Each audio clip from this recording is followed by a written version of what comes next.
Go ahead and keep doing what you're doing. Just run with it. So anyhow, Colonel Clark is essentially the love child of Wilford Brimley and Ed Asner. He's about half the height of the two other primary characters, and he's basically your short Sherman Potter career military type individual who, if we really don't want to bother drawing mouths, I'd say one generic trait we could give him is the Wilford Brimley mustache. You know, that totally covers the mouth. That could give it kind of a humorous look, something along those lines. Jan, you have a question? I'm just waving. Art, you? I mean, Al, I gave you page 4 to work on. Okay. I will do page 4. I think Josh is still. Is Josh still at work? Josh won't be on until 4 or 5. I think he said. Yeah, same with Alex. So we have at least the first 4 on, so that's good. Yeah, because I mean, I'm not going to have anything to letter, right off the bat. So, I might as well draw a page while I'm hanging out. So, is that clear enough? Do we need to flesh these characters out anymore? I tried to keep them fairly generic. No, I think it's fine. Okay. I gave Dave access and Art access to the Dropbox so they can submit their files to me. So I guess when you get done with your pages, give them to Dave to scan and send to me, and I'll letter them here, and then I'll put them in the completed folder where Dave can grab them back. Okay, and these are 11 by 17, is that correct? Yeah, we're working 11 by 17, so we can do, that's my wife. We love her. Yeah, we're going to work 11 by 17 because we're going to try and do just a generic comic book size, the standard, unlike the more magazine-sized ones we've been doing with the Clarkdale ones.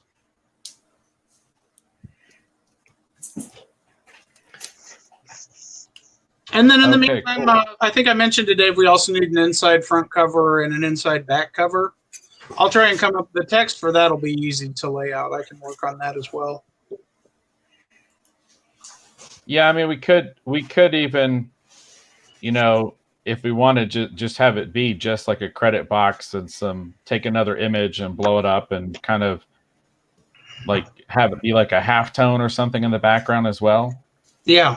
So kind of tone the image out a little bit. What I was thinking, yeah, just something very simple, maybe with a brief intro.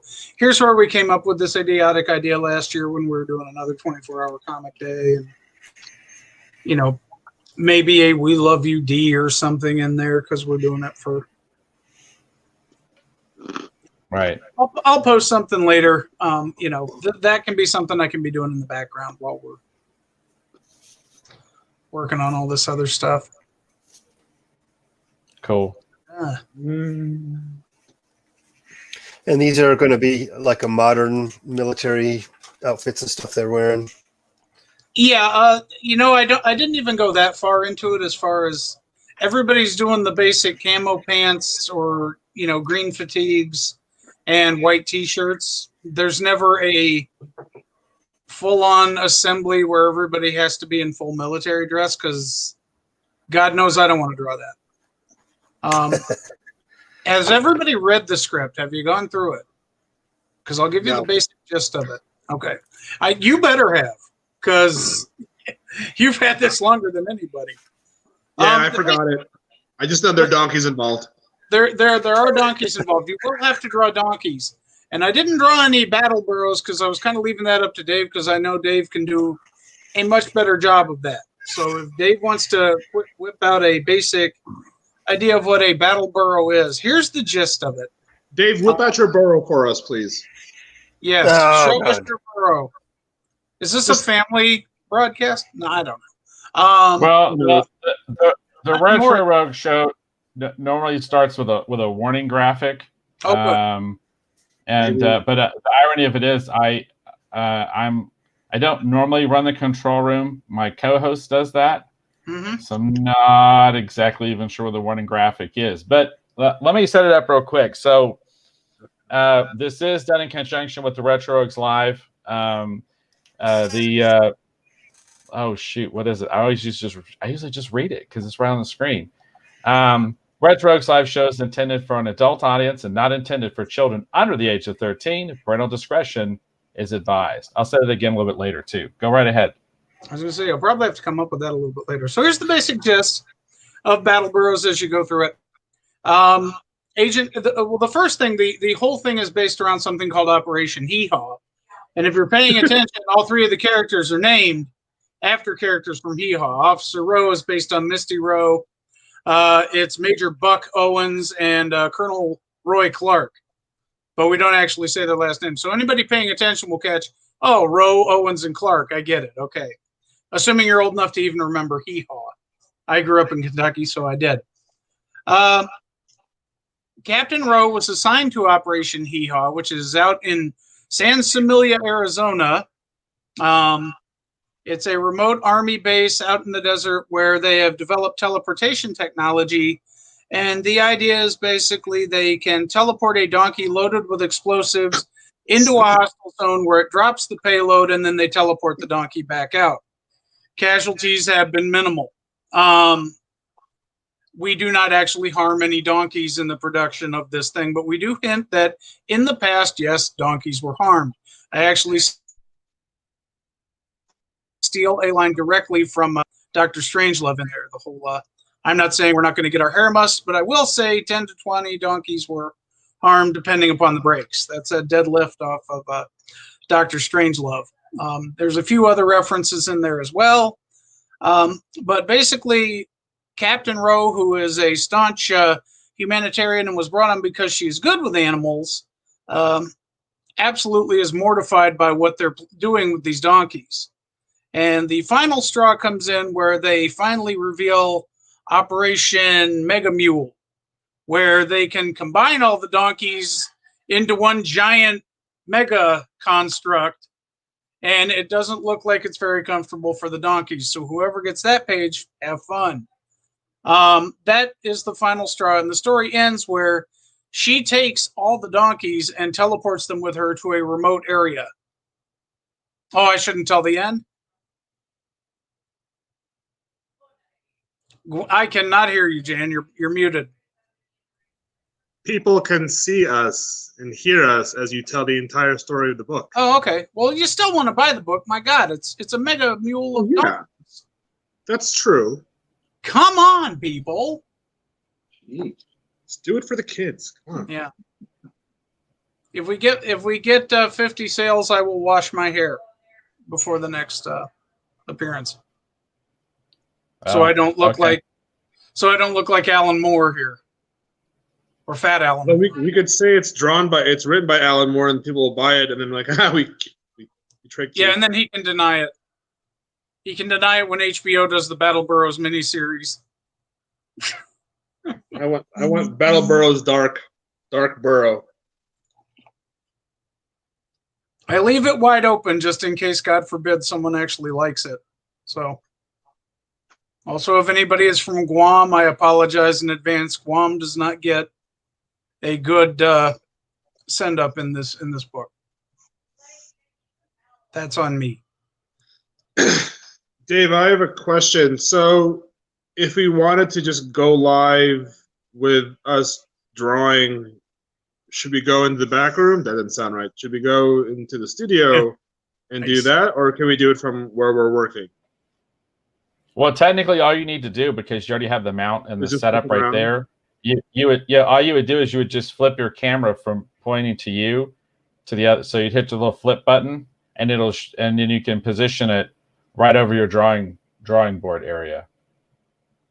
Okay. I'll probably go dark because my table's in the other room. So yeah. We can have it live even as we're just drawing and talking and whatever. Yeah, all you would do is you could even just so if you notice on your control panel, there's a little button that says Stop Cam. Okay. Mm-hmm. So, I don't have that. All I have is. You guys don't have that? Mic, cam, mic, chat, and leave are my only options that I see. See, Danny figured it out. So yeah, there should be a button on there.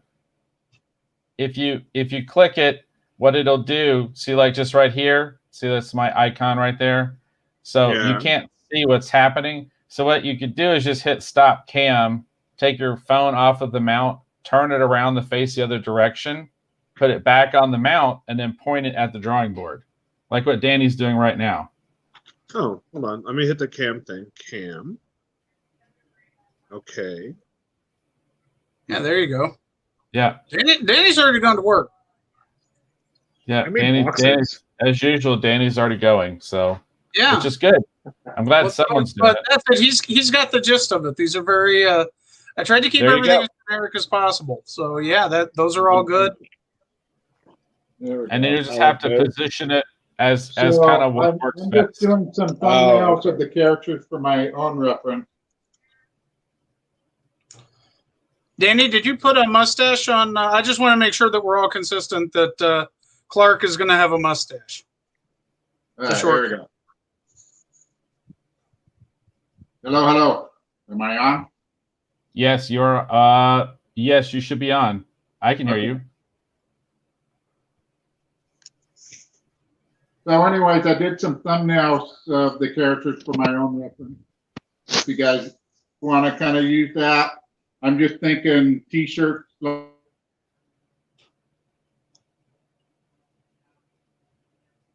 It cut out for me.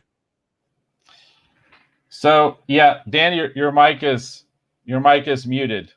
Unmute your mic.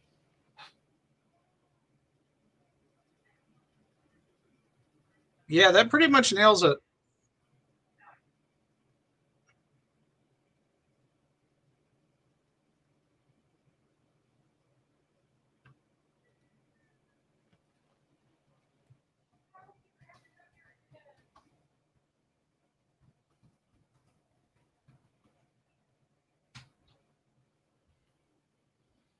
So I sent a text. I don't know if you'll see it, but Danny, your mic is muted.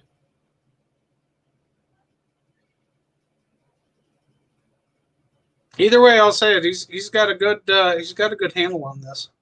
All right. Well, there you go. That's the basic look. The only thing there, I think he came on. Nope. What? Yes. Yeah. Go back before. You're still muted. Hit that button again. Again. Still muted. Okay. Hey. All right. Now you got it. Time to charm. Those all look great. About the only thing to keep in mind as we're drawing this, remember that Colonel Clark is roughly half the height of the other two characters. He doesn't necessarily have to be a short, fat man, but he does have to be a little bit shorter.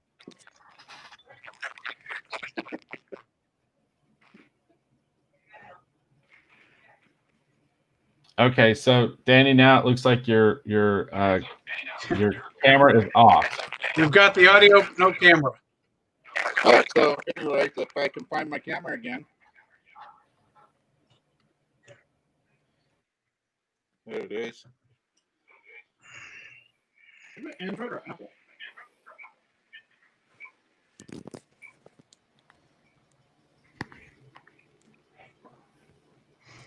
Okay.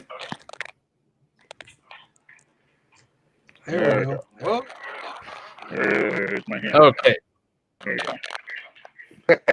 So, exactly what I've been trying to say is I did some thumbnails for the female and for Captain Owen and for Colonel, what's his name? Clark. Clark. I just threw in the pipe because pipes are a 1950s DC icon. There you go. I like the Right. pipe. The pipe could be a good addition. Cool. So now I'm going to try and put my camera back on the holder without anything falling apart. There we go. But I guess I got to figure out a way to do it that way. Danny, can you throw a mustache on that guy?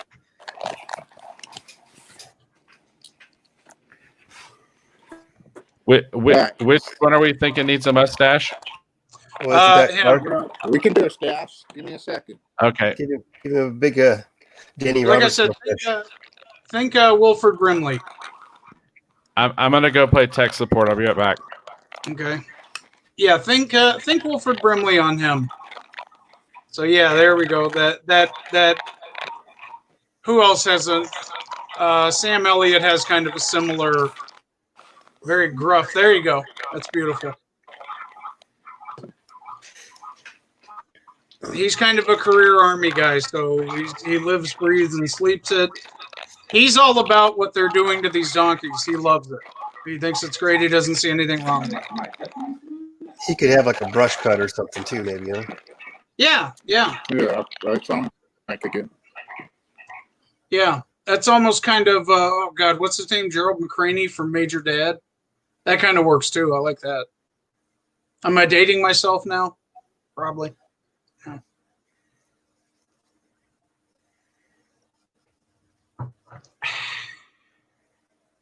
You're muted, Jan.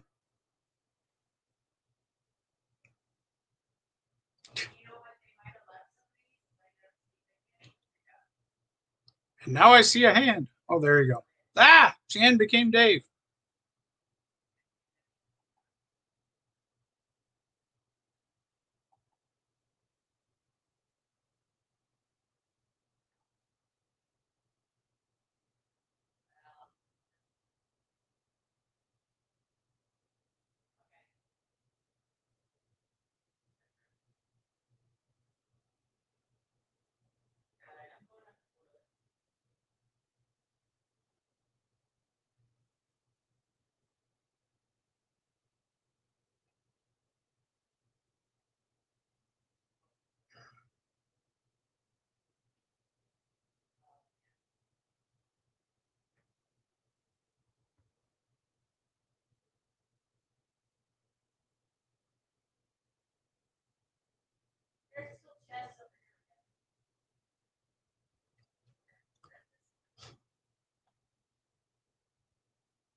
Okay, so we're back. You know, the plus side is so far we've only had one person really watching. So that sounds kind of weird, but it's kind of an upside while we're. I'm sure they were very entertained. I'm sure they loved it. Yeah. They're probably like, "This is the most amazing thing I've ever seen in my life."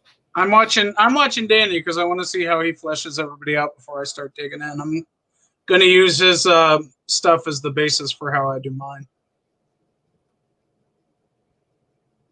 All right, so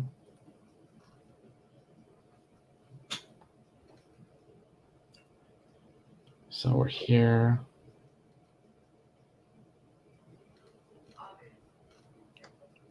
How high and tight, Danny, are you going to do Owen's hair?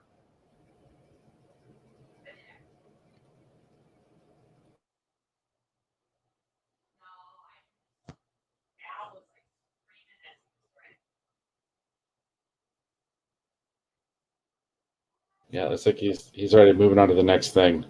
He's moved on. He's done now. Yep. He's right. Yep. Looks like he's doing the thumbnails. There's enough there to go on. So if you want, Al, what I could do is I could run out front, take a picture with my cell phone, and I could email everyone what Danny just sketched out. Do you want me to do that? That'd probably be a good idea. All right, let me do that. Or put it up somewhere. So Jan, you had me doing page 4. Is that right?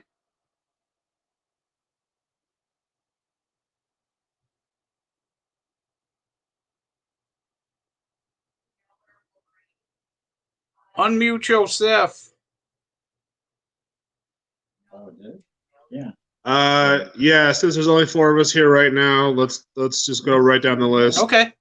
And I say as a page gets finished, then someone just calls next, done, and then whatever's next on the list. Okay. I'll just say, all right, go to Okay. whatever page.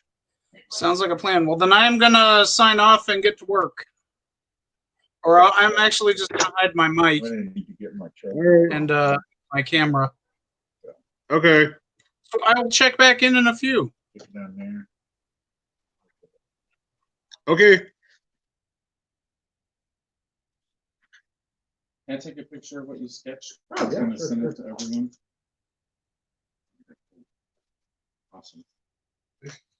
I was just doing that to give myself a basis. So I feel like awesome.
Okay, so for anyone who may be watching, or you may be seeing this show up in your Facebook feed, your Twitter feed, your Twitch feed, and you're like, what in the world is going on here? Okay, let me set this up just real quick.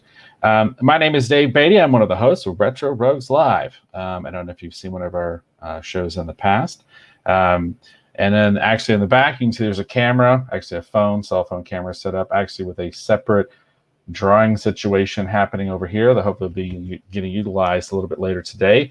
Basically, what we are doing here is we are doing a 24-hour, basically a 24-hour comic book. So what we're gonna do 24 pages in 24 hours. That's right. Now you may be asking yourself, why? Why would you do this? That's an interesting question to ask. Why? Why would you do this? The reason you would do this is because we're trying to raise some funds for a fellow member of NASCA. You go, NASCA, what is that? NASCA stands for the National, well, not National, Northern Arizona. I wish it was national. The Northern Arizona Cartoonists Association. We are all members of that. Basically, it's a nonprofit organization. We do a lot of educational events. We do a lot of fundraising for different things. And we're actually trying to raise funds this weekend for one of our members. I know him as D, and we've done several events in the past actually to benefit all different kinds of people and organizations. And he finds himself in a situation where he could use a little bit of help. So that's what we're going to try and do this weekend. Our hope is that if you look in the description of the live stream that you're watching, there's a link there to a GoFundMe. You can click on that. You can donate directly to actually help out D, help out his family with the medical bills. Or if you want, you can actually go to KirbyTees.com. Now, KirbyTees.com is my company. It's we print T-shirts and different things. But you can actually purchase through there a copy of the 24-hour comic book that we are working to create. You can also get T-shirts. You can get all different kinds of things. And all of the money outside of the printing cost and the shipping goes to actually benefit Dee and his family to help with these medical bills. So that's what we're doing. That's what's happening. That's what you're watching, or what I hope you're watching. We had a bit of a late start. That's all on my side. It's all on the technical side. I am familiar with StreamYard because we actually use it for the Retro Rogues live show. However, my co-host, Eric Alexander, is usually the one that actually runs the control room. Control room has all these really kind of neat functions and functionality and all these different things that you can do. And I am a bit of a novice when it comes to actually running things from the control room. For example, there's a KirbyTees.com banner. I just made that. I can do that because I'm in the control room. I am in control. I should be laughing maniacally right now, but I don't have a really good maniacal laugh. But anyhow, again, like I said, if you go to KirbyTees.com, you can actually go to, again, the GoFundMe. I'm trying to figure out the best way to actually put that up actually as a banner. And it's a weird link. I'm not sure the best way to put it to actually display it. Because I can't make it an active link that you can click on, unfortunately. But if you look at the description of the live stream, there are 2 links there where you can click. And like I said, our hope is that you'll enjoy what you're seeing, the insanity. Now you're asking yourself, okay, well, who else is participating? Well, let me set that up, okay? Normally I would be drawing. However, someone has to run the control room. So in a weird twist of fate, I am not drawing. I am basically going to talk. I'm going to put up people's comments so people have comments. We currently don't have any comments. I'm hoping eventually that members of the Rogues Gallery will join us later today. They are members of the Retro Rogues community. They usually tag along with us when we are reviewing or talking about TV shows or movies or anything interesting in the world of pop culture that we think is kind of fun and cool that we think people would like to talk about. So some of the things that we actually talked about in the Retro Rogues, we're in the midst of actually reviewing Cobra Kai seasons 1 and 2. We have done all of season 1, And we just finished a half of season 2. We also retro reviewed actually Karate Kid recently, which was a lot of fun. But we do mostly science fiction and genre entertainment themed things. That's what we do with the Retro Rogues Live. Again, I'm one of the co-hosts, but I've also been a professional illustrator and graphic designer for nearly 30 years. I've worked for a lot of the major companies. I've worked for DC Comics, Marvel Comics, Boom Studios, Aspen, Dabu Brothers. You name the company, I've worked for them over the years in various capacities. I've done cover art. I've worked as a colorist. I've worked as an inker. I've worked as a penciler. And I've also self-published a lot of comic books that I'm quite proud of as well. One of my co-hosts here actually participating, another member of NASCA, is Mr. Al Sparrow.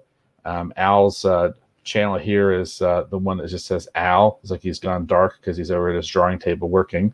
But Al is actually the writer and co-creator of Red Skirts. Red Skirts is a really fun webcomic. It started off as a Star Trek parody, and it's turned into sort of like a love letter to anything science fiction, basically from the 60s to the about 90s, I'd say now, because we're incorporating ideas from the 90s.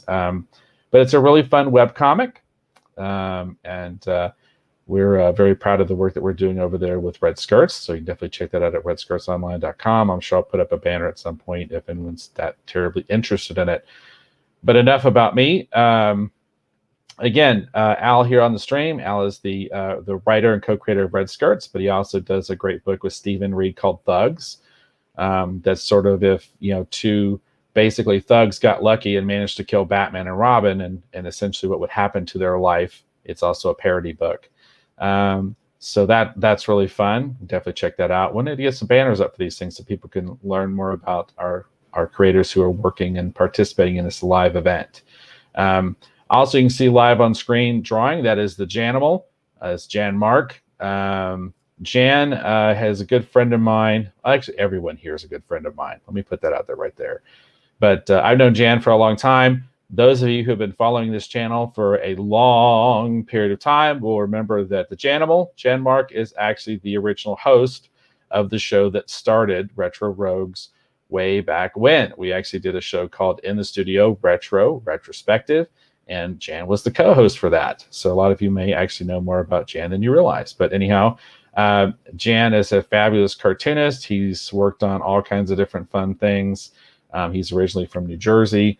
And I know that he's done stuff with Pronto Comics. And we have actually we have actually co-created a book together actually called Dark Meat, which is actually about a chicken who thinks he's Batman. Very proud of that one, even though I don't know if people, I don't know if people quite got what we were going for. It was kind of a little like industry commentary, more in the vein of Nat Rat Returns, if anyone even knows what I'm talking about. But it was obviously it's a Dark Knight parody about a chicken who thinks he's Batman. And then also drawing right here live on the stream, we have Danny Roberts, who does Atomic Cattle Drive. This is a fantastic comic book. Danny has participated in, my goodness, he's participated in all kinds of amazing events. He's usually the workforce that really holds everything together every single year. That's right. This is his third year. Yeah, this is our third year. So we have done this 24-hour comic book thing in the past. Now, the past 2 years that we've done it, the first one we did, I know the last one, let's say it was Last Train from Clarkdale? It was Last Train from Clarkdale, I think was the first one. And then the second one, it was Lost Boys from Clarkdale, if I remember correctly. I may have those titles slightly wrong.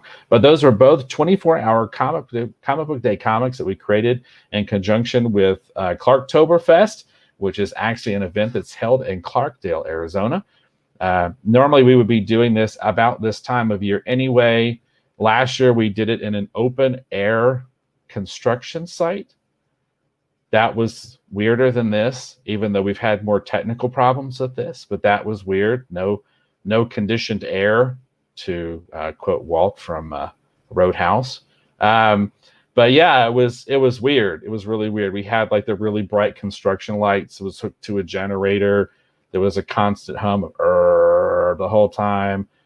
It was weird, and it was a little spooky. But we literally created a 24-hour comic book in an active open air construction zone. I don't recommend it. But it was a fun experience. The year before that, we actually did it. It was in one of the oldest territorial banks in the area. And people have heard this story before. I actually slept in the bank vault, which was a really terrifying experience that I would not recommend. It wasn't that bad, dude. Oh, good gravy. It wasn't that bad. I haven't recovered from it still. I still have nightmares about it. They pushed that door closed on me, and I started to freak out. I did not like it. I did not like it at all. You had you had Shawshank Redemption flashbacks? Yeah, well, sort of. One dead body in your whole day. One floating dead body specter in the whole thing. Yeah, it was weird. It was really weird. But yeah, no, this is, like I said, this will be our third year doing this, and like I said, we're hoping to raise some funds for a D to help out with his medical bills. D will hopefully be coming on the show later today, and then I'm thinking we'll just let him talk about the challenges that he's going through. Yeah, hey, do you have his email? I think it was in the group email. It may not be. Do you have his cell phone? Well, that's the problem. I don't know what I did with my cell phone. So, here, if you want to talk, let me log off for just a second, and Okay. I'll be right back. I'll talk. Hey guys, it's your friend, Mr. Janimal. So every year we do this 24-hour comic marathon. The first year was in 2018, and I did it for the Clark Memorial Library in Clarkdale, Arizona. The reason why we did it was because at one point their library for the town of Clarkdale had shut down, and for me it was the fact that libraries have been very good to me and my family when we moved here from New Jersey, and for a town not to have a library available just didn't really sit well with me. So I had asked around, and I had approached the subject with, I guess it was their Made in Clarkdale Association. Said, hey, I want to do a fundraiser. This is my idea. I said, oh, I think I have a place where we can do it. So it was the former home of 48 Wineworks in Clarkdale, and it was the old bank vault. So we did the first year we did it there. We raised like $500 for the library, which is nice. And second year again, we did it because then the winery had moved to another location, and we didn't have access to the bank location. We then it was the home of now Smeltertown Brewing in Clarkdale, and we asked, and the owners were gracious enough to let us play in their playground.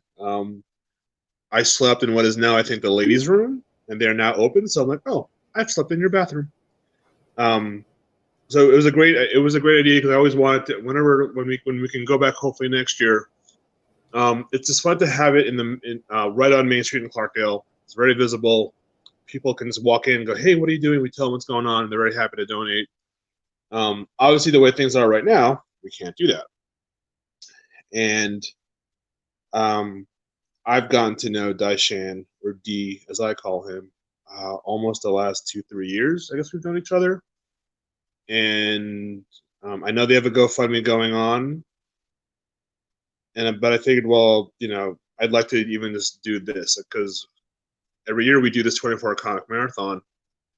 And okay, if we can't help the library, then we're going to help our comic brother. So he's at a family thing right now, I think. But once he's done, we'll hopefully be able to get him on so he can talk and just check in on how he's doing. And I told him, hey, look, so we're doing the marathon. We're doing it for you. So whatever we can do would be great. So yeah, let's go. While we're here, let's go inside baseball. This is the process. I am working on page 3 of Battle Burrows, which was an idea that came up late last year, someone said, "Hey, make sure if you keep the doors open, where we were working, and make sure donkeys don't come in." I'm like, "What do you mean?" Like, "Oh, well, there are these wild donkeys that live in the hills of Parkdale." I'm like, "That's a thing?" And they're like, "Yeah." So from that idea, Battle Burrows was born, and we just talked about it. And Al had written the script and said it to me during quote unquote quarantine. Life gets in the way. We get busy, and normally we try to just do a story on the spot for this. But I'm like, look, there really are no rules to this. Like, we're not going to go to comic book jail if we don't follow the exact rules. Like the 24-hour comic marathon is usually done the first weekend of October. It's usually sometimes it's either as a group like what we're doing, or sometimes individuals want to do it themselves. I did it. This is my fourth year doing this. Year one, I had done it. It was August of 17. Down at Toronto Comics in Glendale, and it was kind of right after. It was literally like a week or two after my dad had passed, so it was just cathartic for me to just do something and just to kind of take my mind off of it. And somewhere I have the pages still. I kind of want to revisit it, but it was just a really cool experience to do. And I said, hey, so look, I want to do it with friends. This is an adult group project basically, and we're all just going to try to do our part and get it done. And so yeah, so now we're here. We're doing for D, and I really hope that if you are listening, tuning in, just if you can, please make a pledge. There's some pretty cool tiers we've come up with to do it, and if anything, at least you got to pick up a sketch from us, or you can even get some page art or be in the book, which is always kind of fun. I've gotten always cool one to be put into a comic book. And really quick, so I'm in my weird light blue pencil phase of my art, and it's kind of like having your own light box where it gives you the idea of what you want to do, and you can then just work it out. This is the one year I did not bring a ton of just all my different colored markers. I just brought my black markers. If I have to do it, I'm going to put use some watercolor wash over it, and hopefully I've left enough space for Al to work with when he letters. I am working on page 3. Basically what we're doing is 24 pages, so there's 4 of us who are drawing right now. So I gave 1, 2, 3, 4, let's go draw it. As someone finishes, I just grab the next one, and then so on and so on.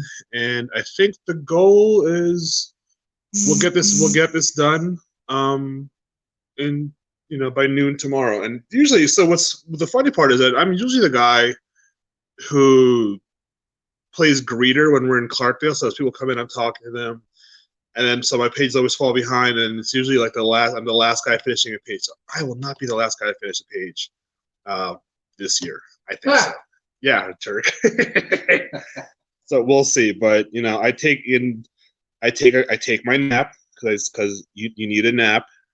We've got snacks as if a 10-year-old was given $100, and there is fruit, but there's a lot of everything else. And so if you've never done a 24-hour comic marathon, you should totally do it. Find some friends to do it, and just go for it. It's a very interesting thing to do. It's a good use of time management. You get a little panicky towards the end, but that's okay. And but we will see what happens as it goes. So this is page 3 is a 3. Page 3 has 3 half panels. So there's that comic book math they don't tell you about when you're drawing. So I've got to try to fit all three actions into 3 panels and make it work. And like I said, hopefully I've left enough for Al to work with when he's doing his lettering. And because Al's going to letter digitally, right? Obviously. So you can drop a word bubble over the art, and yes, so perfect.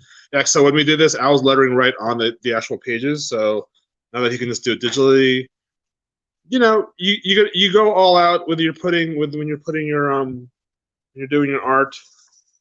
But yeah, so that's kind of cool. So we'll see it's really exciting. to see what happens as you work, and we'll see what happens. Yeah, I don't know. It's a long day. Usually, when the sun sets, is when your body starts to tell you that you want to go to bed, but you're like, nope, you gotta power through. Kind of wish I brought my light box, but that's okay. I got one in the car. Do you? I know, but I'm trying to I want to do this face again on the second panel, and I don't know the proper way. I'll use the one in the other side. I'm already watching. But I don't know how to make that because then I need to I would have to just quickly pencil it so that I could then go in and then retrace it over what I need it to be. So I have a question. Who's doing page 3? Huh? Who's doing page 3, the one before me? I am. I always do the third page. Okay. Then she's going to have her ball cap on when she's at the end of page 3? Yeah, she'll still have her ball cap on at the end of page 3.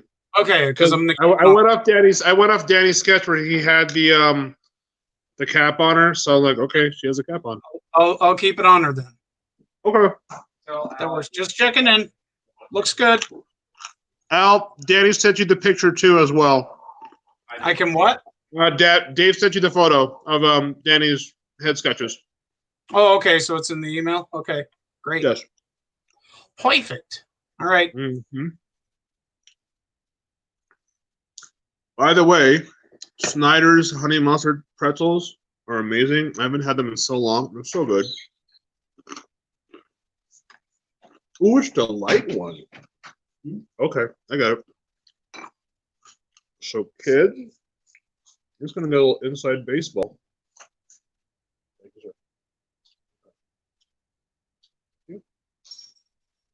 So we're going to make this work. Okay. Okay. All right.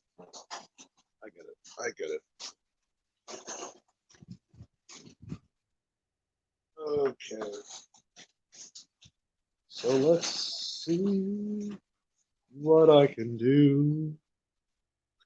Let's see. Was a potato salad in the car or no? Was a potato salad in the car? No. Oh. Okay. There's profile. Ah.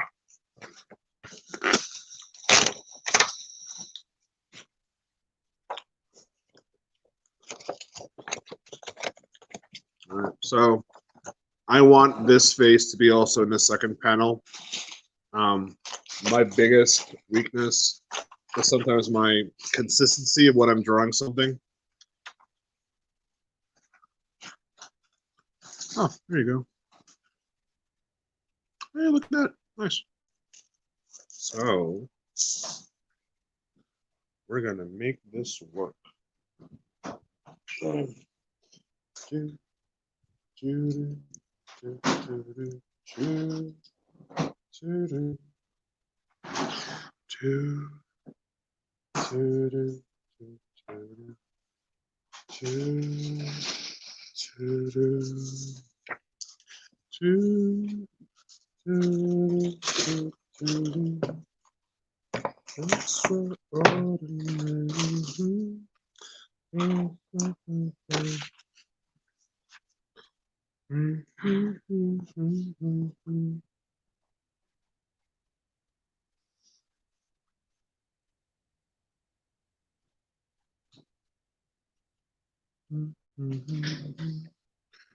two, Oh, thanks for hearing me hum. So what I'm doing, I'm just quickly trying to block out her face and her hat because I want this to be also in that second frame. So at least if it's somewhat the same, it'll work. All right, so that's okay, good enough. And then we'll drop her here. We will actually erase. So for those of you who think that it's just a easy process of making comics, it's not. There's a lot of thought you got to put into it.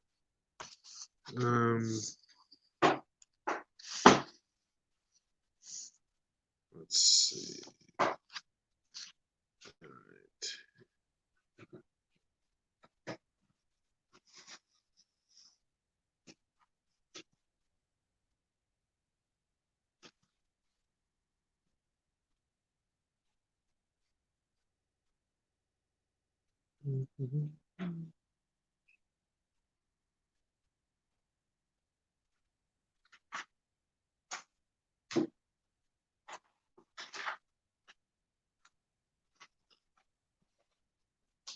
You got any extra blue pencils?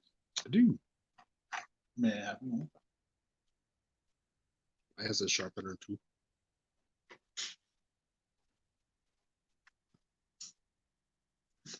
I had a whole bunch of them. Yeah, I was trying to find the Prismacolors, but they're all sold out, like online. Like, even on Blick, they were all sold out. What are you guys Oh looking no, for? he needed a blue pencil, so I gave him one of my extras. Oh, well, I mean, if you want, I have a non-repo blue for a lead holder and a lead holder. For now, I think we're good. Let me run out and be tech support again for just a second. Okay, so after all that hullabaloo, guys, this is a very nice light box, by the way. So we're back to having the.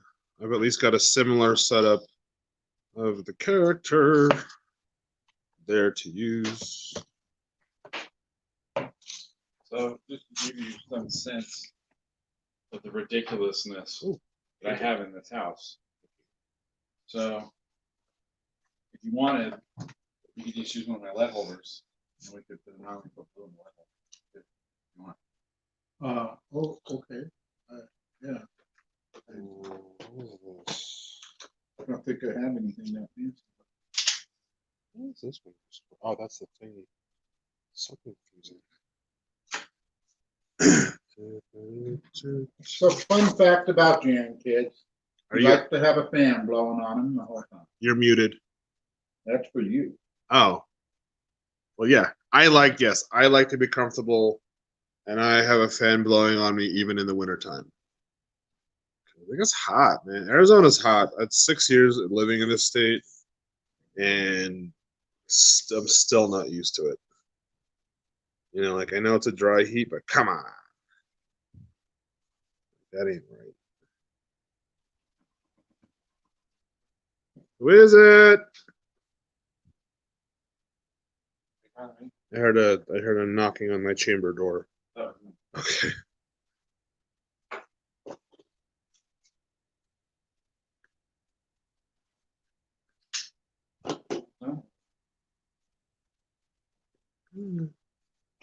Okay, so just a lead holder and a pointer. So what happens is when it gets to the top, the non-repo blue will snap easier. Okay, but for example, like get to a point a little bit more, just edge it out, put it in right here, just kind of turn it around, and then it's supposed to bring it back to a point. But it's already kind of. You might get a little bit of gray off of it too. Just sure. It had a page before, but it should work. Thank you, sir. No problem. And then if you're ready to switch out to something else, I've got 2H, 4H, 8Z, all kinds of stuff. So when Al gets this, he can clean up even the background stuff and then start lettering. I'll try to erase my blue as much as possible. Your mic's on? Oh, yeah. Leave it on. It's fine. Yeah. Just people should hear the process. What are you saying? I will try to get in and clean up my blue pencil Mhm. But when he gets to scan, you'll scan. You have to remember, I'm the one that's scanning. So if you're going to ink it, don't worry about the blue, because Okay. I'm just going to drop it out. Okay. Because what'll happen is He's getting gonna as final scan as it can be. Yes. So what's going to happen is when I scan it, I am going to scan it so that it is full color. Oh. I'm going to take it into Photoshop and I'm going to flip it to bitmap. We Most do of the blue is going to go away immediately. We're just, this is a black and white book though, right? Yeah. Okay. That's what bitmap is. It's just black and white. Oh. So I wouldn't do any tones, because if you're going to put blue pencil on, don't put tones in. So don't do wash.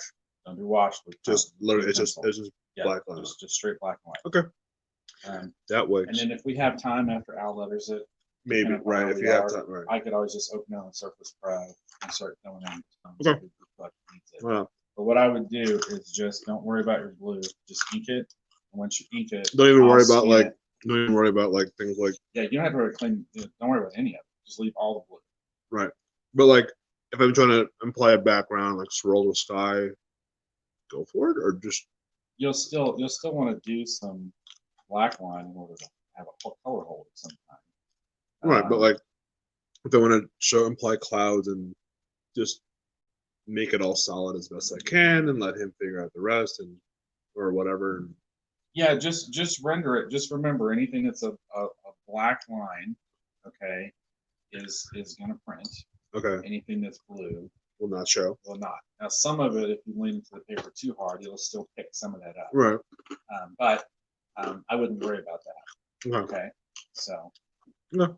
But yeah, the old school process was to actually do it all in non-repo blue, and then a little bit of pencil and then ink it, and then that's the joy of non-repo blue is you don't have to erase the underline. Right. Yeah. Just leave it. So That works. No.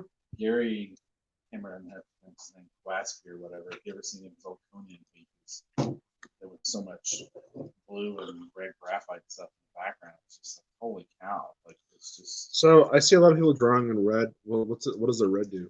But the problem with the red is you can't easily pull it out. Okay. So don't use red. Okay. Okay. That's. If you're just doing a sketch, you do a sketch. You can Right. whatever. Yeah. But if you're And at one point, red was used to usually indicate color hold effects. So, like if a character is putting their hands forward and they're doing energy blasts, you would draw that in red and then leave it. Oh, and then okay. the person who's actually doing the coloring or the color hold work would know to put in an effect there. Okay. So that you would have like a glow without necessarily having a hard outline around it. Okay. So, but with the advent of Photoshop, that's Right.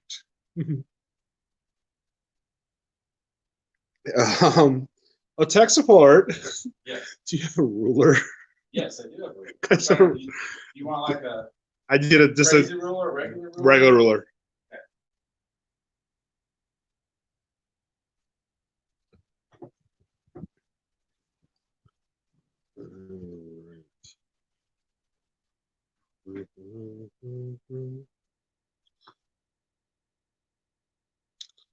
I really wanted to start inking this page.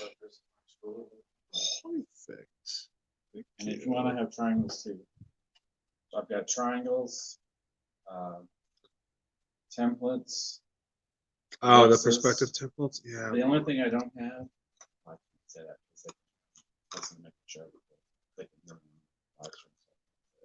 Anyhow, there's a couple things that I have. But art supplies wise, like, anything you might need, let me know. Okay. And also too, if you guys want to use the perspective grid guidebook, Yeah. I've got another room. I know. So you Well, just gotta that's throw what it I on the forgot to whiteboard. bring. I didn't buy the whole book I have one if you want to use mine. So on mine. because what I'll do is I'll just turn the other camera on and point it at the desk and you guys can choose it.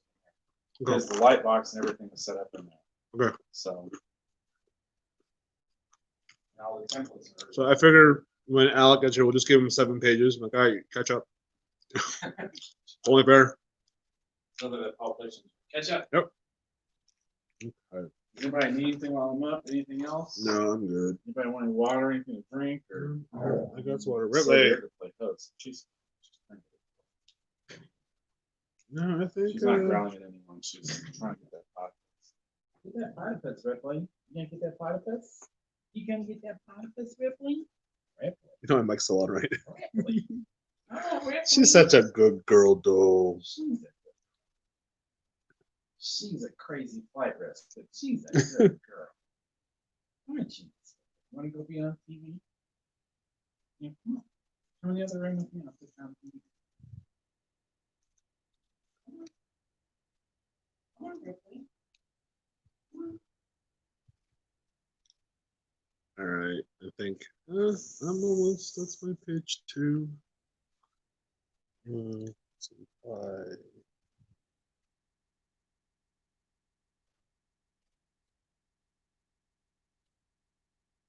Well, I was going to introduce everyone to my dog Ripley, but she doesn't want to get on cam. But if you hear a dog barking, that is actually probably Lucy. Nope, Ripley's And back if you hear here. a dog growling, or looks like someone's petting a dog, more than likely that's Ripley. So let me just go ahead and we'll throw this out here again real quick. I don't think anyone's really watching, but just in case. So again, we're on the this is Retro Rogues Live. You are in the correct place. We are doing drawing for Dyshan. This is basically a 24-hour comic book day challenge. So the goal is to create a 24-page comic book in 24 hours.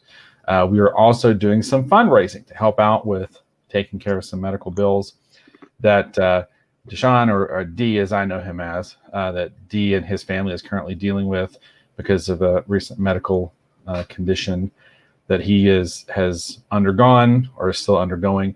Like I said, he'll hopefully be on later today and he can explain more about what he's been dealing with. But the goal here is hoping to raise some funds. You're asking yourself, how would I raise funds? Well, if you go over, if you look actually in the comments section, you will find there are links and information there where you can actually go to pledge to the GoFundMe. Let me put the GoFundMe link in there by itself. Let me open another little window here so I can do that. Again, my apologies. I'm not used to running the control panel here, so I'm a little out of step on this side. Normally my co-host, Mr. Eric Alexander, will be the one running all of this and doing a really great job. And if you ever question how good a job he does, watch me struggle in his absence. So let me see if I can put the links more directly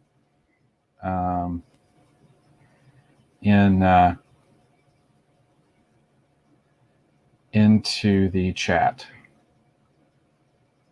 So, but no, there's a GoFundMe. You can go there actually and hopefully pledge some funds and help out that way. Or if you are a comic book fan, if you're a comic book collector, if you think you would like to own a copy of Battle Burrows, the 24-page comic that we are endeavoring to create right here live before your eyes while you're watching, you can actually go to KirbyTees.com. Over at KirbyTees.com right now, the premier thing that is available are all the options actually to pledge to help support what we're doing here today. Copy that. Let's see how this works. Let's see if this works any better. But over at KirbyTees.com, there's all different kinds of different tiers and levels. You can get just a sketch from one of the artists that's participating here today. You can actually get the original art from one of the pages. You can obviously get a copy of the comic book. You can get a copy of the comic book with a t-shirt. You can actually have a cameo in the comic book. You can actually appear on the cover itself if you would like to donate some funds to help out today. All of those options are available over at KirbyTees.com. All of the money outside of the printing and the shipping is actually going to help out D and his family take care of these medical bills. So you can go over to KirbyTees.com, see all the different options that are available there. Hope you will pledge and support, and we can help out. Normally this time of year, we would be doing a 24-hour comic book day challenge anyway. However, because of everything that's happening in the world, it's a little bit more difficult. Right now. Okay, so there, for those of you who are watching, there actually is a GoFundMe link. That's where you could go to donate funds directly to help and support Dee and his family with their medical bills. And then if you want to go to Kirby Tees, I'll just hit you up with the link for Kirby Tees too. KirbyTees.com. My mouse has been giving me real fits today. And then here is a link to Kirby Tees. And again, there's all different kinds of options available at Kirby Tees. So if you just want to donate a couple of dollars to help them out, if you feel so moved, that would be awesome. We would greatly appreciate that. You can do that over at the GoFundMe. If you're thinking, I'd like to own a comic book and help out, or I'd like to have a comic book and a t-shirt and help out, or I want to be in this comic book and help out, you can go to KirbyTees.com. All different kinds of options available there. And then you can, pick one of those. And again, the funds are going to go to help take care of these medical bills in this challenging time. So as I said previously, normally the way this would work is we would be doing this in Clarkdale, Arizona, as a part of Clarktoberfest, was their kind of annual fall event. The last year that we did this, we actually did this in an open air construction site. I can't recommend that to anyone, but that's how we did it last year. I am drinking. You're going to see me drinking and eating during this live stream because basically I'm here for the full duration. Normally I would be drawing. However, I'm hosting because it's a live stream and you need someone to talk to you and try and keep you entertained while everyone else is actually working. But again, if you want to comment, if you have something that you want to add, we would greatly love to hear from you. All you need to do is actually comment in any one of the various places where you may be, whether it be YouTube or Twitch or Facebook or wherever. Feel free to leave a comment, and I'll be happy to answer your question or respond to your comment.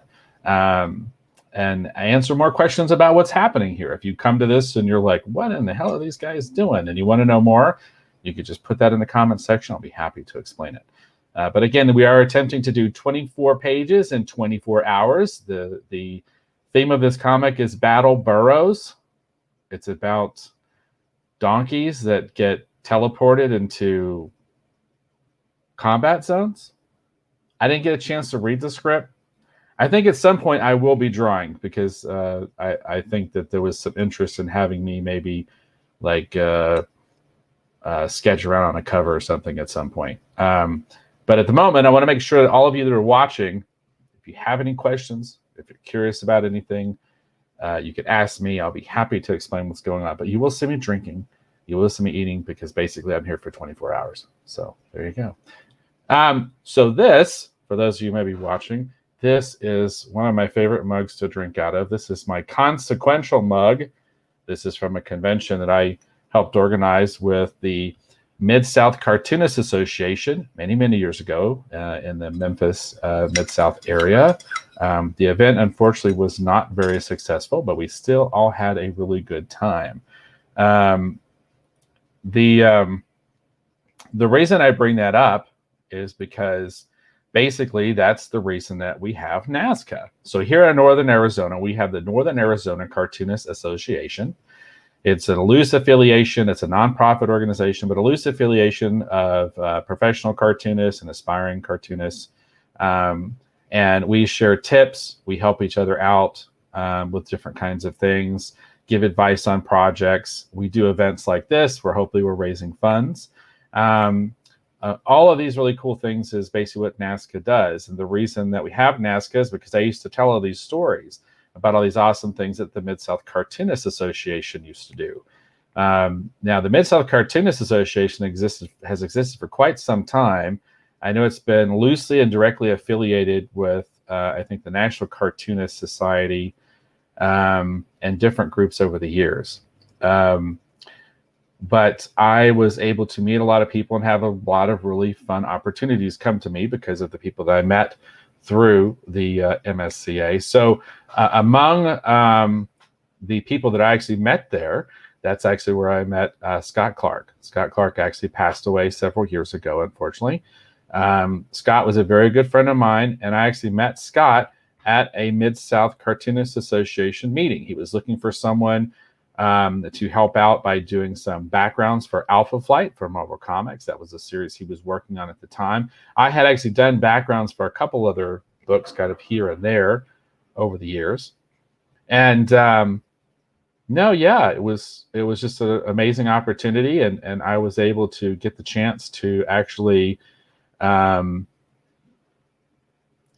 weird noise going. I wish my wife's home. There I was actually able to try out to actually help him with that. I got that gig, and I actually drew backgrounds on Alpha Flight for about a year. It was the Scott Clark, Steve Siegel series. But yeah, I drew backgrounds on Alpha Flight. That was kind of how I met Scott and kind of got my foot kind of in the door. We became good friends. And then over time, I was able to, through my friendship and association with him, have even more opportunities and meet more people, have more opportunities to network. And then over the years, eventually it helped me to actually cobble together a career, actually as a professional comic book artist and as a cartoonist. We co-created an independent comic book series with a good friend of ours, Dean Zachary, called Star Gods, that we had a lot of fun with.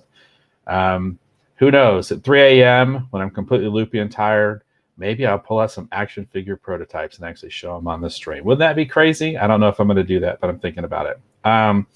So anyhow, we co-created Star Gods together with Dean Zachary and got some other kind of unique opportunities. And then over the years, we just got to be really good friends. He learned that he could depend upon me and trust me. He helped train me and teach me a lot of the things that I now know that I try and help teach and show other people through NASCA, for example, in order to kind of, pay it forward, kind of idea.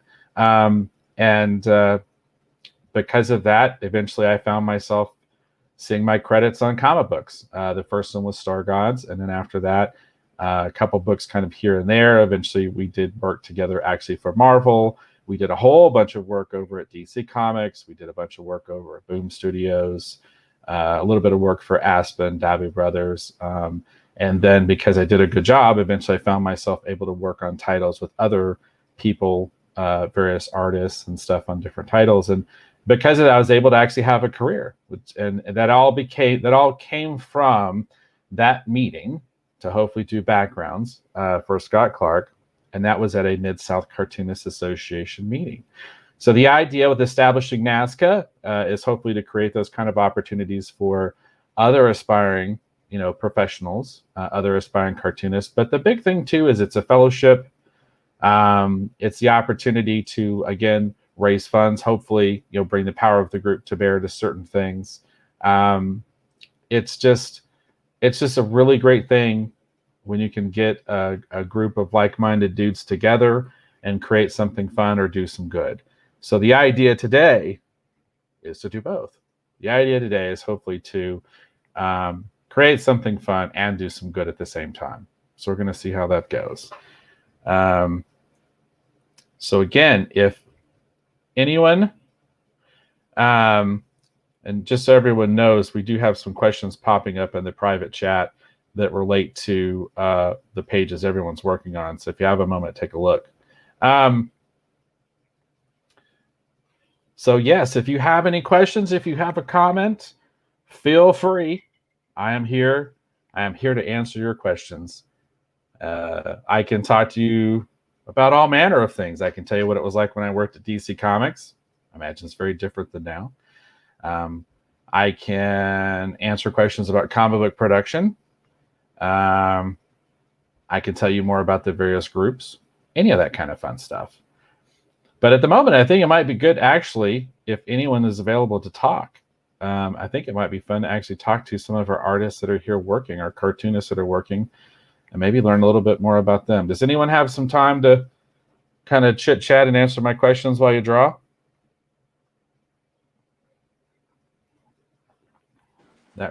Yeah, sure. Looks like Danny's. That's great. Am I on? Cool. So, Danny, I know that you said that at one time you had actually done some work for a comic book company that was up in Prescott, Arizona, correct? That's correct. There's a long time ago. We're talking back into the 90s, I believe it was. Gladstone Comics. And I was a young, long-haired hippie kid, hoping to get in the comic industry. And I went and applied for a job and did some ink work for him. And they said, "Great, you're hired." And I went to work for him for about a day before they had lost the contract with Disney to do the Dick Tracy comics. And that was what I was hired to do, was to touch up the old Chester Gould Dick Tracy comics. So, yeah, that was pretty devastating for a young 20-year-old, especially in Prescott. And then the only other option was then start looking at going to the big city to do that. And I was too young and naive to even begin to do something like that. Right. Well, I think that's really cool. Because we've talked about this before, because I think I actually own some comic books that you probably actually worked on, because I was reading the Dick Tracy reprints that Gladstone was actually publishing back in the day. Right.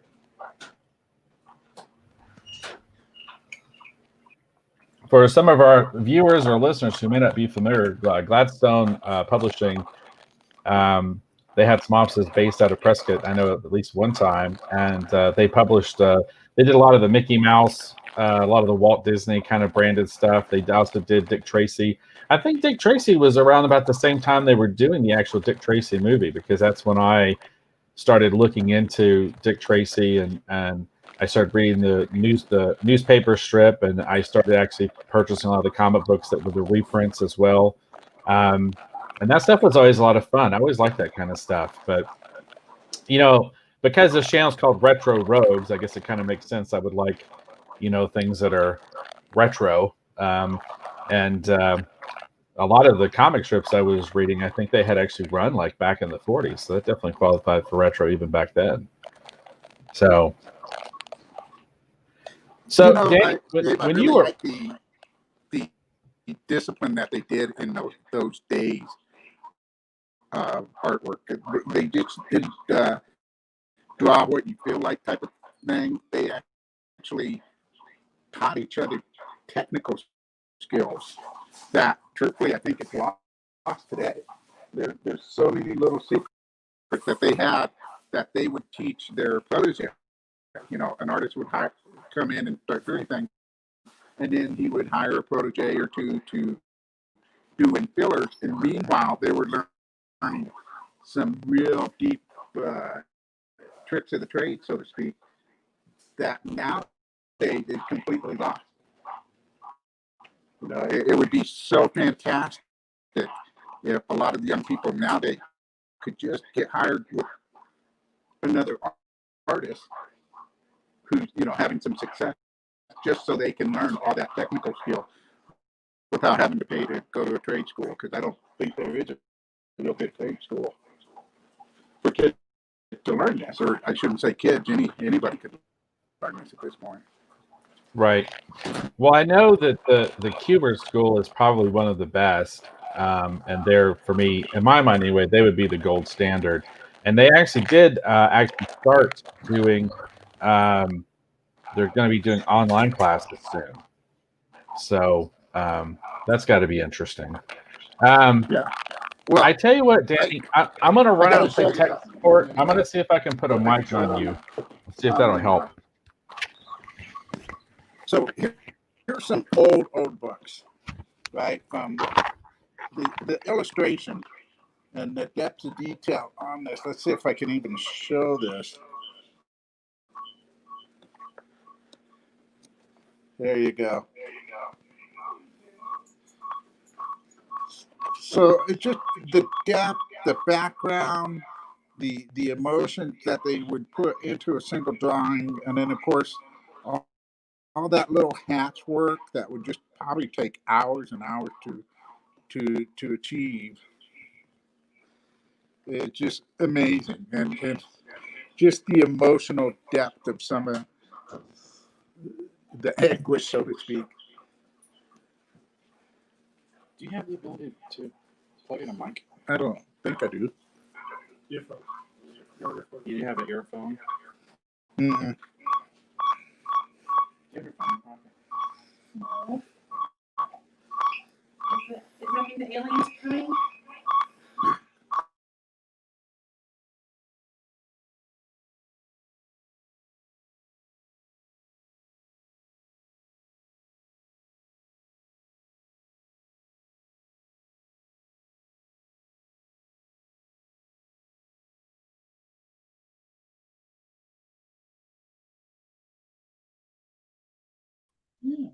So, guys, if you can see, I'm starting to try to at least ink the page 3 that I'm working on. I am now deciding to. I gotta start putting the borders on my panels. I think I try to always do the 3rd page in these 24 marathons, just because 3 is my lucky number. So. You keep me off the air. I'm good. No, I'm thinking about switching you out to one of our. Oh yeah, so we're so if you heard earlier, Dave said that the blue shouldn't show up when he scans it the pages over to Al. So we're gonna see about that. And yes, kids, rulers matter. Should definitely rulers do rule. Rulers do rule. And so we're just trying to get this right. So fun fact, I screwed up. Page 3 has 4 panels, but I only did 3. So Al, if you're listening, sorry, I'm just combining panels to make something work. It's fine. Everything's fine. I'm gonna put this out. Oh. Oh, Star Party? No, it's still new, so I'm taking it over to Kelly's. Oh, nice. Nice. I'm gonna actually do that while it's still daylight because you can see it. Yeah, it's creepy. You can actually see a lot of- During the day? Yeah. Well, the sun keeps it bright, that's why. You even brought your own chair? I did. I didn't know what to expect after last year's Haunted Mansion episode. Right. Sit on the floor. No, I brought my own chair. And, we bought folding tables and everything. It was weird. It was weird thing.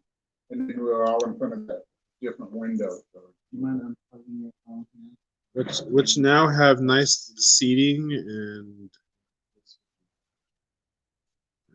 You can't stand right. Yes, I can, Daddy. You're not the boss of me. She's so excited. She's very good. oh, man. I guess I told you. No, I mean the phone stops. No, I was just saying. I literally have a fan blowing on me. Like I travel with a fan when I do this. That is- So far, so good. Yeah. Maybe when we got another body in here, Oh, Alec. I'm gonna turn it.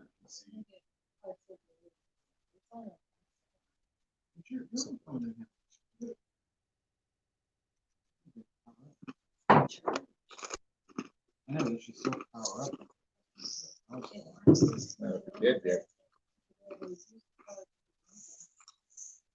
Jenny backstage, Joe. Jenny, if you're mic muted. Now, the Jeep driver on page 1. And then there. I'm sorry to disappoint you.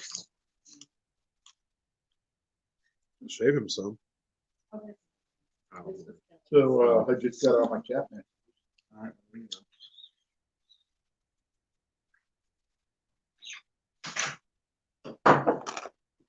I'm gonna find a way to switch you out to a different phone. Just keep doing what you're doing. Okay. Jan, you just kind of- Oh, well, everybody's hearing me chew. Okay. Well, we're starting. What you can see? Want to put me on the main screen? No. Selfish. Not me, damn it. I'm a glazed ham. Man, we're sweet and sour pork, ladies and gentlemen. And so yeah. Why don't you keep me off the mic? I'm good with that. No. They're supposed to be all on. All right. Look at you. It's such a weird delay. Look at you. Right. Thank you. Now you just give him space.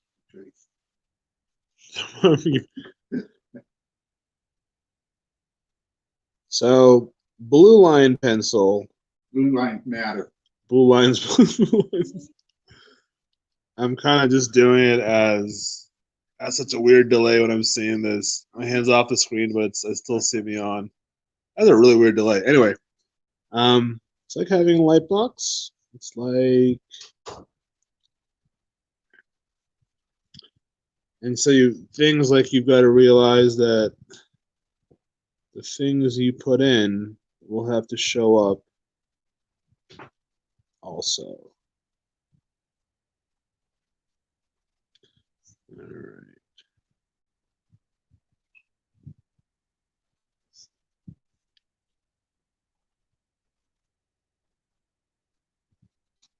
I have a very loose,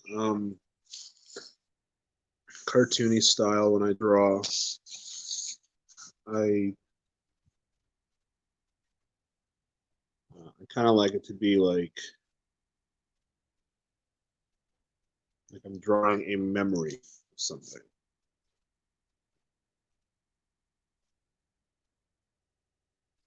So let's see where am I at?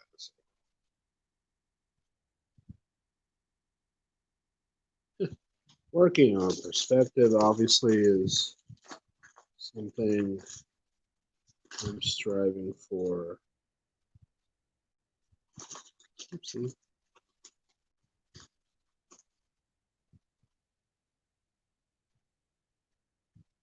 Oops.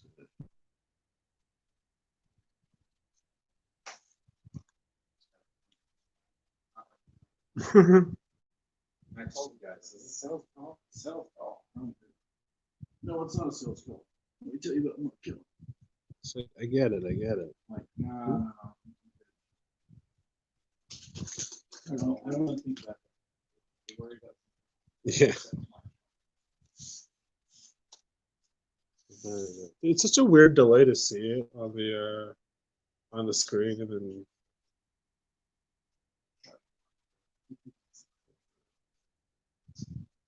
Yeah, the delay's throwing you off. No, it's just kind of cool. It's like I'm in the future. Yeah.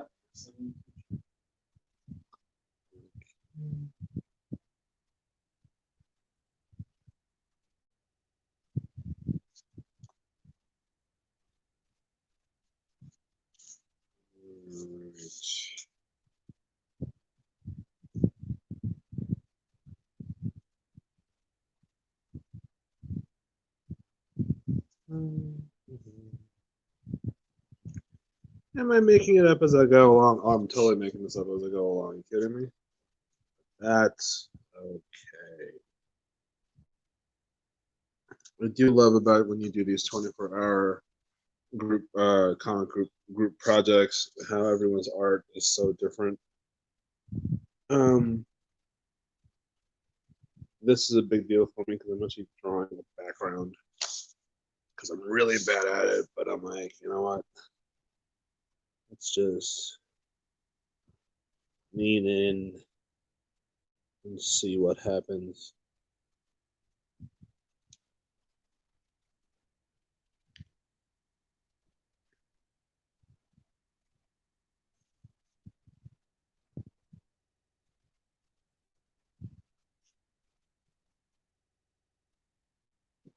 So it's funny because I know what I'm drawing right now will get covered up by lettering. That's okay. At least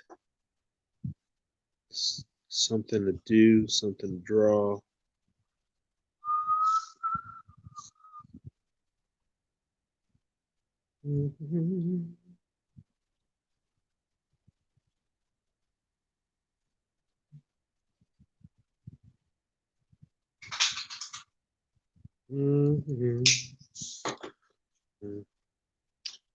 That's not bad. Oh, no, there goes my cat. Oh, are you serious? Oh, goodness. Sorry, guys. Drop my pen cap. And hopefully I'm not gonna fall off the chair. Oh, that hurt. Okay, that was my cardio for the day. All right.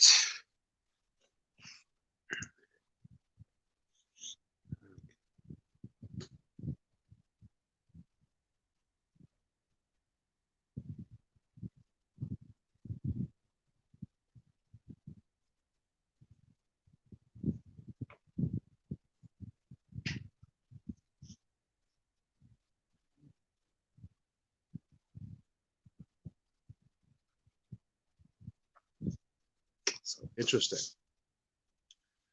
Where do I put in my blocks?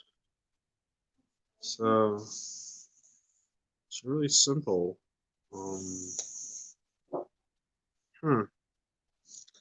Okay, so I think as much as I love this, Aren't you supposed to wait for the lettering before you do?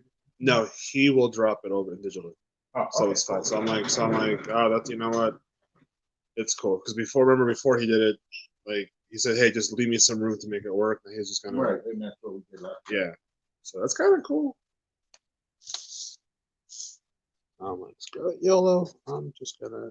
That means you need to do more background. I don't have to, but I'm like, you know, More background. more background.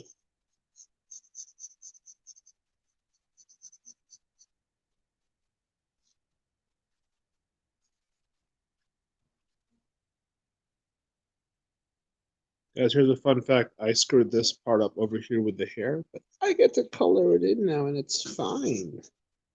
So that's good. And I could probably have used better markers, but this is just my heavy point. Like I started going back to the gym. Thank you. Yeah, Make you wear a mask, though, don't they do. It's weird. I can't work out when I'm very freezing. Yeah. And then I sweat into it to feel like I'm waterboarding. So I use the disposable mask when I work out. It seems to be a little bit better.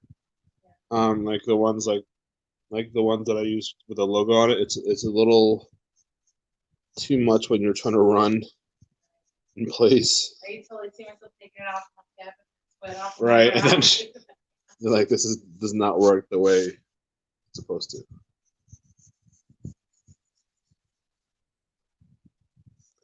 And again, kids, Mr. Jan the Mole doesn't mind. I like this. I like this. You know, I like to keep the little top edges in white. I don't know why. I like the look of it.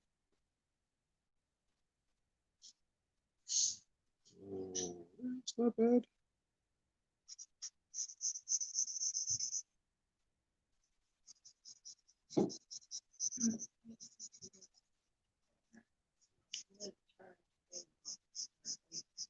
Part of me wonders what I'm gonna do.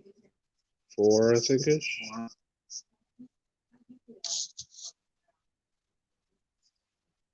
Well, it's like 18-hour comedy for him.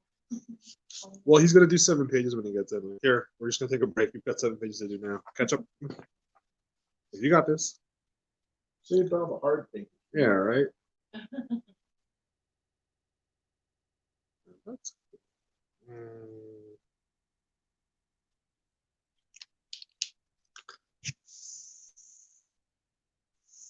different. I like it. So now, does Janmark make this entire black, this panel in black? Maybe. Yeah, I have one on the plan. This one will be pointing in weird places until I get set up. No, if you go in the studio, yeah, Jana's the only one on feedback. All right, so I have done. Now, if you can see it, that's your top panel. Cover as needed, sir. It's all good. What should I do? Let's just be extra.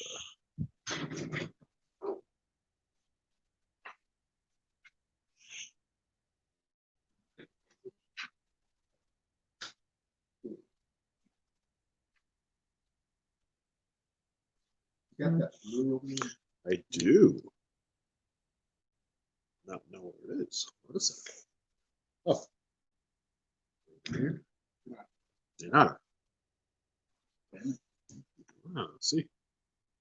Para dos personas mirando en español del 24 horas de dibujos de cómics. Yo soy el animal. Soy un artista de comic books. Ahora dibujamos muchas páginas del comic book para 24 horas. So there. All right. So now we're gonna go. So we're on panel 2. It is 2 o'clock. So we're 2 hours into it. Hopefully, we're making progress. It's all the a lot of hard technical difficulties, but that's okay. Story, we're sticking to it. Right. Half at 8.5. 7 Half at No. 8.5. is not 4, 4 and 8. 4 and 9er. 4 1/4. 12. Did I say that to them? 4 1/4. I know, right? I was like, seriously, dude. Yeah. So I'm trying to play D&D, and my character's name is Puto the Wanderer. And then so my friend said, "You want to think that over?" And I said, "Oh my goodness, you're right." So we're working on that. Yeah, and like it's like it's for work, and I was like, oh, I gotta fix that.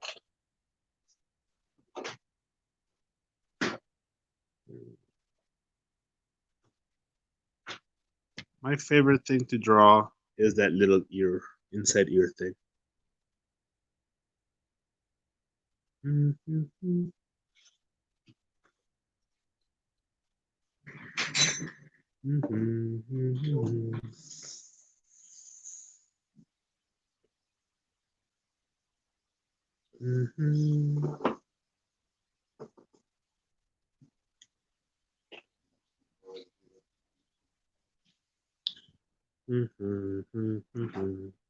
Oops. Oh, now you tell me she had shades? She can or she does or doesn't. He said that. I gotta go back and redraw shades. Well, you page 2? Yes. I don't know. She doesn't have it in page 3. There are no shades. Nope. And has a ball cap on. No, it says clear down here in panel 6. Officer removes shades quickly. Okay, good. That isn't that's fine. So she doesn't have it in page 3. That's all right. I'm still in the blue pencil phase. I'm already inking, so you. There are no shades in page 3. The ball cap is still on them, just so you know. I'm gonna put so much work into her beautiful eyes.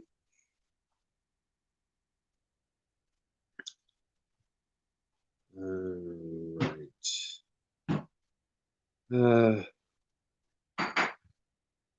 This is always it's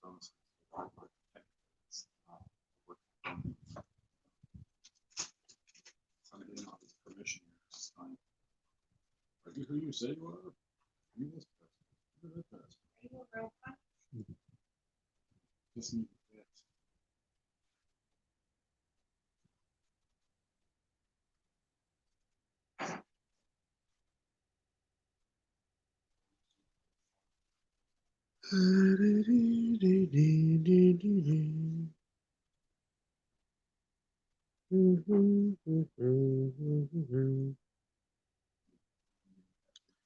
If I only had a brain. Dun, dun, dun, dun.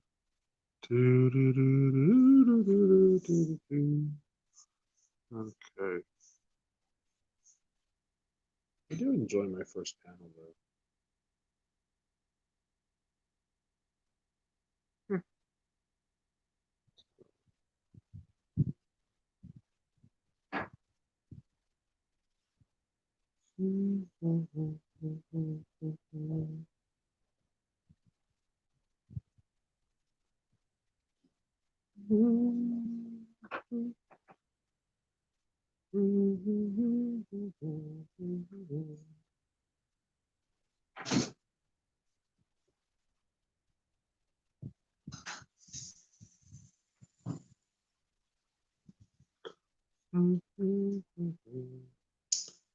Well.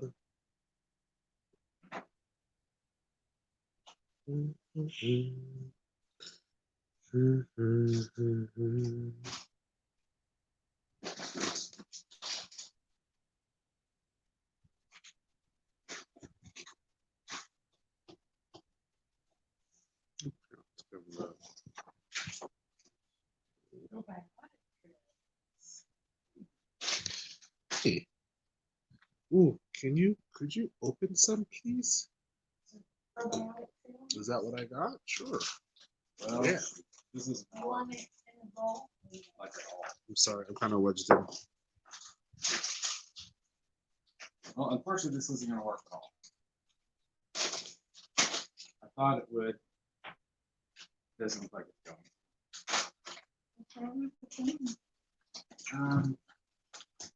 This phone has too many save instances of me, and so it's wanting me to log into things that I'm not person broadcasting, and it's going to keep up what's happening. Ripley now. Of course, it's not working. Oh, you're fine. No sweater, dude. Well, I was just hoping to get better audio for Danny, but he doesn't have a jack. I have microphones. And that's why Apple phones are bad. I wasn't going to say that, but I'll probably listen. so is the NSA, but we're fine. You know what? Tell you what you want. Not gonna hurt my feelings.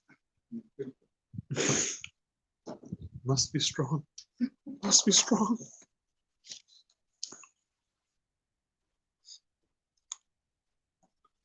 Oh, if only Jamrock could use rulers in life. That's all right.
Oh, sorry. I think I'm unmuted. I'm back on.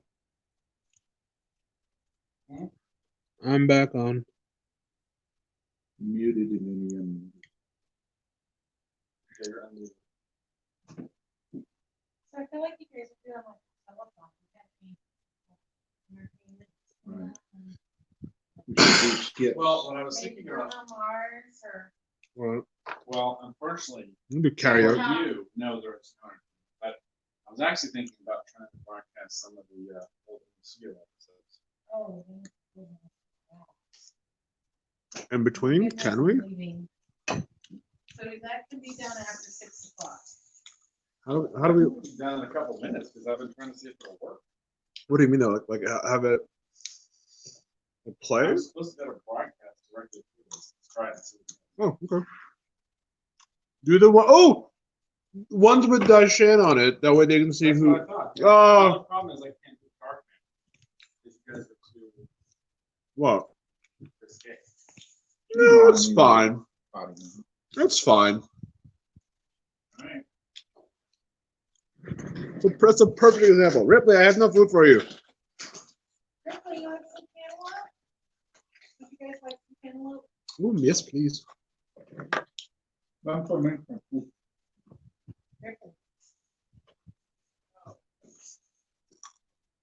You're unmute, Dave.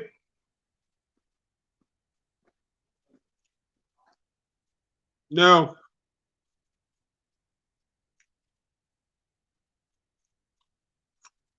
All you can hear is my chewing. And drawing. Probiotic travelers, that was really good. I do like that. Chocolate almond. You like walnuts or you don't like? How is that? Is that better? Yep, I hear you. I'm gonna mute myself. All right.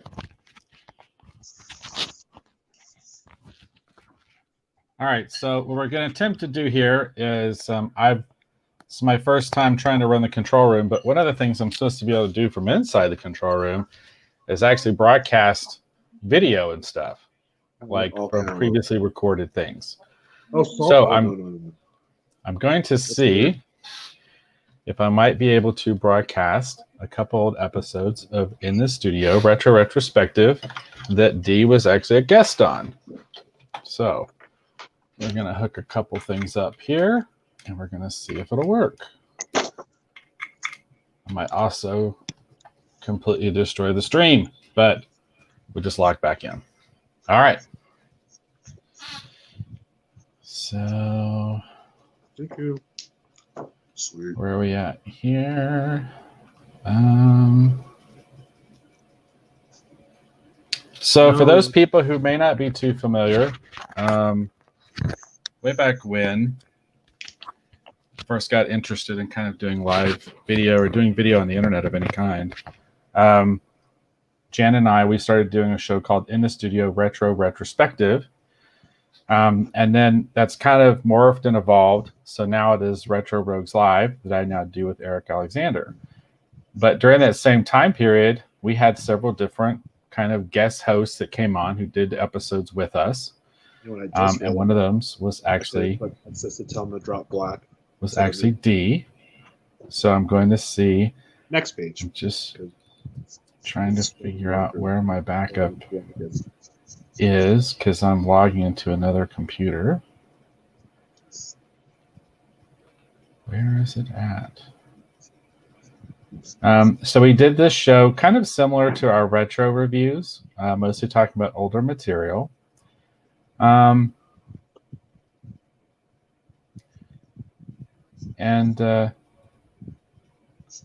is it at? I know it's on here.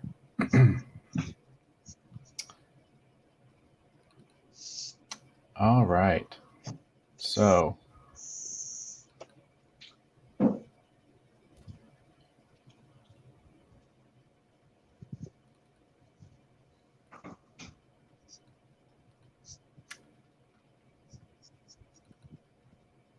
all right, so I think we're going to start with one of my favorite episodes as the test, and then we'll segue over. So let me get this running here. I'm going to have to set this up on the other screen. I have to close out of that.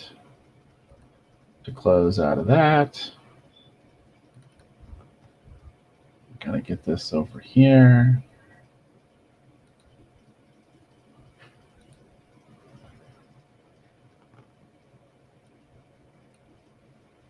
Okay, so then we share the screen.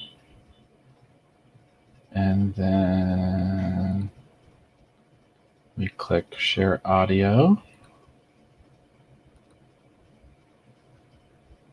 Dave, is it the Captain America one? I'm not going to say. Everybody, welcome to In the Studio Retro Retrospective. Tonight's episode, we discuss Captain America, 1979. You thought I was going to say that 2012 one with Chris Evans. No. We're going way back, folks.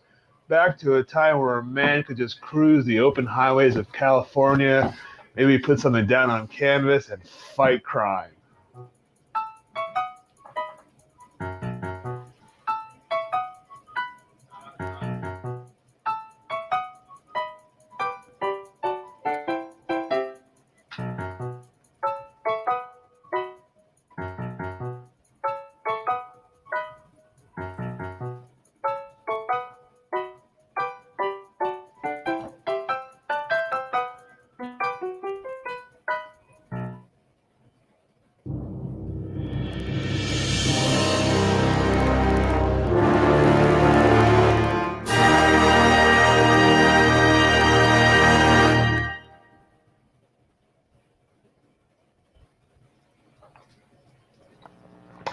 So, Dave, tell me, how did you hear about this movie, Captain America 1979, which, as they say on the Google, an ex-Marine turns crime fighter and pursues an arch-villain out to destroy Phoenix with a neutron bomb? Well, ironically enough, I just remember it being on TV when I was a kid. I don't remember seeing any ads or anything for it. I don't know how my mom or someone knew about it to turn it on. I know my mom liked those kind of things, and she knew I would too. But I remember just sitting down in front of the TV with my mom, and it was one of those, 1970s TV specials. So yeah, that's how that's why I know about it. So. Okay. How did you hear about it? You reminded me. I think I remember it was a Marvel, the history of Marvel comics, and I was flipping through it. It had the Marvel and Cinema chapter, and I'm like, it was this weird bobblehead Captain America, and with a weird shield. I'm like, oh yeah, Red Brown. I remember. So that's how I remember the Red Brown Captain America movie that we're going to talk about today. It's magical. It'll change your life. It will.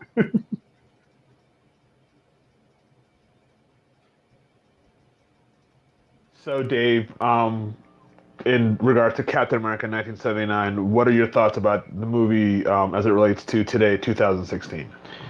Well, for me, when I think about this particular film, I think for those people who feel like the current superhero films are kind of leaving them cold, that they're bad films, that they're badly written or badly directed, or the costumes are bad, or they have problems with the various choices. This is one of those films that I highlight. Well, I love this film because I saw it as a kid, and I do watch it semi-regularly. It is an important film for me. But that being said, in the first Captain America movie, they deviate from the costume. They change the origin story. They still keep the name, even though it's technically not the same person from the comics. I mean, my best guess is this guy is related to the Captain America from the 40s movie serials, because they said his dad was Captain America, but he didn't have a suit. But for some reason, he should do things the way his dad did.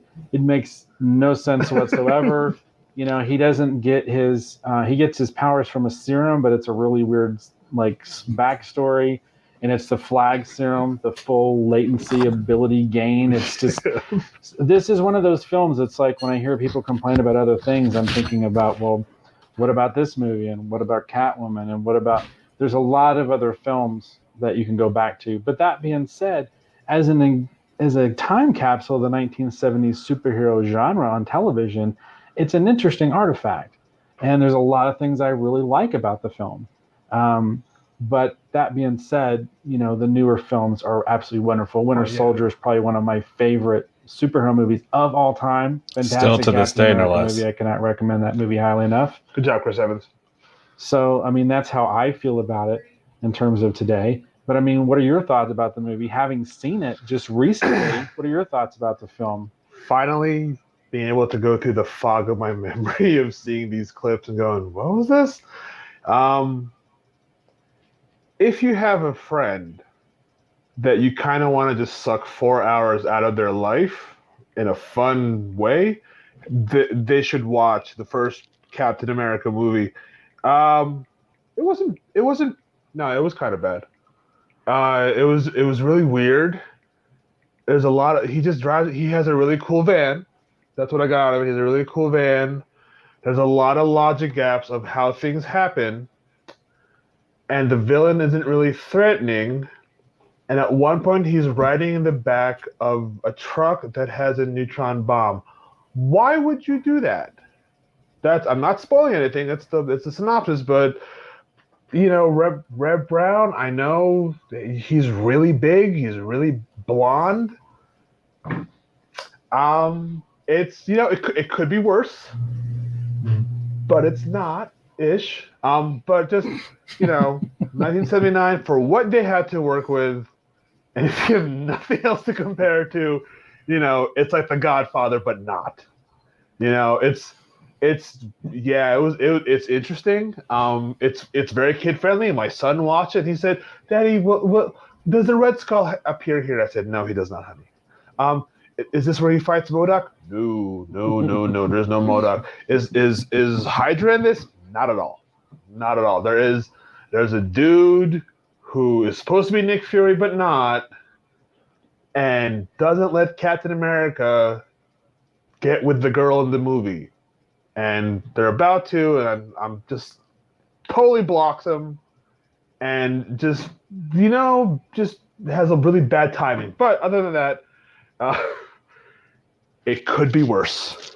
So I don't know if you're knocking around, you got nothing else going on, you want to just kill a couple hours of brain cells, go for it. Go for it. I love that review. Go for it.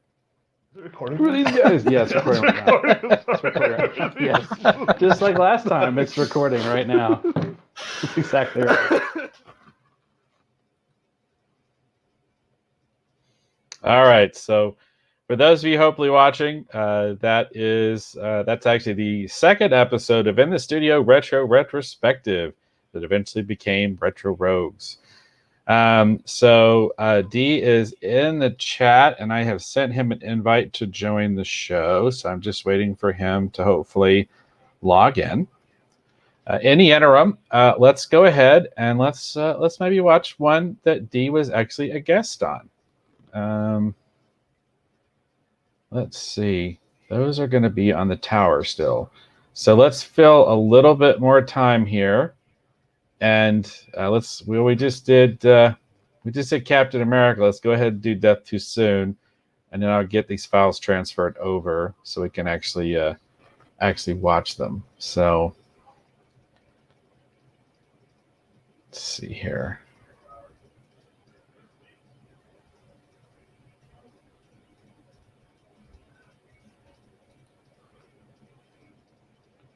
So just a little bit of dead air here, everybody. Bear with me here. And we will get another last time episode queued up here. So this is episode 3 of the original In the Studio Retro Retrospective. If you tuned in last time, it was Captain America, but this time it's a whole new game. It's Captain America 2, Death Too Soon, starring the great Reb Brown. Because death always comes too soon. That too.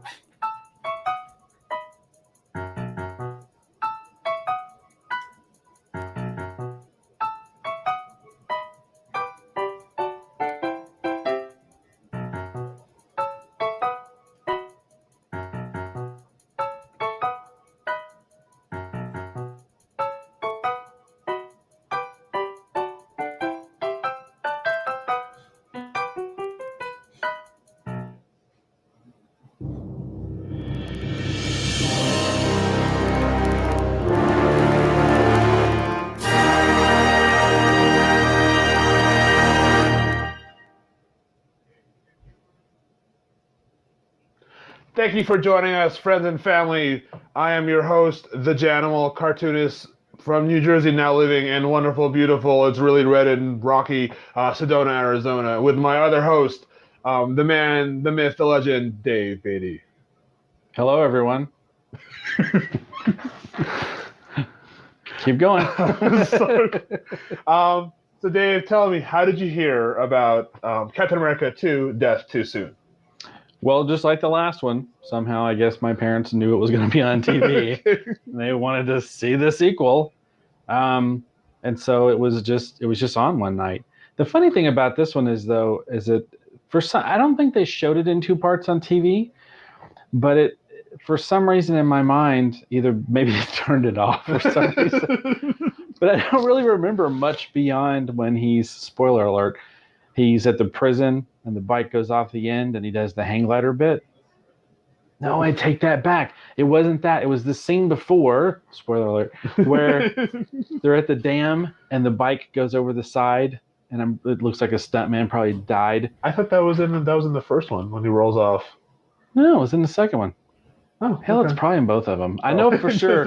In the first one, it's the van. Yes. That's how he almost dies. Yes. And then they bring him back. Someone died, I with think. the flag drug. Yeah. And then in the second one, it's the first time he becomes Captain America, and the terrorist dudes are after him. That's actually he's not trying the to escape first them. time he becomes Captain America in this movie. No, it's the first time when he's in the small town. Okay. Not when he's trying to stop those hoods. Stop those hoods from taking the old people's money. Best plot point of the movie, I hate to interrupt, is there's a gang of biker thugs in Venice Beach who are stealing the welfare checks or the checks from the senior citizens. As they cash them as they walk out of the grocery store, they rob them. I wanted to know more about that. I felt there was a lot left on the table with that scene. But even though they're dressed like biker thugs, they're riding around in dune buggies, so it's a little confusing. Yes, the beach scene is kind of where I went. I hate Dave Beatty right now for making me watch it. I'm sorry. I didn't make you watch it. No, but I had to. We went on the journey together. The gun wasn't loaded. Yeah. But no, it seems like I didn't see that second part until many, many years later when I bought it on VHS. So they cut it out. Like, yeah, but I just either my parents turned it off or it's time for bed. I don't know. This is one of those. The second one, Death Too Soon, is one of those films where I always wondered like what happened after. Like I didn't see what the resolution was for the film, because it seemed like he fell to his death and it was like over or something. Like it was a two-parter or something. They did that sometimes with TV specials. So, but that's my memory of the movie. So how did you hear about this particular gem? So you told me. You told me, and I was like, okay, so there were two movies. All right, that's cool. And then you told me the title, Death Too Soon, and I was like, wow, that's and it's so yeah. So thankfully, if you can go online, you can get both movies on one DVD. That way, why take two trips to the store? Do it all one shot. You can watch both movies back to back. And so that's how I learned about the movie, was watching it all in one night, basically. It was late. I think I was just did that on the light box. But yeah, that's how I know of this movie. That the fact that Dave reminded me that there were two movies with Red Brown. I thought he was a one and done like George Lazenby, but apparently he pulled a Dalton, so good for him. But that's how I learned about the movie. Yeah, okay. Cool.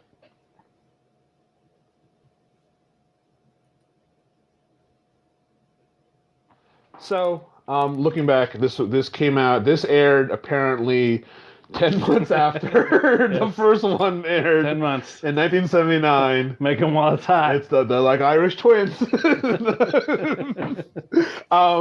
So, comparing this one to the last one to how it holds up now in 2016, what are your thoughts?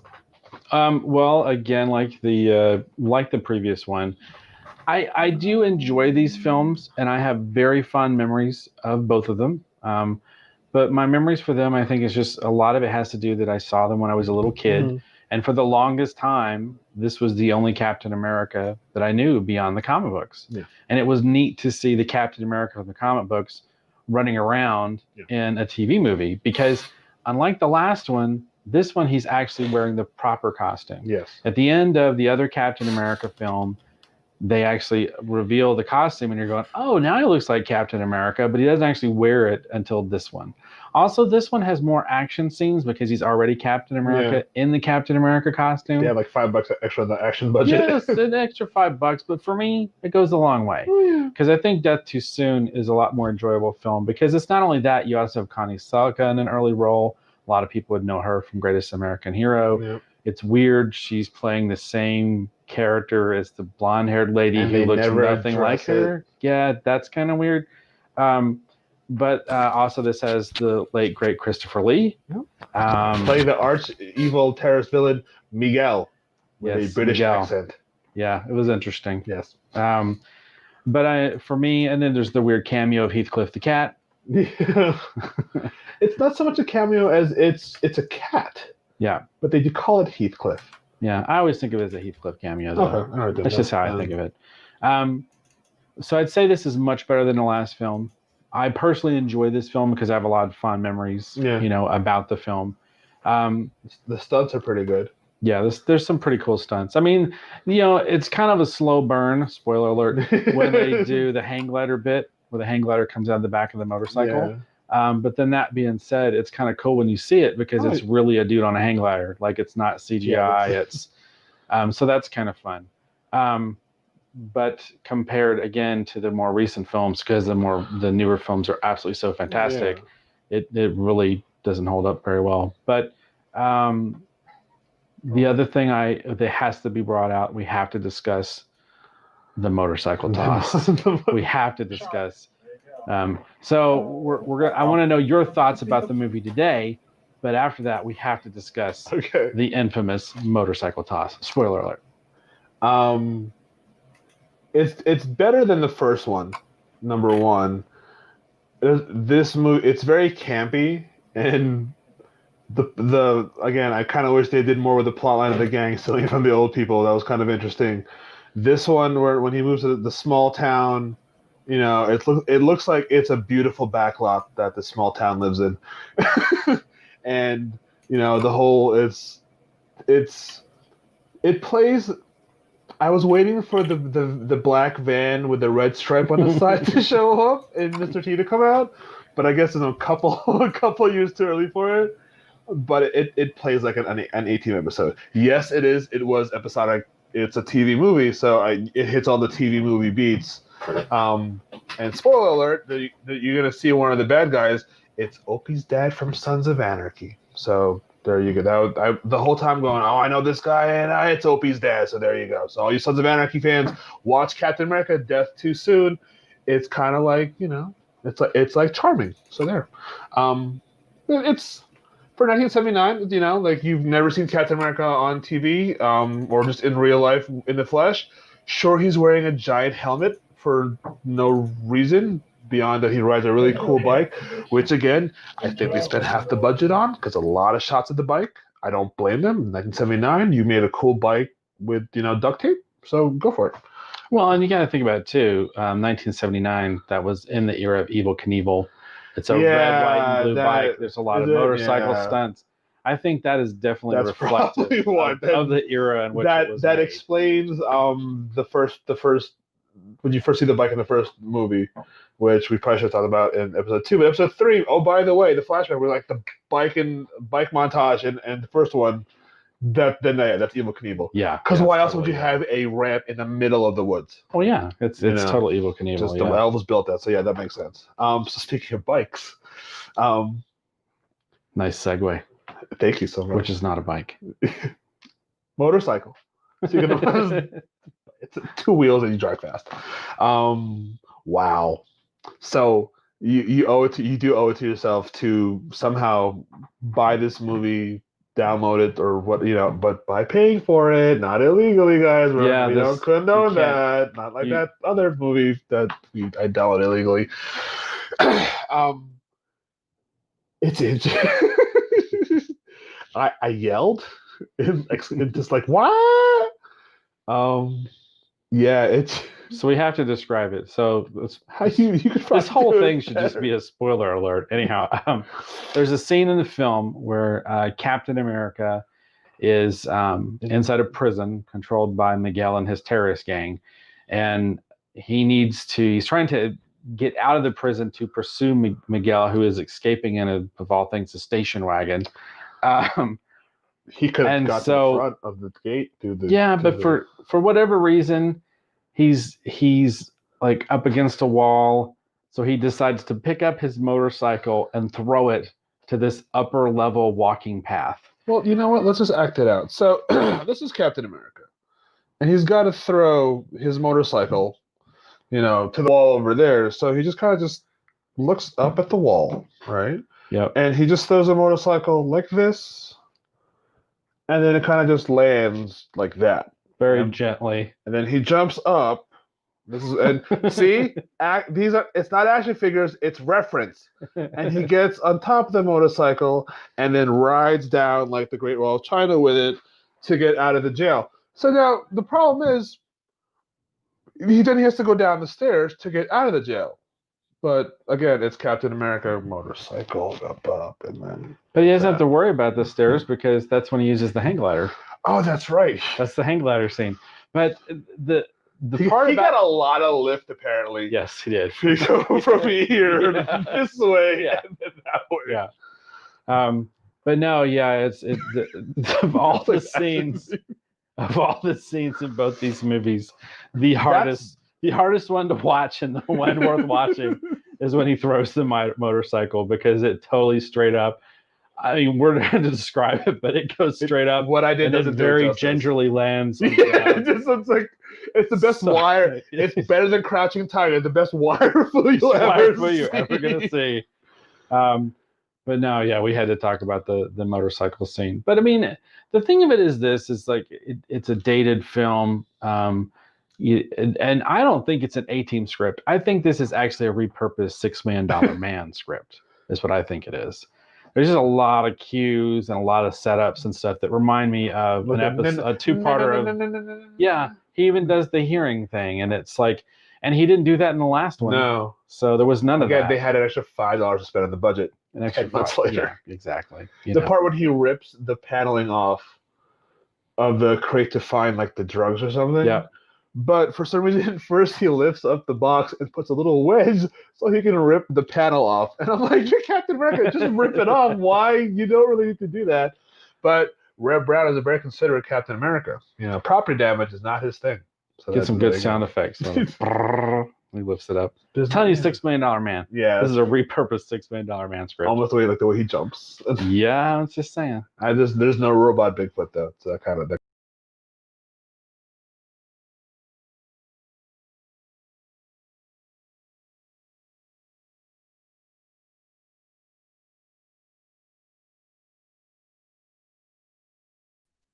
So as you can see, folks, I'm almost done with my page 3.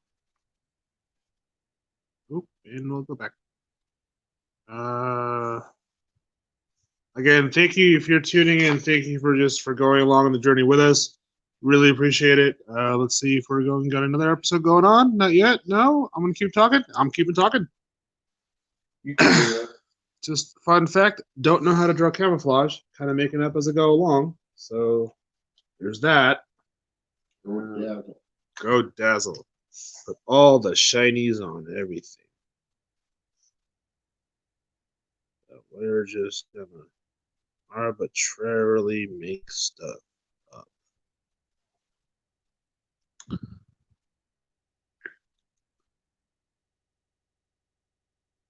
So sorry about that. We had a minor technical glitch. I'm trying to get it fixed here real quick.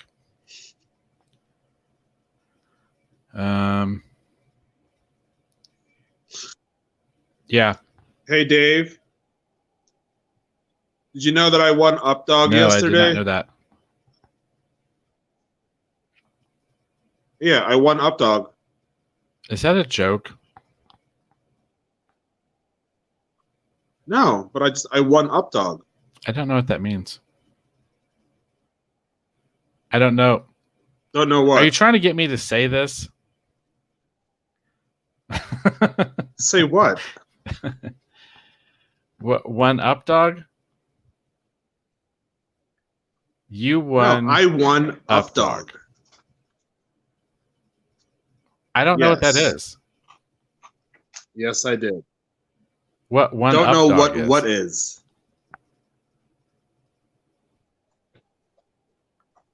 Not much, Oh, dog. What's sorry. up with you? Never mind.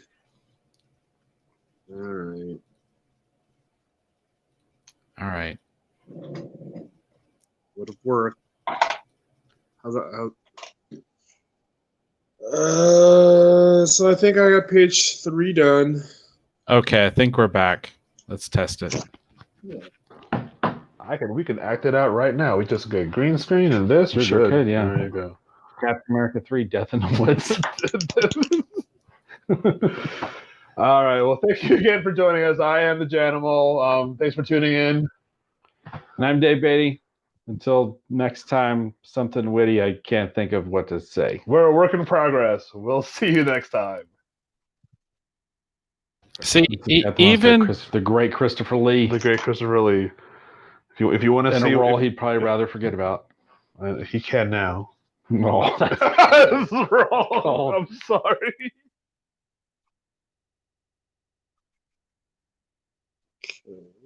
see, even back then, I wasn't very good at being the straight man for the joke.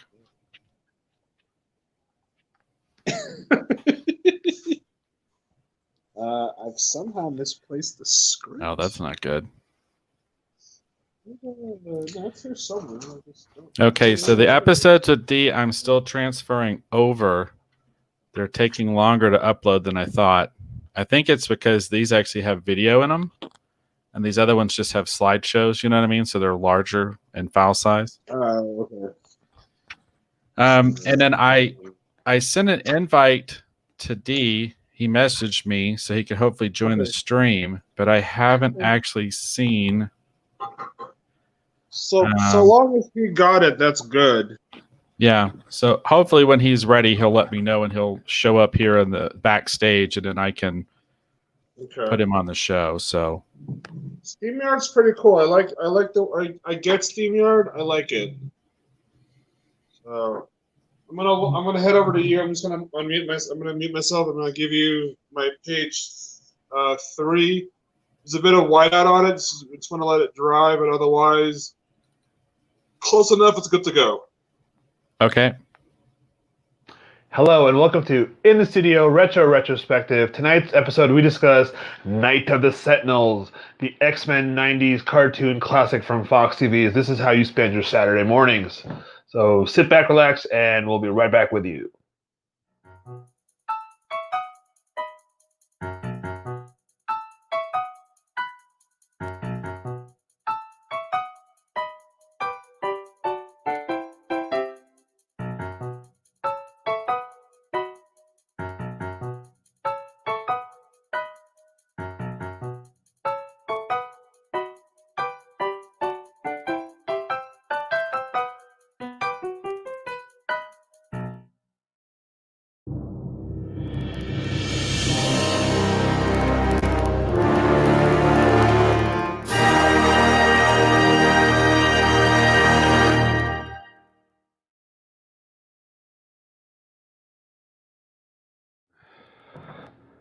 And hello, thank you for joining us. I'm the Janimal, and this is my fellow friend and artist, Dave Beatty. So tonight we're talking about X-Men's Night of the Sentinels from 1992.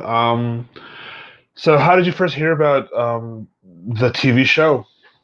Well, the Fox animated cartoon series, I remember seeing ads and stuff for it, like in the comic books. I just remember being a big deal, like people talking about it, people excited about it.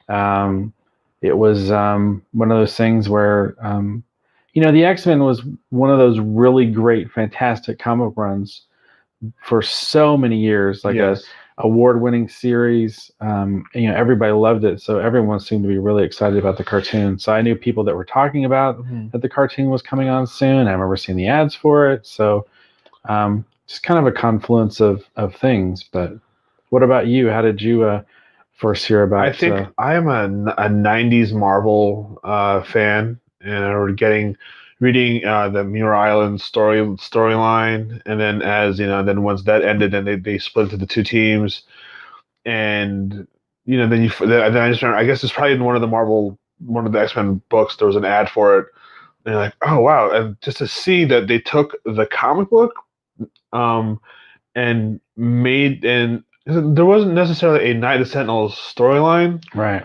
Yeah, there was not. No, there was not. right? They might have had a story called Night of the Sentinels, but I don't think it followed the storyline of the cartoon. Yeah. And if it did, it followed it with probably a different character because I don't remember Jubilee being hunted down by the Sentinels. Yeah. But the fact that they were all in their 90s costumes, Right. that's what I was like, oh, that's so cool. Like, oh, I can finally hear what Gambit sounds like. And wow, not what I was expecting. Really, really just stereotyping a Cajun accent. Wow, that's not racist. Just like, wow, you're really just selling it to me hard. But yeah, that's what I remember just probably through the comic books. Yeah.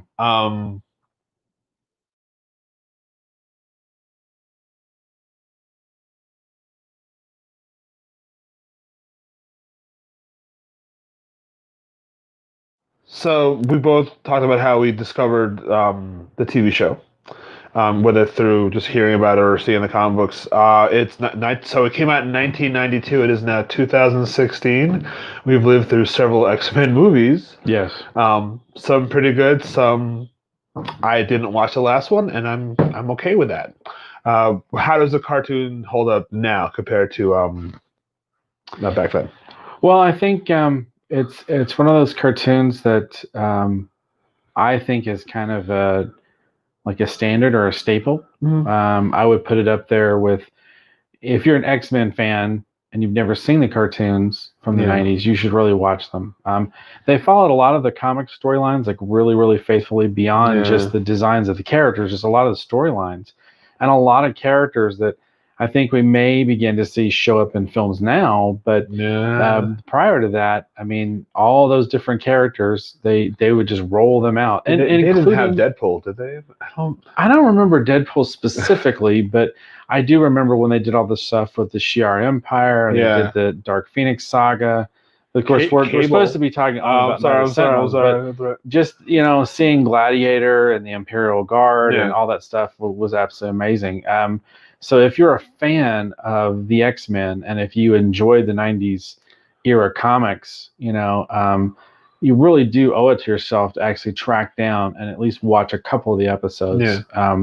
Because it very much captures that flavor in a lot of ways. But that being said, it is a product of its time. But it's just, to me anyway, it's a standard. I mean, like watching some of the Super Friends cartoons, specifically Challenge of the Super Friends, where, and again, I'm a DC guy, but if you look at those cartoons where you have the Justice League of America versus the Legion of Doom, if you're a DC fan, that's a staple. That's a standard. So if you're a fan of that, you should be at least versed enough that you've seen it. So I look at these X-Men 90s cartoons, especially the Night of the Sentinels, in a similar sort of vein. It's kind of a standard for me. So what do you think? I own the season 1 box set of the X-Men cartoons, and it's nice that I could watch it with my son, who is 7, so that's kind of cool, and he can be like, oh, that's who's that? I'm like, well, son, that's we don't really know yet. So they're dated. It's like if you're a grown adult now watching them, it's like going back in your childhood. It's like if you were a child of the 90s, you definitely watch this. You watched the Spider-Man animated one. If you're a child of the 80s, though, you watch G.I. Joe and you watch Spider-Man and His Amazing Friends. So it's a nice snapshot in time, and it's something that as a parent you can just watch with your child and go, like no one really gets hurt. It's a cartoon. Despite some the storylines were pretty cool and pretty deep. They delved in deep to things, but it's cartoon at the end of the day, worth watching, just for the nostalgia of it all. So I like it. I will watch it again probably this weekend with my son. So, and just to drive a point home, so you would throw this in with the 90s Spider-Man cartoons? In the sense that it was in the 90s. Because even the Spider-Man animation, that was a little brighter, cleaner, crisper. Maybe the transfer was weird, but this one... See, for me, I think of this more in terms of like the classic 60s Spider-Man cartoons, like as being like a staple. Because it's like, if you think about it, it is the X-Men and a lot of those classic comic storylines, warts and all. You know what I mean? Like it's all right there. And I mean, for me personally, I mean, I would probably I would probably lump it in as in terms of Marvel animation as being more of maybe a classic, just because I think that in terms of X-Men, it can sit on the shelf with the '60s Spider-Man cartoons, and those I think are kind of a staple or a standard too. So I would hold it with, because I don't remember the '60s ones. I mean, I've seen them, in passing, but '80s Spider-Man is Amazing Friends. yeah, You know, that's also a yeah. classic. Yeah, I would. So the '80s would be Amazing Friends, the '90s is X-Men, 2000s. I don't know. I don't think there's anything. That's when animation kind of. Well, I mean, there's the Avengers, Earth's Mightiest Heroes. That was actually a pretty good show, and that one went kind of deep too, where they started talking about the classic Captain Marvel with the green and the white and outfit. Like there's been some good stuff, but for me, it's like when I specifically when I think about the X-Men '90s cartoons, I mean, the hands down. I would say it's in my mind anyway. It's a classic. Like on DC terms, if we're at it equate it in DC terms, that's Batman animated series. Well, no, I would say it goes on the same shelf that the Challenge of the Super Friends goes on. Oh, okay. Like well, yeah. it sits on that same shelf. That had the twins, right? No, I don't think Challenge of the Super Friends didn't have the Wonder Twins in it. I don't think. Did it have the annoying boy and the dog? No, that's before. Challenge of the Super Friends was the first one that was just straight up the Justice League versus the Legion of Doom, if I remember Meanwhile, correctly. back in the Legion of Doom, that one? Well, yeah, they had the classic voiceover narration, but it wasn't the the Marvin and Wendy and the Wonder Dog. It wasn't that stuff. No, but they played it straight. Well, for the most part. I mean, for the most part, yeah. I mean, okay. But at the same point too, by playing it straight, that also means like even the things that are kind of silly, like they just put it in there and leave it. You know. But that's what I'm saying. It's like I would put that on. I would in DC terms, it goes on the same shelf as Challenge of the Super Friends. Okay. In my mind, Batman the Animated Series is actually there's another shelf. That's where Batman the Animated Series sits up there with movies like Mask of the Phantasm or Return of the Joker, and it's its own. Literally, that shelf is basically dominated by Batman. That's Batman's shelf. We'll talk about those at another time. But expect us to be up late watching cartoons again. But the second shelf, the classic standards that people should be familiar with, I would put the '90s X-Men cartoons on that shelf. But the shelf right below that, you can put the '90s Spider-Man one. No, that goes lower. Above the Hulk one? No, that goes down there with the MTV Spider-Man. No, that's the fourth bad. Shelf. No, that's maybe the fifth shelf. No. Yeah. It did some. The '90s Spider-Man isn't bad. He did. I mean, the Venom storyline. I like the '90s Spider-Man cartoons just fine. Yeah. But it's for me, like in terms of Spider-Man, I would put the Amazing Spider-Man cartoon from the '80s. No, I would put the '60s first. I would do Spider-Man's Amazing Friends second. Yeah. Then I would do the Spider-Man cartoons from the '80s.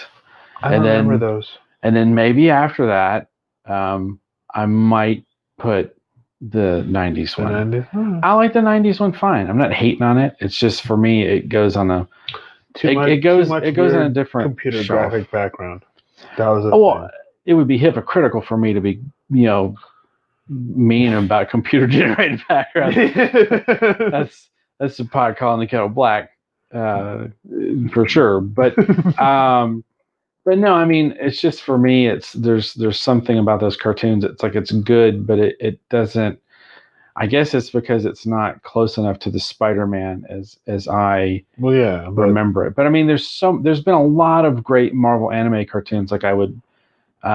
Not everyone would agree with me on this, mind you. This is purely my opinion, but I would put the '60s Spider-Man cartoons ahead of it. I would put the X-Men cartoons ahead of it. Spider-Man's Amazing Friends I would put ahead of it.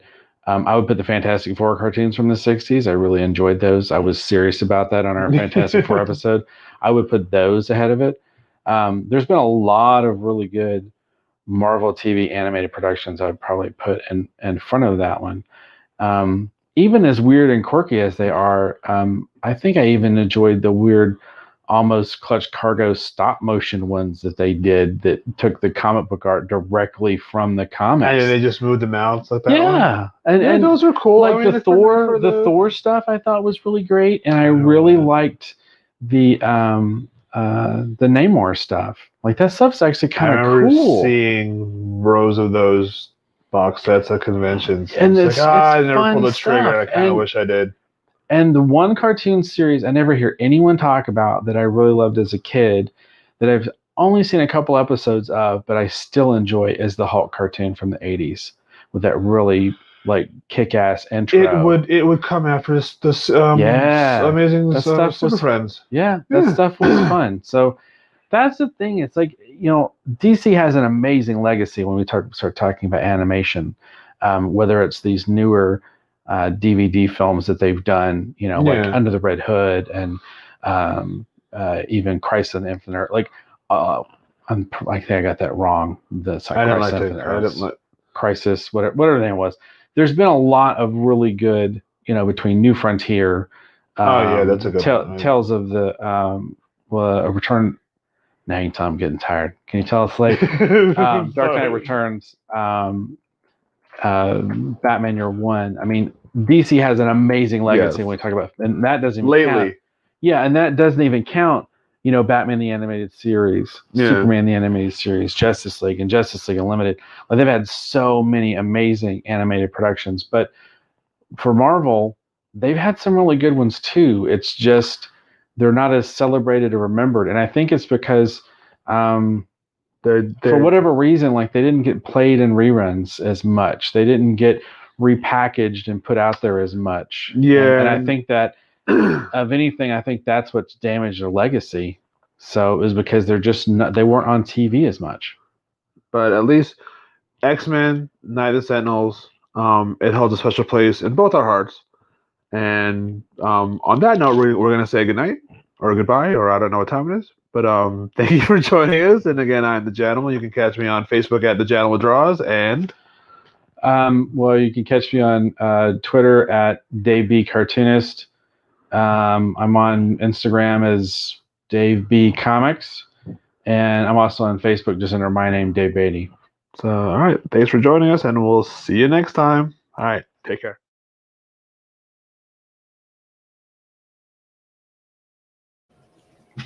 So just real quick, I want to mention none of those links for me are active anymore. I don't use any of those platforms anymore. Well, I use them, but those handles are no longer any good. Pretty much everything for me is now Retro Rogues, but let's not worry about that. I'm trying to find the best way to actually share the GoFundMe link, because I can't just easily post a link. So if you look at the ticker at the bottom of the live stream here, there's a description there. I've also put it actually in the comment. There's also a direct link in the description for the episode. Hopefully, if you're watching this live streaming episode right now, there is a link right there. If you click, that will also take you to the GoFundMe. Remember, again, our goal here is to create a 24-page comic in 24 hours, but we're also drawing for Dyshan. We're trying to raise funds to help out him and his family. I was hoping he was going to be actually on the show here, but currently I haven't received an opportunity to invite him to the live stream just yet. However, that's neither here nor there. But also, too, if you go to KirbyTees.com, there's a whole bunch of different tiers there. You can actually pledge and actually get a copy of the comic book for Battle Burrows that we're in the process of creating right now. Again, we're going to create a comic book in 24 hours.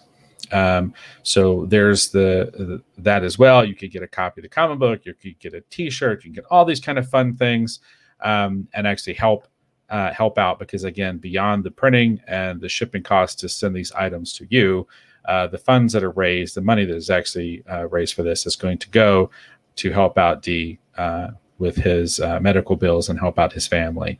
So again, we want to make sure that everyone understands that that's what the whole goal of what we're trying to do here. So I hope that people will definitely take the time and click on those links, and let's raise some funds for them and see what we can do to help out. All right, so that was the X-Men episode.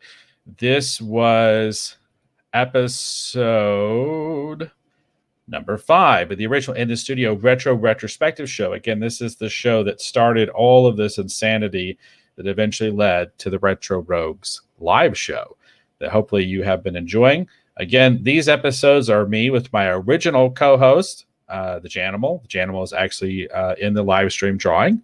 It looks like he might, yeah, he's right there drawing right there. You can see him waving his hand. He's in the live stream actually drawing. So what we're going to do now is we are going to play a couple of episodes because Dee was actually a guest on 2 episodes. These episodes, this first one I'm about to play, this is actually Dee and the Janimal. It is more, just disclaimer, no young, super young children watching this. I don't think it's that bad, but Jan keeps telling me I'm kind of overreacting to it. But anyhow, just a disclaimer. Normally the Retro Rogues live show is intended for an adult audience, not intended for children under the age of 13. Parental discretion is advised. So with that, I am going to, if I can get this to undock, I am going to get this other episode queued up here. Now this is, I don't remember what episode this was anymore of the Retro Rogues. The original show, let me see if I can find out. This was episode 19 of the original In the Studio Retro Retrospective show. Again, Dee is the special guest with the Janimal, and this was a retro retrospective review of Darkman. You got this? God. Let's go. Hold my hand. No, you Hold my hand. We gotta do this. Oh, yes. No. Okay. I'm good. Let's do this. Oh, my God.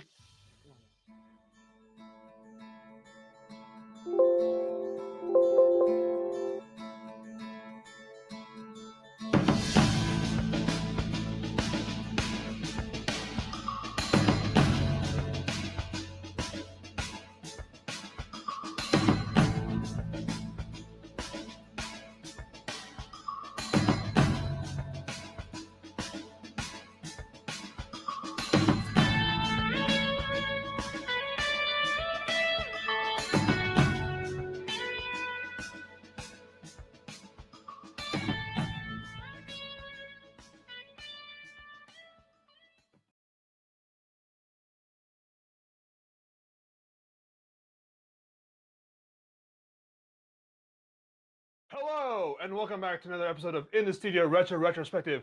I'm your host, the Janimal, and there's something different. Dave? No? Tell the folks who you are. Well, hello, YouTube. I am Dyshan Games, and today we're talking about 1990s Universal Pictures movie Darkman. Because that's the voice you do. Because it's Darkman. It's like Batman, but it's darker.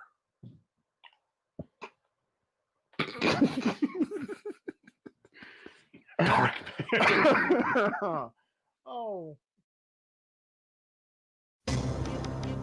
Somewhere in the city, a brilliant scientist is on the verge of an amazing discovery. The cells, they're holding. They're stable. Finally, we can replace damaged skin tissue. Then... No foolish heroics, if you please.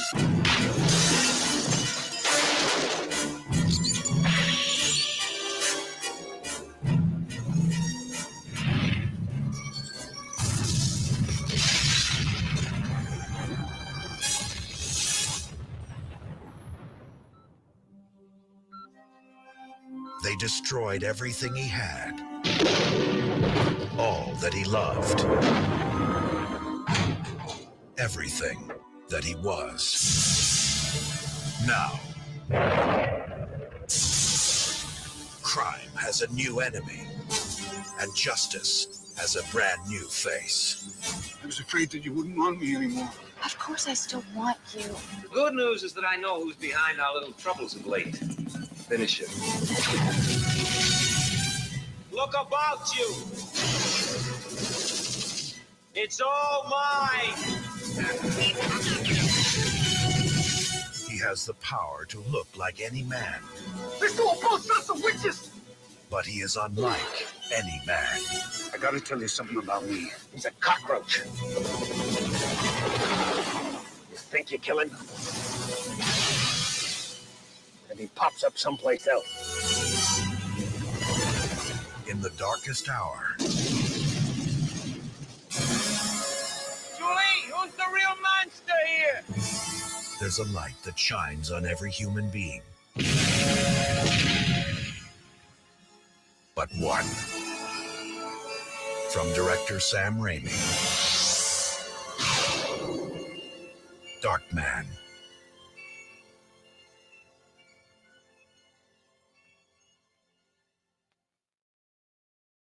So, Jan, we're talking about Darkman. How did you hear about Darkman? But how about that trailer, right? That's right. Oh The my trailer goodness! was Did awesome. you see that? That's just... Even for the 90s, the trailer was amazing. Exactly. And that's saying a lot because I lived through the 90s. He not so much. But the 90s were trailers in the 90s. That was something. By the 90s, I had a mortgage. I was, I had like 3 marriages. No. So thanks for sticking around past the trailer. Darkman from 1990 Universal Pictures. When thugs employed by a crime boss lead a vicious assault on Dr. Peyton Wilder. It's 1990. Played by... Did he win an Oscar? He has not won an Oscar. He has not won an Nominated Oscar. multiple times, has not won. However, his penis is so huge it has its own website, LiamNeeson'spenis.com, I think. Liam Neeson, leaving him literally and psychologically scarred. An emergency procedure allows him to survive. Upon his recovery, Wilder can face solace only by returning to his scientific work, developing synthetic skin. He, much like Michael Jackson. And seeking revenge against the crime boss, because that's usually when a crime boss blows you up and you survive and grow synthetic skin, you kind of have to seek revenge. If not, it's kind of like it's a missed opportunity. He assumes Phantom Avenger persona called Darkman, who, with malleable facial qualities, again, much like the king of pop Michael Jackson, is able to infiltrate and sow terror in the criminal community. So it stars Liam Neeson as Peyton Westlake / Darkman, or Wilder, depending on what we call him in the synopsis. Frances Oscar winner. Several, 2, 3? Two. She like the Meryl Streep. She's like Meryl Streep light. I think it's 2. 2. Oh, so okay. So it's like low calorie Meryl Streep. Frances McDormand as Julie Hastings. LA Law's very own, and Dr. Giggles. Dr. Giggles. One of my favorite horror movies of all time. I never saw it because it scares me. Larry Drake as Robert G. Durant. Did you know the tagline for Dr. Giggles was "When he laughs, you die"? Is that 1992? I think so. One of the best taglines you'll ever find in a movie. So in the 90s, a lot of cocaine was on when they're making these movie titles. And it's directed by Sam. Yes, I made Tobey Maguire be a hipster beatnik in Spider-Man 3 Raimi. So how I heard about Darkman was I thought he was the Shadow first, because all the ads you would see in like 90s Marvel comic books would be there's fire and he's doing like that bam pose with he's got three fingers and I'm like, oh, it's the Shadow, but they keep calling him Darkman. So that's kind of how I heard of him. I saw this movie recently, like around 1992. Oh yes, very recent. So it's very fresh in my mind, the movie Darkman. Dark. And from that, he's Liam Neeson. And that's how my recollection of Darkman. What about your recollection of Darkman? All right, so I was 1 when this movie came out. So I didn't see Darkman until VHS years later. You were 2. 5 or 6.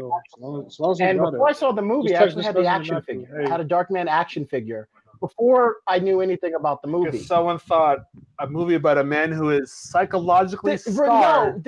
You have to remember, this was the 90s. RoboCop had an animated cartoon series in the 90s. Yeah, but it was awesome. Yeah, but do you remember the RoboCop movie? Oh, hell And then yeah. they turned a cartoon. They made that a cartoon. So they fought ninjas. Darkman, I had the toy, my Darkman used to fight my Batman, which is awesome because Darkman is very much like Batman. So when I finally saw the movie on VHS, first off, it started my love of everything Liam Neeson. Okay. Even his. It started my love of everything Liam Neeson. I've visited that website multiple times. Okay, so it's true. I'm not making up. He's been there. It started my love of Liam Neeson. It started my love of Bruce Campbell because I didn't know anything about Ash. So it started my love of Bruce Campbell. But rewatching the movie recently for this, which is a good idea. Which is a definite good idea. Good idea. This movie is cheesy in all the best ways. Okay. Like everything about this movie is from the love story to what he's doing because he's developing synthetic skin before he becomes Darkman. Okay. Like that's what he's working on. And they can't get it to go past 100 minutes. The skin won't keep its form for more than 99 minutes in the light. But then when his research assistant turns off the light or something like that, not to quote Spider-Man or anything, it goes past and they go, it's at 100 minutes. It's at 105 minutes. What is it about the darkness that lets the skin keep going? See, you know what? From 1992, I do remember that. Now you remember, no, from 92. That's a good memory. Thank you. Then when Dr. Giggles breaks in, right, and he has one of the most horrific deaths, origin stories, whatever, how to become a hero since RoboCop. Like they destroy this man. Right. And he goes back to after he's found, and because they think he's dead, right? Because his place blows up and he catches fire. But doesn't his lab's still there though? His lab is in ruins. It's there, but it's in like shambles because they attacked him in his lab. But things still work. Yes, because it's the 90s. So of course things still work. Like someone's paying a power bill. Yeah, it still has power. Okay. Most of the machines haven't even been destroyed, it seems, because he's still able to make skin after he comes back. Right. He even makes himself a face. Of Liam Neeson. Right, and he's playing Liam Neeson. Before he was Oscar Schindler. Right, yeah. Before he was deep cuts. Before he was Ra's al Ghul. Right. Before he had a particular spoiler. Before he had a particular set of skills, he was Darkman. Before Sam Raimi was, making Tobey Maguire cry. Right. He was directing Darkman. And that's how you heard about Darkman. That is how I heard about Darkman. Interesting. From a movie, and then I loved Liam Neeson. It was awesome. And his penis. And yeah. Who doesn't? Well, I mean, I do. Exactly. We should all. Everyone should. We should go to this website later. Right. Slate. So, in case you didn't know, I'm horrible at math. D was the one that told me that, 1990, 2018, that's 28 years. So 28 years have passed since Liam Neeson graced us with his Dark Man. First last episode we're talking about Dick Tracy. I talk about Dark Man. So what are your thoughts on Liam Neeson's penis and how it holds up? Or Dark Man too. To make reference to the first thing you said, it holds up very well. Very well. Go to the website. Hands, yes. Yeah. Darkman, even for it having those 90s special effects, was it really that well? The practical effects are really good. There's scenes in which he's like flying from the helicopter. Yeah, I mean that's nice, but the story holds up perfectly. It's a little Phantom of the Opera too, isn't it? It's very much Phantom of much Phantom of the Opera. You're absolutely, but the story holds up. It's a timeless story. It's a story of someone who was wronged and is seeking revenge. So it holds up. Count of Monte Cristo almost. Exactly. Okay. That Darkman is the Count of Monte Cristo. Is the Count of Monte Cristo. Yes, his name is not Peyton Wilder. He is Edmond Dantes. Again, deep cut. Know your history, kids. Literature. Go to your local library. That's right. Libraries are great services to the community. Not only can you learn about the facts of the world, you can watch Darkman. Okay. But no, like if that movie, if a studio, because remakes are all the buzz right now. Yeah. If a studio said, "Oh, we wanted to redo Darkman," updating the effects and the story can go. You could do that movie right now with updated effects. I think though There's certain movies that you should not remake. In Hollywood, if you're watching this, I'm talking to you, that coked out studio exec. Don't remake this movie. No, I don't think Darkman shouldn't be remade. No. I'm saying it could be there, like you said. There's a lot of movies that Hollywood should not remake that they do. This is not one of them that you should. But if you chose to, you could tell this story. You could tell the story of the man who was wronged and using his particular set of skills, like, fabricating skin to seek revenge on those who wronged him. He goes out into the world. But only at night. No, he actually goes out in the day because the skin has 99 minutes of sunlight. But then it starts to do it boils and like the Michael Jackson. We're just it boils and he takes the mask. He pulls the mask off. Yeah. He was ripping masks off his face before Tom Cruise was doing it. Yes, he Mission was. Impossible. Yeah. Oh, that's a good one. So my thing with Darkman is, like, I'm not a Sam Raimi fan. But you didn't like the Spider-Man movies. I liked it up until Tobey Maguire started doing jazz hands. I was actually okay with it. Do jazz he hands. did. He did. He did this, and he pointed at me. That's good enough for me. Good enough for me. So I think and it hits all the weird Sam Raimi beats. It does, definitely. Again, it's like if there's, would I let my son watch it? Probably when he's like 12. Like, here, son, here's a beer. Go watch this weird movie with daddy. Here's a you're getting a root beer, right? Here's a root beer. But I think I mean, I'm sure if you're a Sam Raimi fan, it holds up. I guess it did well enough that it spawned like 3. It on a budget of $16 million. The movie made $48. Half that was craft services. Because Larry Drake, man liked a good sandwich. Well, everyone likes a good sandwich. Well, that's true. What do you like for a sandwich usually? Chipotle chicken on a sandwich with like Swiss. Oh no! And a pickle. Bianca Mano's Italian sub in Hoboken, New Jersey. That's a sub. No, you're asking me what I like or where would I go for a sandwich? Well, that's not there. the same thing. Well, if I'm making a sandwich at home, if I'm going to go somewhere, I'm going to Witch in Killeen, Texas. You can get like almost any type of sandwich you want, and it's so good. They've never made a bad sandwich. I just give me a ham and Swiss, lettuce, tomatoes, just thick layer of mayo, and then they do oil and vinegar. Wait, so Darkman is a movie. Yeah, we're gonna get back to Darkman. Darkman. So you don't think it holds up 28 years later? It is a special time in the 90s when they're like, you know what? We don't know what we're doing, and we have this newfangled thing called a computer, and we're going to see what it does, and we're going to make some special effects. I would agree with that. The CGI doesn't hold up, which is what I'm saying. If they up with today's effects, but the story, not all of the dialogue, you got to rework. I'm just saying the actual story of Darkman. Right. Liam Neeson's acting holds up.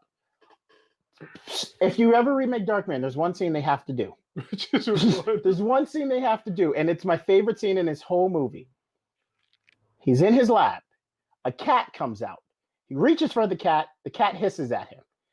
He loses his mind on this cat. He starts talking about how he's in a freak show at the circus. Right. And he puts on like like you're putting oil in your car. What are those things called? The big gloves. He puts on not the gloves, the thing like so you can pour it in so it doesn't spill everywhere.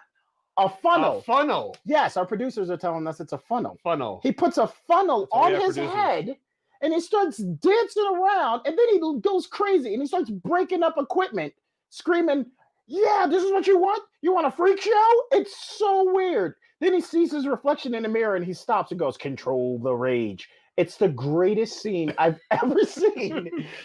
I was not expecting Liam Neeson to lose his mind because a cat wouldn't touch his hand. Right. But now we know Liam Neeson loses his mind if cat don't touch his hand. Well, that's I have cats, so I can appreciate but that. If they ever remake Darkman, that's a scene that they could I think my biggest problem is that when Darkman 2 came out, because I guess apparently it warranted there to be a Darkman 2, they switched Darkmans. They did. We joked that he kind of looks like Hush from Batman's Hush or the Mummy wearing a hat.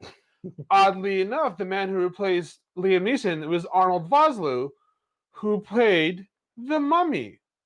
So I was like, I don't know if it's like, oh, foreshadowing, and it's by Universal. So again, that makes no sense. But just like typecasting. It's one of their that's a good one. Our producer's just typecasting. Yeah, he likes to play a mummy. Now here's the question: are they typecasting him, or is he typecasting himself?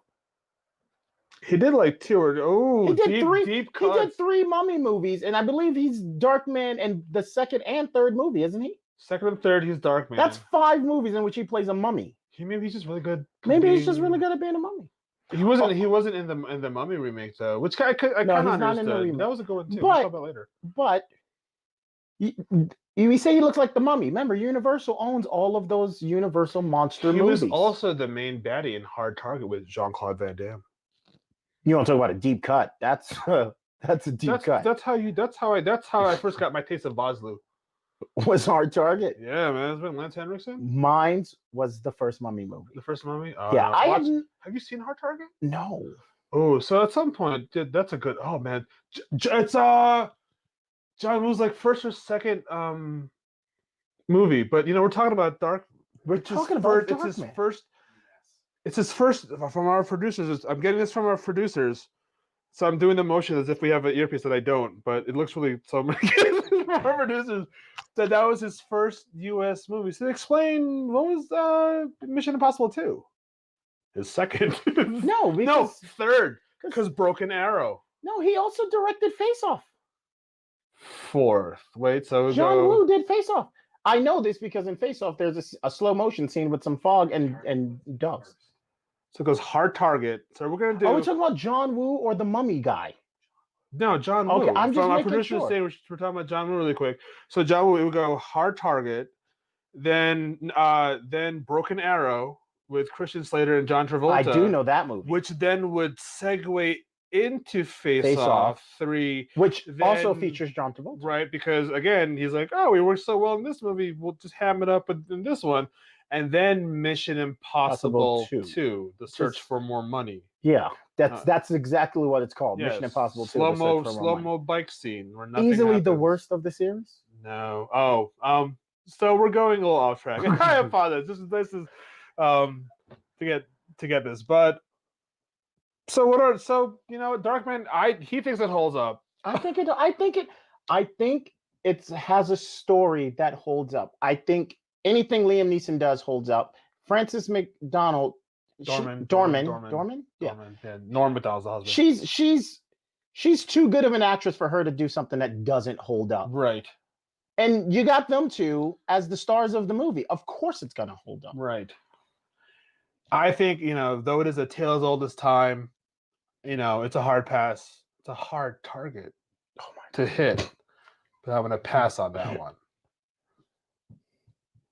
Slate. So for today's art segment regarding the movie Darkman and how the artist we most associate with the character of Darkman, I got nothing. Me either. You know what? So basically, here's a bunch of random images of Darkman and maybe some cats that we found on the internet. So hope you like that. No cats. He doesn't like those. Oh, that's true. Deep cut. So we're gonna end. Look stuff.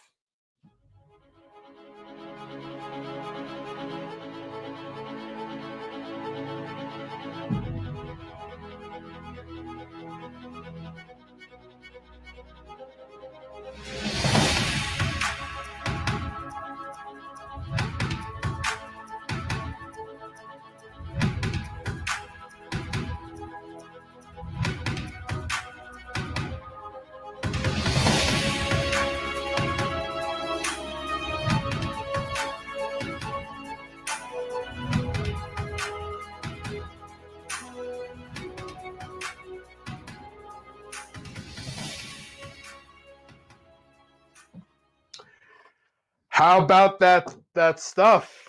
There you go. Darkman, dark cat, dark. Yeah. Thank you for joining us for another episode of In the Studio Retro Retrospective. If you like, please like, share, and subscribe. As the kids are saying, that's the hip thing, and then you dab it when you're done. You dab Don't, it. no, don't Dark dab. No, don't no, do that. We're not Nope. doing. Nope. Nope. But I'm doing that. Hey, YouTube, guess what? The dab is dead. It's gone. But like, share, and respond to what we're doing. No hate mail. But And if you have any suggestions of movies you would like us to do on Retrospective, in the studio Retrospective, please let us know. Comment below. See this scroll that's going across? There's no scroll, but you know how to find us. I'm your host, Janimal, and this is your other host. I'm Dyshan. And we'll see you next time. There you go. All right. Oh, we didn't plug the movie. Oh, so we're going to watch next time. We're going to review Rocket Man, where Elton John fights Nazis. No. We're going to watch The Rocketeer. That's what we're reviewing next time. All right. Thank you. Bye. Bye.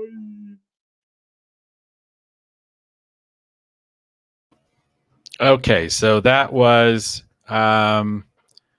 let's see, what episode was that again? I think it even said. I apologize. It's been a while since I've thought about these old episodes, and I've got to go to the other computer because the other computer is the one that has the actual information on it. So that was episode 19 of the original In the Studio Retrospective show. Again, Dyshan Gaines was one of the guests there on that episode. We're going to go ahead and show another one with Dee as guest host. It actually is the one that follows after, and it was episode 20 of Rocketeer. You may be asking yourself, why isn't this stuff on YouTube? Well, it did used to be on YouTube. I actually pulled pretty much all of these episodes down after the whole thing happened with YouTube, but they were trying to crack down on people. So, and they were pushing through all this new stuff. And so I decided to pull all of these episodes actually down. But here for the show, we are rolling them out for those of you hopefully watching the live stream to enjoy. So let's go ahead and let's go to the episode 20. Dee again was a guest on edition, where Dan will be returning and we'll be talking. So again, Dee was also a guest on this one too. So we're going to let this one run here. And then obviously, if you have any questions, any comments, feel free to put them into the comment section. Also, do remember, we are trying to raise funds to help out Dyshan with his medical bills. There's a link actually in the scroll that's actually running at the bottom. There's actually a link actually in the comment section. You can actually find a link to the GoFundMe in the description for the episode. And again, if you go to KirbyTees.com, if you actually go over to KirbyTees.com, we have a lot of different options available there, different ways that you can support what we're doing here. Again, the money for the printing and the shipping, obviously we have to pay for those, but all the money beyond that, that's actually being raised from this event is going to go to help out Dee and his family with their medical bills. So we hope that you will go over to Kirby Tees, buy a comic, buy a shirt. Again, that's a part of the event and help support what we're doing here. Or again, please click the link in the description, go to the GoFundMe and help out that way. So we're going to go ahead and go to the next episode. This would have been episode 20 of In the Studio. And again, Dee is the guest here. So let's get that going. The No Pants edition, where Jan will be returning and we'll be talking about it. Oh, God. Well, we'll see how this goes. All right.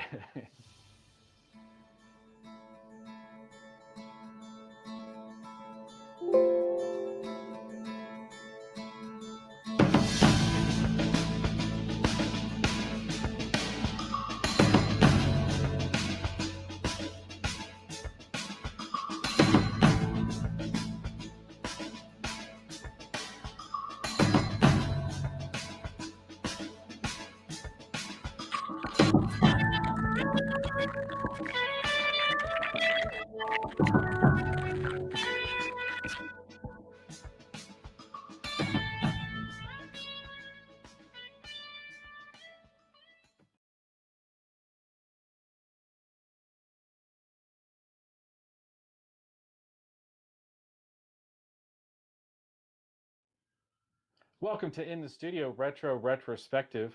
I'm your host, Dave Beatty. This is our guest co-host, Dyshan. I'm back. We're here today. We're going to talk about, where are my notes? We're going to talk about from 1991, Walt Disney Pictures, The Rocketeer.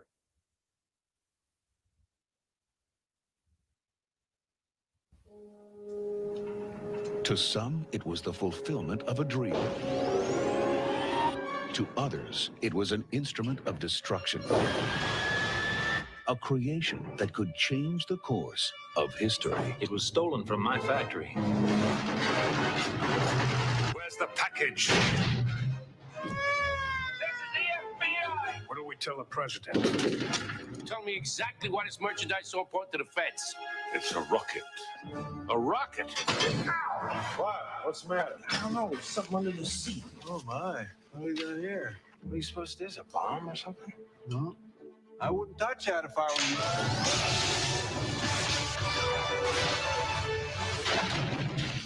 How do I look? Like a hood ornament. Stand clear. What was that? A flying man!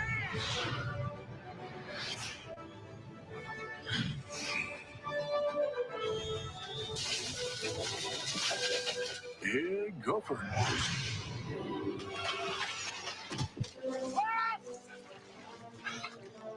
Are you trying to kill yourself? I like it. Uh-oh, we got company. You steer, I'll push. Well, what? I want that rocket, Eddie. Not next week, not tomorrow. Now. Keep your eyes open for this dame. Jenny's in trouble. They're working for a Nazi agent. With an army you could treat these, you could rule the world. You touch one hair on her head, I swear I'll... Shoot him! We've got the girl. The rocket will come to us. I love her, Peeve. Does she know that? She's gonna find out. Let him have it! Hand over the rocket!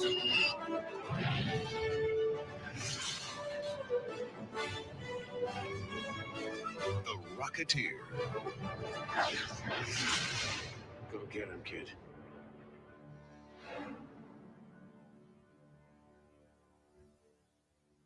So that was the trailer for The Rocketeer. I've always loved this movie since forever. I'm going to read the summary real quick for the film. So Cliff Secord, played by Bill Campbell, is a cocky stunt pilot in love with beautiful actress Jenny Blake, played by Jennifer Connelly, when he discovers a jetpack hidden in a biplane. Cliff straps on the rocket, dons a flashy helmet, and becomes the high-flying hero known as the Rocketeer. But when Nazis want to use the rocket as a weapon, Cliff must use his alter ego to both protect Jenny from an evil actor played by Timothy Dalton and save the day in this period adventure based on the comic books by Dave Stevens. So how did you first hear about the Rocketeer? Well, just like the last time, the first time I heard about the Rocketeer was on VHS because this movie came out when I was 1, 2 years old. So I watched the VHS for the first time.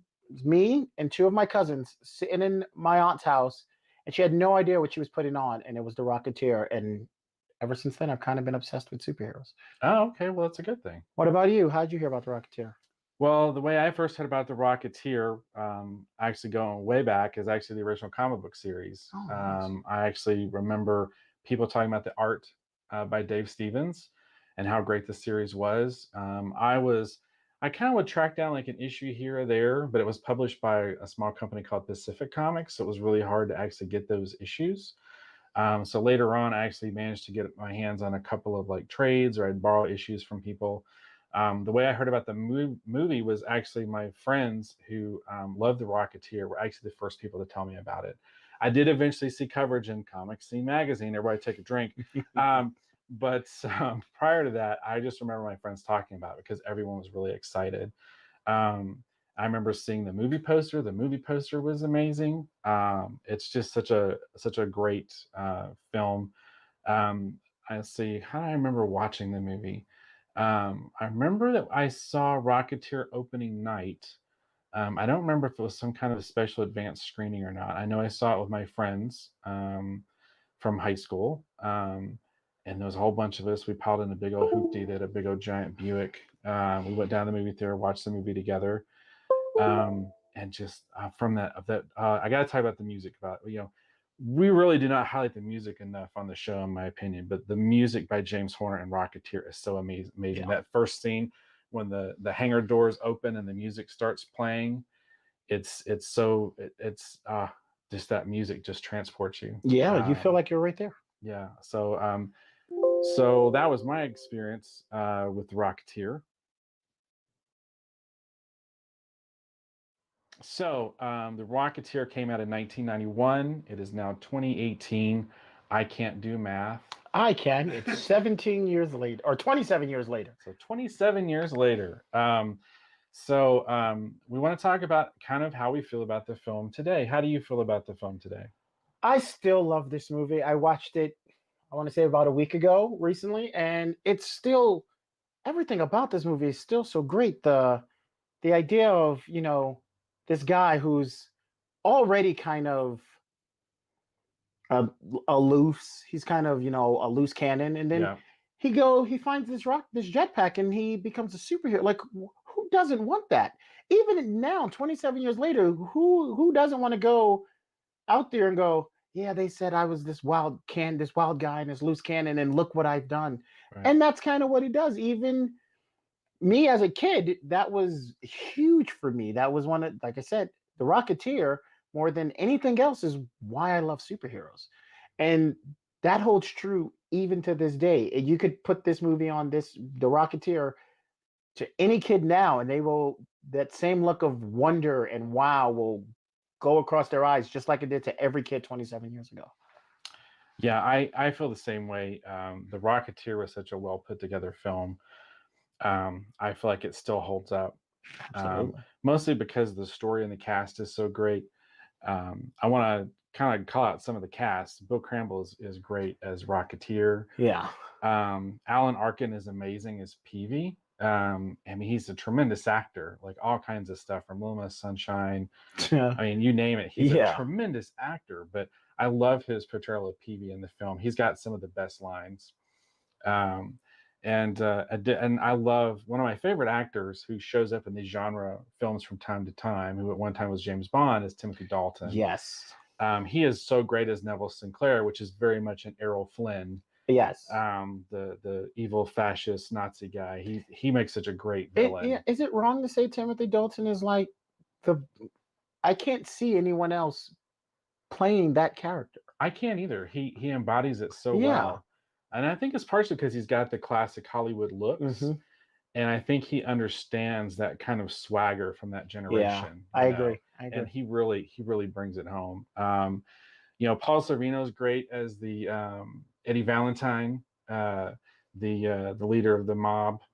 Of course, there's that line where Timothy Dalton does Happy Valentine's Day, of course, the Valentine's Day Massacre. But he makes a great mob boss. Ironically, connection to a film we recently reviewed, Dick Tracy, where he plays Lips Manless. Yeah. So bit of typecasting there, but he's great in that role. And then one of the unsung heroes is I think they called him Tiny Ron, who played Lothar, the big, huge, muscled. Okay, yes. He almost seems like a Dick Tracy kind of villain, which his story, actually, if you go back to the original Rocketeer comics, is pretty tragic. But he makes a great villain in the film and looks dead on from the original Rocketeer comics. That's cool. And my last two I want to kind of highlight here, Terry O'Quinn, who was great in the TV series Lost. Okay. He was also in films like The Cutting Edge, where he played the father. He's just a great character actor. He is wonderful as Howard Hughes in this. I thought he did a fantastic job. And of course, Jennifer Connelly. I had such a crush on her after this movie. I was 6 and I had a crush on her after this movie. And it's so interesting, too, because she very much embodies Betty Page, because Betty Page was who, when you look at the original Rocketeer comics, that's who very much Dave Stevens was drawing, was Betty Page. And it's got to be hard to kind of play that role and bring something that's your own. But she does a great job as Jenny in the film, too. Okay. Such a tremendous cast. Everything about this movie from top to bottom is great. Also, too, the director on this film, it's very interesting, is Joe Johnston. He worked in the original Star Wars films. But in addition, recently, if you enjoyed the Chris Evans Captain America movie, this is your same director. Joe Johnston directed both the MCU Captain America movie with Chris Evans. He also directed Rocketeer. This is also a period movie, so if you love that Captain America movie, you really owe it to yourself to check out Rocketeer. So yeah, I can't recommend this movie enough. It's so good. If you haven't seen it, what are you waiting for?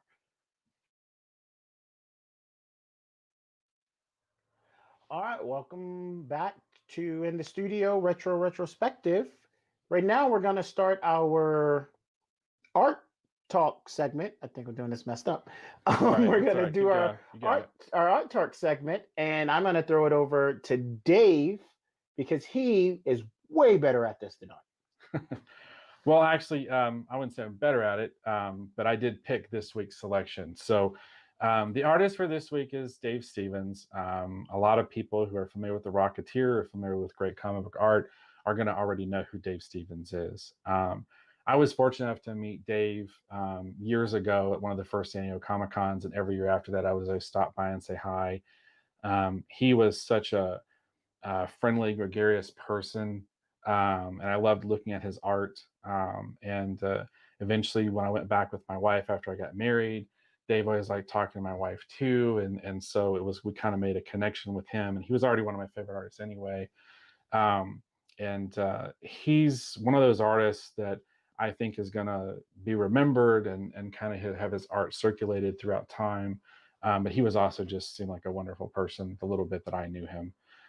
So what we're going to do now is we're going to focus on Rocketeer, but Dave Stevens did a lot of other great art besides just Rocketeer. So our retrospective with the art here for Dave Stevens is going to encompass a little bit more of his career than just Rocketeer, but Rocketeer is what he's most known for, and some of his best work was on Rocketeer. So we hope you enjoy these images of the art of Dave Stevens.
So I want to thank you for joining us in this episode in the studio Retro Retrospective.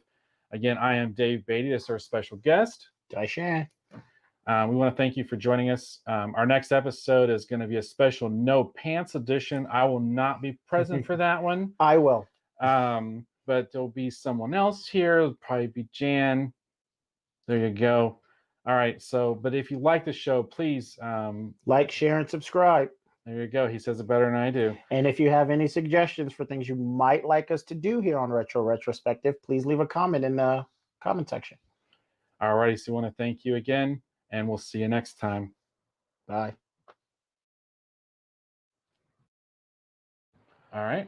You got it? Yep. All right. There you go. So again, as I stated earlier, that's one of the old In the Studio Retro Retrospective episodes that Dee was actually a guest on. Originally, a lot of these shows were available actually on YouTube. Then again, like I said, I pretty much pulled the whole channel down one day. I feel kind of silly in retrospect that I did that. Maybe it could have just stayed. But at the time, it seemed like the right decision to make, which is why I decided to pull the show down. But around that same time was actually when Len Workman, who's a very good friend of mine, he was the original host for actually the Rogues Radio podcast.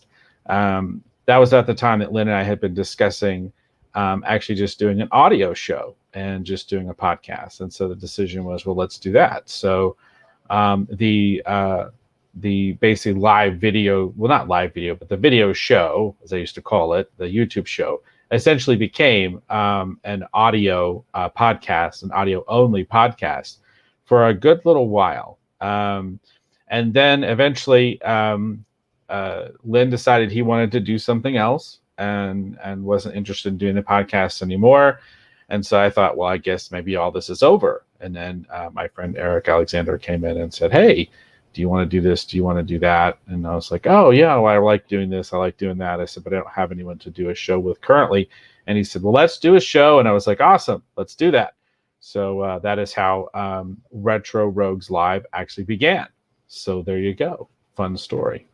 So I think what we do now is we're going to go ahead. We're going to run another episode here of in the studio, and then I'm going to play tech support and make sure everybody is still doing okay out there, because I see some feeds kind of crashing here and there. So let's go ahead and fire up another episode here real quick, and then I'll go do some tech supporty stuff, and then I will come back. So let's do another episode with another guest host, why don't we? So we're going to do, this is episode 10. Let's go ahead and pull this episode down. And then we'll do episode 10. This featured guest host Stephen Reed.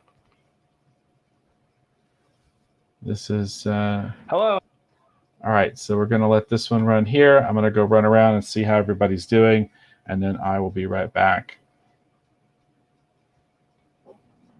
Hello, and welcome to In the Studio Retro Retrospective. I'm your host, The Janimal, and tonight we have it's daytime. We have a special guest with us, Mr. Stephen Reed. Hello, Mr. Stephen Reed. How are you? I'm pretty good. So let me tell the folks at home a little bit about my experience and what I've done. I've actually worked in animation for over 20 years. From Teenage Mutant Ninja Turtles to Anastasia to Mrs. Brown's Boys, which is a huge international hit, but not big over here.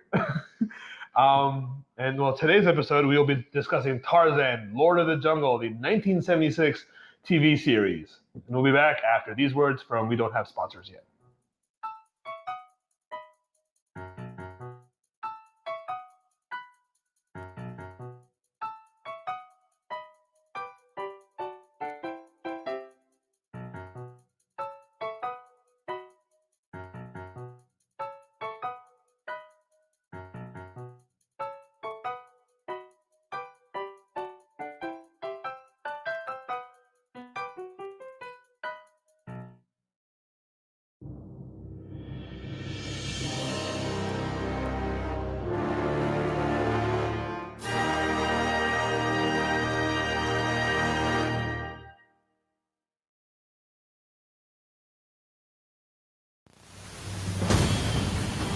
His parents were killed.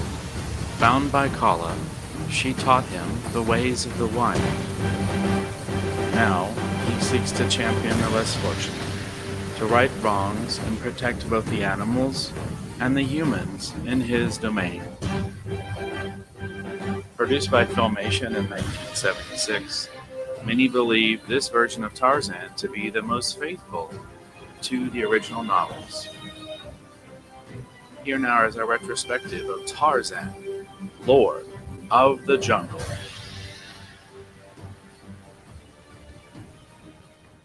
So, Steven, tell me, how did you hear about the animated series? Not the movie, but the animated series. It's because there wasn't an animated movie. How I heard about the series was, I always liked Tarzan as a kid. I watched all the Johnny Weissmuller movies. And in Ireland, they would show after school, probably around 3-4 o'clock, They would show right when the pubs are yeah, when the pubs have never closed, man.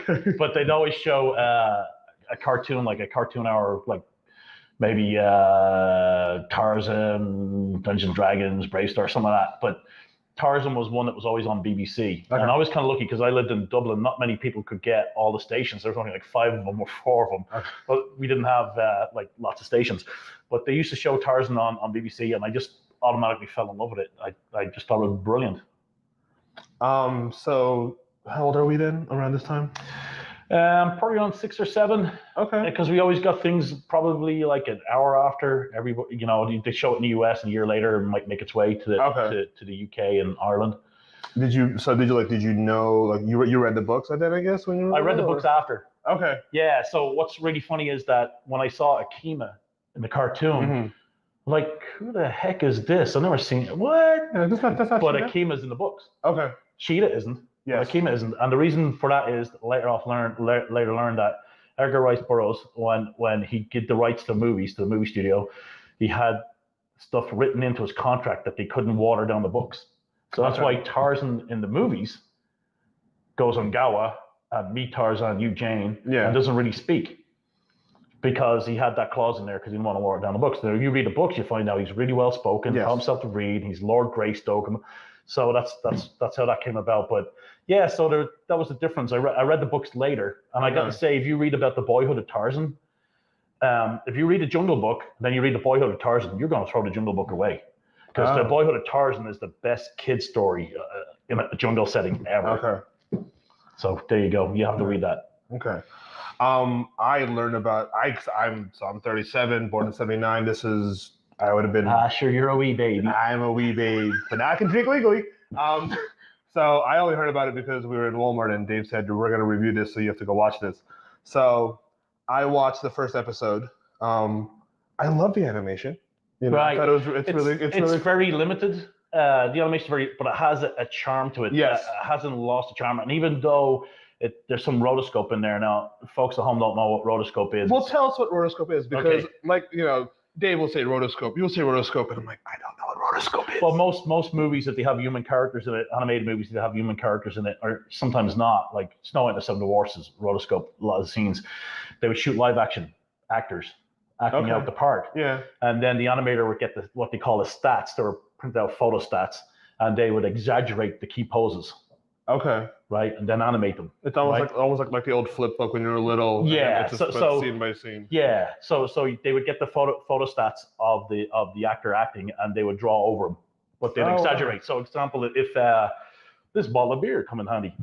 If the photo stat has the actor picking up the beer, he'll pick it up like this and drink. Yeah. But the animator would get it and exaggerate it and go. Okay. Right.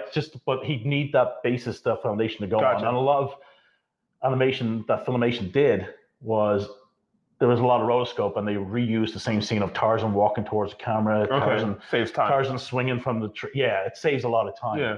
But that's the point. But in some cases, it's so obvious that they rotoscoped. The movie Anastasia that I worked on, a lot of that was rotoscoped, and they kept so close to the rotoscope you can actually tell that they used stats. Hercules was rotoscoped, but the animators pushed the poses. You can't tell, man. The animation that is so good that sometimes you can't tell that it's rotoscoped. Oh, okay. So yeah, it's one of those things. I think you'd have to visually see it to really get it. But yeah, yeah. I think when I watch it and that it has a nice charm, and it's the dialogue is interesting. It's a little. What struck me about the pilot was when I was watching it, I was like, man, you would never show that to a kid today, because it's long talking and scenes, and it's not just that, but there's a sexual tension between Tarzan and the Empress or the Queen over the Gold City. You can tell from where she's talking to Tarzan that she wants to jump his bones. And as a kid, that went completely over my head. But as an adult, I'm like, holy crap! I saw it today. It went over my head. So. But it's like, and she wanted Tarzan, and then because Tarzan's with this other girl trying to get her home, and Tarzan's really innocent. Like, he's like, hey, I'm like Superman of the jungle. I'm just passing through. If this girl's in trouble, I'll help her, And it's so interesting that when he's in the arena and he fight, blah blah blah, and she's like, the queen is taking a liking to Tarzan, wants to be, she more or less wants Tarzan to be her mate. That when she sees this other girl in the scene, she hates Tarzan, wants him dead. You know, and as a kid, who would think that? I don't know. But as a kid, you were interested in the action, and Tarzan was cool, and he was able to talk to the animals, are awesome, and you never got that. It's only now watching, I'm like, wow. Well, and even though the animation's limited and reuse a lot of stuff, it's put together so well that it looks kind of dated, but it still kind of holds up. It's retro. Yeah, it's kind of weird that way. Okay, cool. Well, there you go. And so 1976 is when the show came out, the animated series. It's now 2016. You said 40 years later. Yeah. How does it hold up how does it hold up today? I'd like to see it rerun today on TV channels, but I think it's the thing with Edgar Rice Burroughs, a lot of this stuff is politically incorrect, so it mightn't suit today's climate, although I would love kids to see it, because not everything needs to be politically correct. I mean, for example, you have white people, a city of gold in the middle of the jungle, and then later on you have Vikings, you know, and it's like, and even the way they talk and go about their actions. But I think something like that today, for a kid to see that today, they will still be mesmerized by it, and it will still be one of their favorites, and I might actually get them to read the books. Yeah. Because this isn't your dad's Tarzan that was, you know, Johnny Weissmuller. Yeah. This is the Tarzan of the books and the Tarzan of the comics. It's closer to that look and feel than anything else. Even the way he names the Bol Mongani, Tantor, they're all the names that Tarzan gives the creatures in the books. Okay. So, I mean, I tell you what, this series had such a great effect on me that we had a Jack Russell dog, and whenever I said Ungawa, the dog went into his bed. So, I mean, hey, I didn't say go to bed. It went Ungawa. The dog went, oh, okay.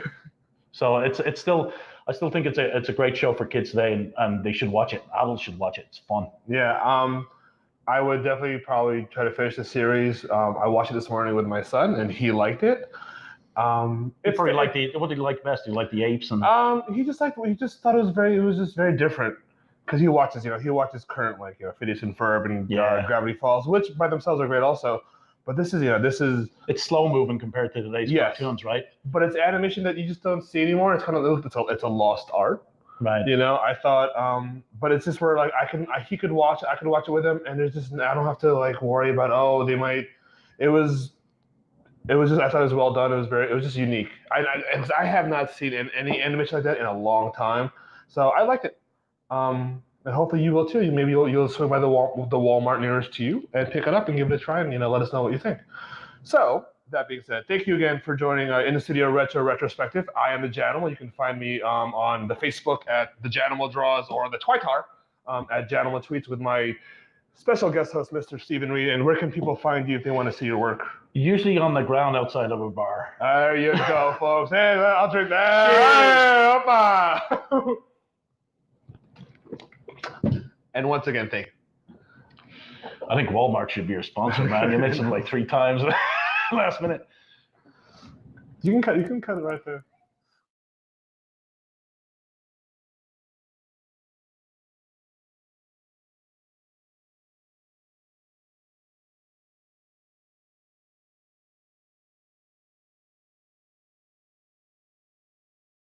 And that was, again, one of the original episodes of In This Studio Retro Retrospective. Special guest, Stephen Reed. Stephen's a good friend of mine, talented animator and artist, and he actually draws the comic book Thugs with our other contributor who's on the live stream, Al Sparrow, who wrote the script for Battle Burrows, which we are attempting to draw as a 24-page comic in 24 hours. We are now roughly about 3 hours, 37 minutes in. There's a couple different. Can we do it? Yeah, can we do it? That's a good question, because I'm having technical difficulties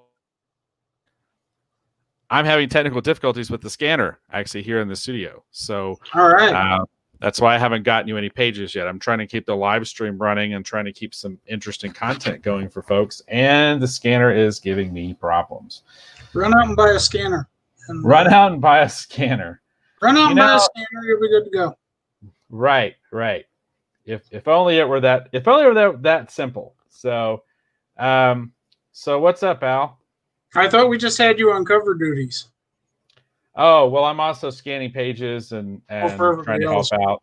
Yeah, I'm basically like the tech guy. I'm like the world's worst tech support, basically.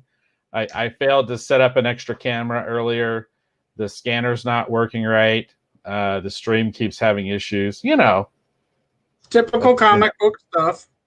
Right. Yes, indeed. Here, So let me let everybody get the full view, because that's what they're looking for. That's what the kid's paid for. All right. Well, there you go. There we go. I just got page 4 done. Hold on. Let me see if I can do. Let me see if I can screw up the technology. Let me share my screen here. Oh, we'll see if hold this on. works. All right. I'm going to My version of remove. Chrome has a bug that can cause screen sharing to crash. So let's find out. Let's find out what happens. Dun, dun, dun. Here we go. Let me pop in and I'll show you what I'm working on. I'm actually doing some lettering even as we speak. This is the page I just got done. Very cool. And yeah, lettering is kind of an art for the crazy. People either really love doing it or they hire somebody because, it can be, you have to be really meticulous and you have to have kind of a real eye for all the minutia of everything. For example, this word balloon I've got is clearly too big for the amount of text I've got. So I'll be doing some reshaping there. I'm working in Clip Studio Paint. And, this is what I'll be doing with everyone's pages as you get them scanned and sent to me. And throughout most of the evening, since I wrote it, it only makes sense that I letter it. That's kind of what I thought. Since you wrote the script, it made the most sense that you would be the one to letter it. Plus, you are a talented letterer anyway, because you letter red skirts and do an absolutely fantastic job with red skirts. Well, thank you. Thank you. Here, I'm going to stop sharing now because I don't know how. I can't imagine lettering is all that exciting for people. If it is, we'll have a lettering retrospect. And the kind of nice thing about being the letterer on a book that you wrote is when I realize the dialogue isn't right, I can fix it. That's true. So that's actually a very nice thing. But let me stop sharing. Hopefully it'll send us back. I hope. It does. Okay, good. We're good. So let me ask you this, just because I haven't actually tried to letter too much in Clip Paint Studio, and the little bit I have tried to letter in Clip Paint Studio, like, it drives me absolutely berserk. Now, how has your experience lettering in Clip Paint Studio been so far? I like it to a certain degree. I don't like having to curve my word balloon tails, because that's kind of different from how I learned it. The problem is with lettering, when I started to learn it, I learned it by using Adobe Illustrator, where a lot of people use it. And I also learned a lot of hand lettering, which is probably the best way to start. Take a drafting class and learn how to sit and draw the letter I over and over and over and over again. But that really paid off later on when I actually started trying to do this, because you get a real feel for how the type actually works with each other, how you need to space things out properly. And I mean, you can still even see the pros get it wrong from time to time. There was a big stink about the recent Rorschach issue that is coming out from DC's Dark Label, where it's got him looking, Rorschach, the character from The Watchmen, for those of you who are listening and don't know, they've got him on the cover and he's looking at a Rorschach ink blot test. And the only words that he has is a smile, which is what he says, I see. But the problem is when they wrote smile, and here's the fun of being a letterer. When he wrote out smile, the letterer used the capital I with the serifs at the top and bottom. And you're not supposed to do that. Yeah. You're not supposed to do that. When you write out smile, if a word has an I in the middle of it, you use L or whatever makes a straight line, or you. Right. I've got a font that's very close to the one that I like to use, and I usually just switch out to that font. But you only use I with the line at the top and the bottom if you're actually using the word I, as in I did this. Any other time. So big screw up on whoever did the lettering there, and I'm sure letterers everywhere were wringing their hands and gnashing their teeth, and we probably lost anybody who was watching, because there's nothing more exciting than hearing about lettering with the comic. I would disagree, because I am running the control room, and I actually saw the numbers pick up when you actually came on the stream. So actually, I'm sorry. The numbers actually went up, so it was not a negative thing at all. So I'm sorry. That's why no, it's not a bad thing at all. That's very cool, actually. So. It's been a nice ongoing learning thing, and I switched to make a long story even longer. After using Illustrator so long, there's a guy whose artwork I follow. I'm almost going to say fanatically. Like, if he makes it, I'll buy it. But it's a guy named Jason Brubaker, and he does a lot of tutorials online about how to, do different approaches to your comic art. And he has really neat word balloons in his artwork. And he finally put a tutorial. Here's how I do it. He does it all in Photoshop. He doesn't even open Illustrator to do it. And his technique was really, really good. Using Photoshop these days is almost like using Illustrator anyway. They've kind of amalgamated the two so close together, but he was almost officially just using Photoshop. So I started using his technique, and it worked really, really well. But now everybody in comics seems to have made the jump to Clip Studio Paint, and I'm late to the party. So I determined, we ended up just recently buying a new computer, which I'm using right now. The old one's behind me. And I put Clip Studio Paint on it. So that's been my summer project, since we're all locked in this house, or locked in our homes, was to learn Clip Studio and figure out ways to use it better. I haven't graduated up to where I bought a tablet now to do any drawing with it, but their method of doing lettering is pretty good. Again, I'm not a fan of how they do the curvy things, and that's going to change the more I work with it. But for this book, look for a lot of straight pointy word balloon tails. probably gonna happen. Yeah, it's a 24-hour comic, as we know, having actually done them, is more about completing a marathon than necessarily how you finish. It's more important that you finish. So I'm just enjoying watching Danny's donkey down here. Oh, there you go. A really good donkey. Yeah. The rose. So, since we had people here, we should plug the stuff we do on our own time too. For those of you who heard Dave mention it, I write and Dave draws a wonderful little love letter to all the 80s science fiction shows we used to watch growing up.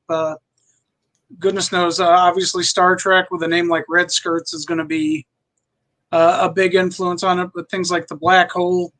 I recently binged watched all of UFO, so look for UFO to make some appearances in future things. Space 1999, Buck Rogers, Battlestar Galactica, all these shows, V. Anything that we grew up watching, because both of us are roughly the same age, and we both grew up watching these shows and just falling in love with them. I'm a lifelong science fiction fan. And so if you go to redskirtsonline.com, and there's the website. I feel like the Britannica kid from way back when. There's the website. Wow, Al, Britannica kid jokes. That's great. Nobody knows what I'm talking about.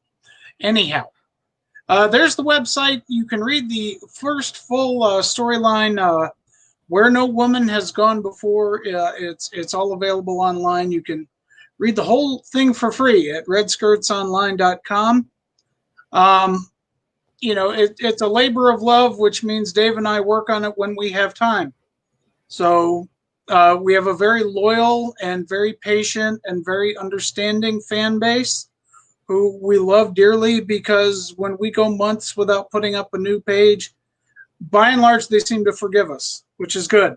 You need that with your audience. But as you can see, Dave's just having a ball creating things. I pretty much try and give him minimal suggestions about what to do, and then he just takes it to the next level. Basically, this first story arc, it's the story of Ensign Mary, who is kind of a vat-grown prodigy who comprises the best scientific minds of several generations, and she basically manages to screw things up really royally in science division, so she gets demoted to security detail, which is pretty much a death sentence. When you're sent down to Unit 380, which is the Red Skirts, because it's an all-female unit, they pretty much know you're not coming back. So that's a play on the red shirts from Star Trek. Fortunately, these women all survive, or we wouldn't have much to write about or draw. But the fun part is, when we started with this, Dave just said, "Yeah, I have an idea for something. I just have 2 words, red skirts," and I was like, "Stop there, you've struck gold." And from that, we've managed to develop stories for all 5 of the main characters, and possibly a large, all-encompassing final story, which we'll probably get to when we're in our 80s, at the rate we're doing stuff. But by all means, go and check this out. I think you'll find it's a fun read. You can, if you're really paying attention to lettering, you'll see I got better, as you start from the beginning and then move towards the end. There's all kinds of extra data and stuff like that. We have a few friends of the show that are along the right-hand side that you can see, and we have a Facebook page as well. Just look up Red Skirts on Facebook and ignore the ones that are clothing ads, and you'll find us. And that's a good place to find the updates and stuff like that. Yeah, the original ideas I was thinking about trying to actually stream us live onto the Red Skirts Facebook page too, but I had some issues figuring out the interface and kind of botched the stream at the jump. That's actually why we were about 20 minutes slow getting started. Yeah. Otherwise, we would be on the Red Skirts Facebook page right now as well. But no, Al has created a really amazing world and given me as an artist a lot of freedom to do a lot of things. Like Al had some suggestions for some things, but then I get to kind of run off and go crazy. I started drawing my dogs and then other people's dogs and then their cats and stuff into it as characters, and it's kind of created this fun little thing now. But if you, again, like Al said, like if you pay attention, like you can tell, like this is Buck Rogers, his suit's the wrong color, but this is, Gil Gerard Buck Rogers, that's obviously Tweaky, you kind of look around. I had a lot of fun with, this is the Martians, my version of the Martian from the 1950s classic, The War of the Worlds. That's clearly Flash Gordon next to him there. Oh yeah, definitely. That's definitely Flash Gordon. Yep. And so it's a lot of fun doing all this. And then we had a lot of fun and had a lot of jokes about creating sort of like our version of Isaac from the Love Boat, but as a robot. And it's so funny because we did this before the Orville existed, but the Orville's character's name is Isaac, who's the robot. But then we were thinking of Isaac from the Love Boat, and we made him a robot. Yeah. It's funny how, you know what I mean? Like how that stuff kind of happens. Yeah, well, I mean, the Orville came along, and now there's Star Trek Lower Decks, which, also invites the comparison. Which, again, we're doing kind of our parody of Star Trek, so we can't really get mad at Lower Decks because they've actually got the licensing and everything. Right. We're just making fun of them, but we're having more fun, I think. And we're funny. Yeah, I think we're a lot funnier. And that's, unfortunately for them, that's been pretty much my review on our show, and we've talked about it. I was a little concerned at first about, we're going to be kind of like in the same territory, but in reality, the more I've gotten into the show, the more I feel like that what we're doing is a little bit more interesting. So, and it's difficult at conventions. Every now and then I'll get the fan that's like, you guys are going to get sued over this, and then I have to explain the legal nature of satire and parody, and then I have to go into a long-winded spiel about how, yeah, we were definitely making fun of Star Trek like the first few pages, but now it's kind of become its own beast. This is its own world now, and really beyond the title, you'll catch references, but that's all they are. This is its own self-contained story. All these women have histories. Even the bad guys have histories to them.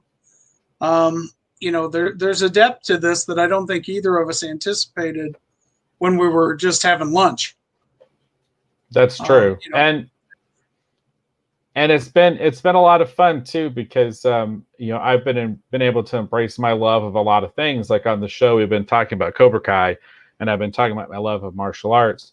And Al has scripted these really fun sequences where I get to really embrace my love of martial arts and actually, through demonstration, show the difference between like a martial art like Aikido and karate, for example. And it's been a lot of fun. So thought it'd be fun to show these off too, because with all the fun humor and the jokes and the end references, there's also a lot of fun action and stuff too. It's an interesting blend of a lot of different things. Al, I have a quick question. Yeah, Al, fire away. Does she keep her cap on the entire story? She doesn't have to. No, you can take it off. Like, there's a scene later on where she's in a bar, the infamous Captain Nachos, and I wouldn't imagine she'd wear a cap for that. Yeah, that's a shout out to Dee and cool. and we worked Tucson Con together, and this is the in joke that if you buy the comic, no one will understand the impact of this if I don't explain it. But Dee and Jan and I are all sharing a room, and we all got there late. I arrived really late, and we were all starving. And I think Jan saw, like, across from our hotel, it's like, yeah, there's a place across the street called Captain Nachos. And we're like, oh, that sounds great. Mexican food. Hell yeah. It turns out when we looked across the street and we actually got there, Captain Nachos was something else entirely. It was a car dealership, and it wasn't Captain Nachos at all. And like any good friend, it looked like they were busy because there were all the cars in the parking lot. Yeah, there were all these cars, so it looked like, God, this place must be rocking. And it had a lot of neon, so it looked like, yeah, this could be a really good Mexican joint. And yeah, like good friends, we never let Jan forget it the entire rest of the convention. As we just kept talking about Captain Nachos. So there is a bar in this thing called Captain Nachos. You have to do an exterior shot with the logo. Captain Nachos. Well, there you go. Yeah. I was going to name the head donkey Captain Nacho, but I think I changed that. That's funny. I have her naming all the donkeys when she starts tending to them. She names them all after philosophers to play on the Teenage Mutant Ninja Turtles. Oh, yeah, that's funny. Kierkegaard, Nietzsche, Kant, and there's like a whole page where she talks. There's all these jokes that absolutely nobody's going to get. But I think I'm clever because that's the way writers are. It's like, oh, this is brilliant. It'll be the social jest of the season. Nobody's going to get this. But I'm going to be proud of myself. Right. No, that's yeah. Well, that's all you can do is try to create something you either think's entertaining or create something that you think's funny. The public at the end of the day will make their own judgment call on it. Yeah. And like I said, luckily. Go ahead.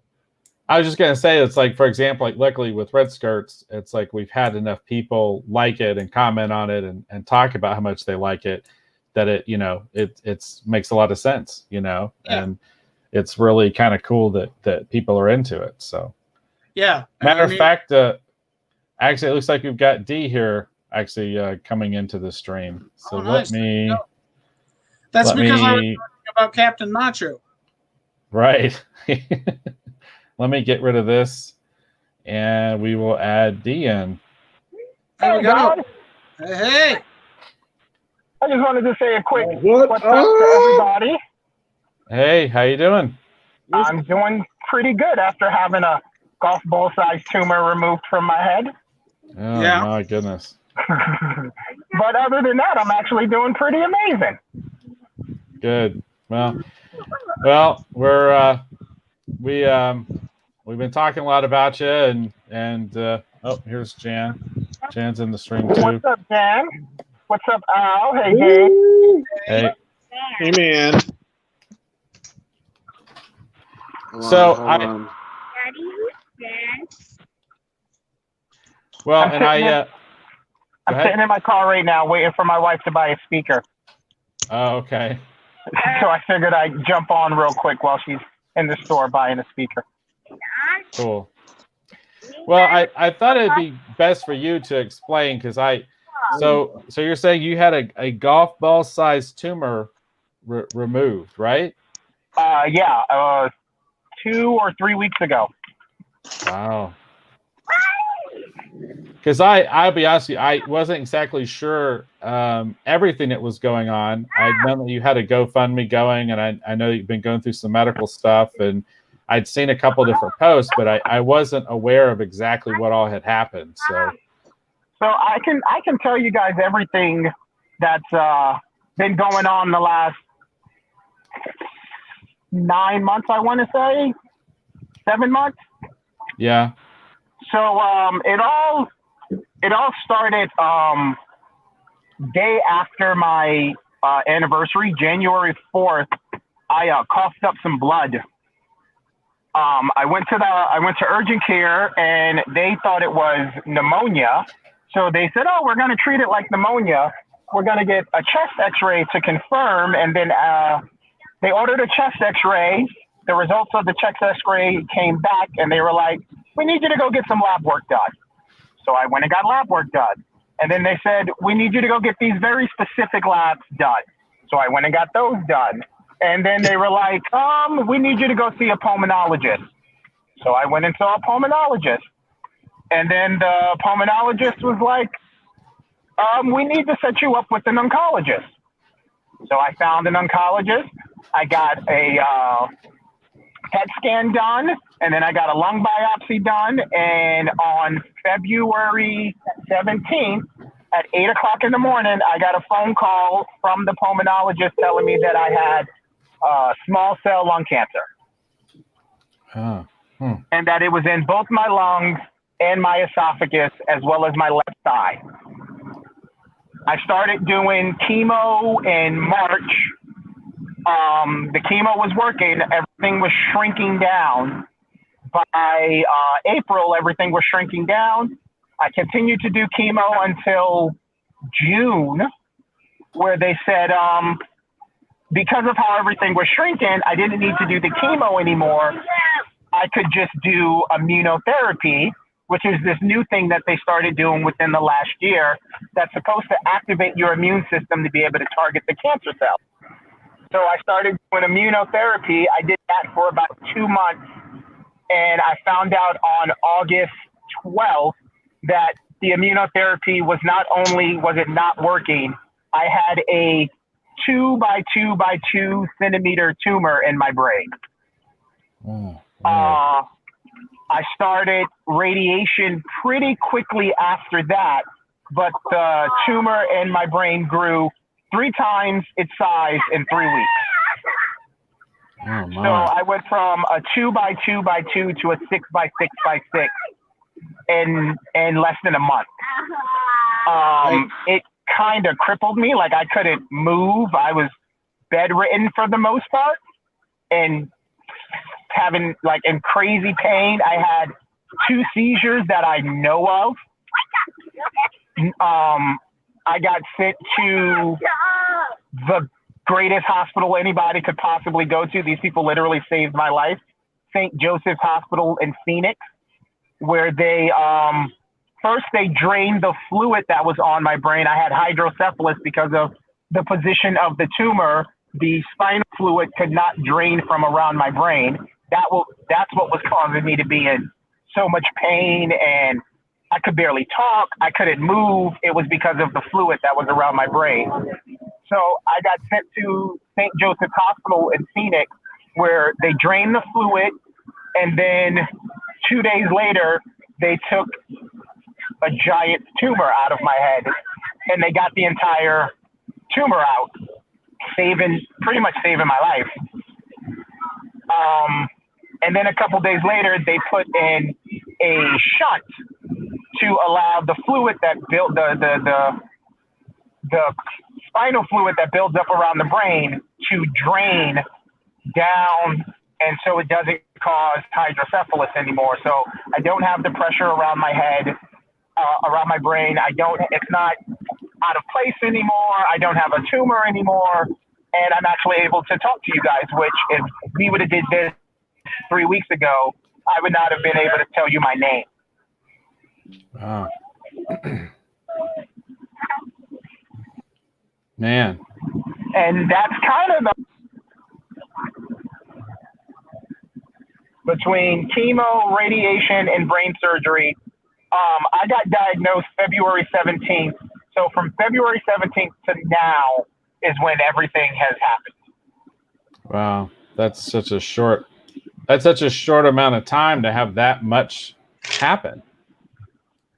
Yeah, and then to top it all off, the coronavirus closed everything around me, so it's not like I could even go anywhere to, blow off steam or anything like that. Right. Yeah. Wow.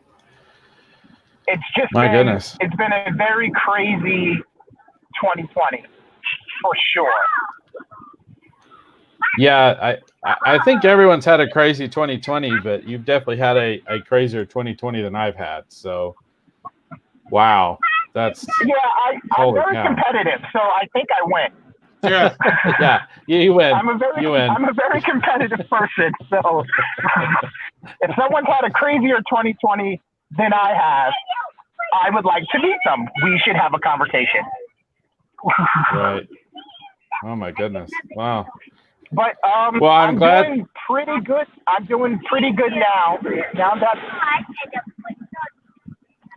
that the tumor has been removed and the shunt is in draining the fluid, I'm almost back to being me. Well, that's good. That's good. I'm glad to see that you're up and around and you're able to talk and actually be here with us, because this is, you've been a part of every single one of our 24-hour comic book day challenges that we've done. And your presence is I just enjoy being around you when we do that, because it's always a lot of fun for all of us. And we always create something really interesting, I remember that first year that we did the 24-hour challenge and we're just sort of like, how are we going to get started? And we kind of just came up with a plan, and you had this crazy idea. And I remember telling everyone, it's like, hey, here's what we're not going to do. We're not going to do a group of people. We're not doing historical locations. We're not doing a lot of complicated vehicles. And you're like, well, I've got this great idea. And by the time we were done, we created this really fun, interesting story that involves a group full of people, historical locations, complicated vehicles. So it was a lot of fun. So, but I'm glad to see you're up and around. So. Oh no, my phone. Cool. Well, we're 4 hours in. I know there's been at least probably 3 or 4 pages done. I think we're doing kind of okay. We're having all kinds of fun technical problems. The scanner's acting up, all kinds of different things. So it's been it's better than last year when we were an open air construction site. I'll say that. Environmentally, it's more pleasant, I think, for everyone. Environmentally speaking. So we're not in any danger of like roving wolf packs or javelina packs coming in through the outside. That's like true. We were last year. That I was bummed that didn't happen. I was looking forward to it. Yeah. Never happened though. Yeah, no. And it looks like we might have just lost D's signal. So if he shows back up here in the feed, I'll put him back into the feed. So, well, for anyone watching this, that is the guy that we are doing this particular drive for. We are working on a wonderful little comic called Battle Burrows. It's all about a mix of the Mighty Morphin Power Rangers, the Teenage Mutant Ninja Turtles, and donkeys. It's a little on the sick and twisted side, but that tends to be our whole motif. And proceeds from this are initially all going to help him pay some medical bills. Because if you've ever had any kind of situation like that, you know that healthcare is only going to pay for so much. Yeah. So Dave probably has a better line of communication on how you can order yourself a copy of this book, or if you just want to donate and help out and support us as we try and stay up for 24 hours. I'm 51 years old. I can't even fathom staying up for 24 hours. I don't know how I did it last time. I ended up having to conk off for at least a couple hours, I remember. I'll probably have to do that again tonight. But we're going to get it done. We have till noon tomorrow to get 24 pages, and I think it's going to be a fun book. I say that with a little amount of modesty. I didn't write it, but these guys are going to bring it home, and we're going to make just a really fun book for you to sit and flip through. It's an interesting little tale that Jan and I were originally going to just do on our own, but I think it's more fun bringing the whole family in on this, to be honest, and having fun with it.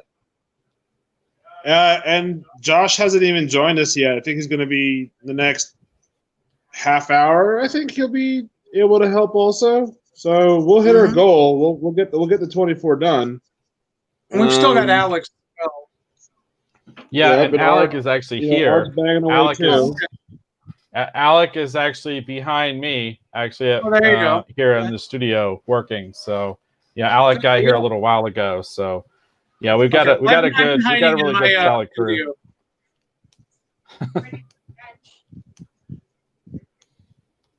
Well, and Al, let's take a moment and just to plug it real quick. Again, if you look in the comment section, you can find information where to go to the GoFundMe to hopefully donate to help out D with his medical bills. It's also in the description for the show itself. There's actually direct links you can click that will take you there where you could actually donate to the GoFundMe. The link is also, which you can't click on it, but the information is in the scrolling bar that's going across your screen as well. And if you go to kirbytees.com, we have a lot of different tiers and options available. You can get a sketch. You can get a copy of the Battle Burrows comic book. You can get a copy of the comic book with a t-shirt, whatever you want to do. We got a whole bunch of different options. You want to be in the book, you can be in the book. You want to be on the cover of the book, you can be on the cover of the book, which if you want to do that, you need to do that soon because I'm probably going to be starting work on that here and not too much further. There's an example. Jan's got an example here of a sketch there of Two-Face. There's an option there. You can get a really fun, original sketch. So, we've got a lot going on here. And then we have in addition, yeah, and I was just about to say, Al, why don't you talk? Because I have been really enjoying your That Got Made show. Like, I friggin' love that thing. Okay. The recent turn of events where Carlton just kind of lost it and got drunk. Got drunk on the show. It was really funny.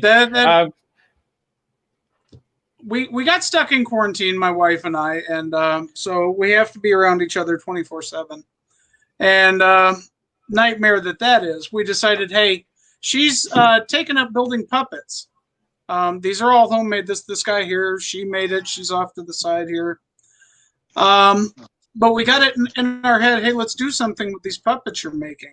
So I started coming up with the idea similar to something an artist I love and a writer I love called Scott Shaw does a great panel every comic convention called Scott Shaw's Oddball Comics, where he talks about some of the strange, weird comics that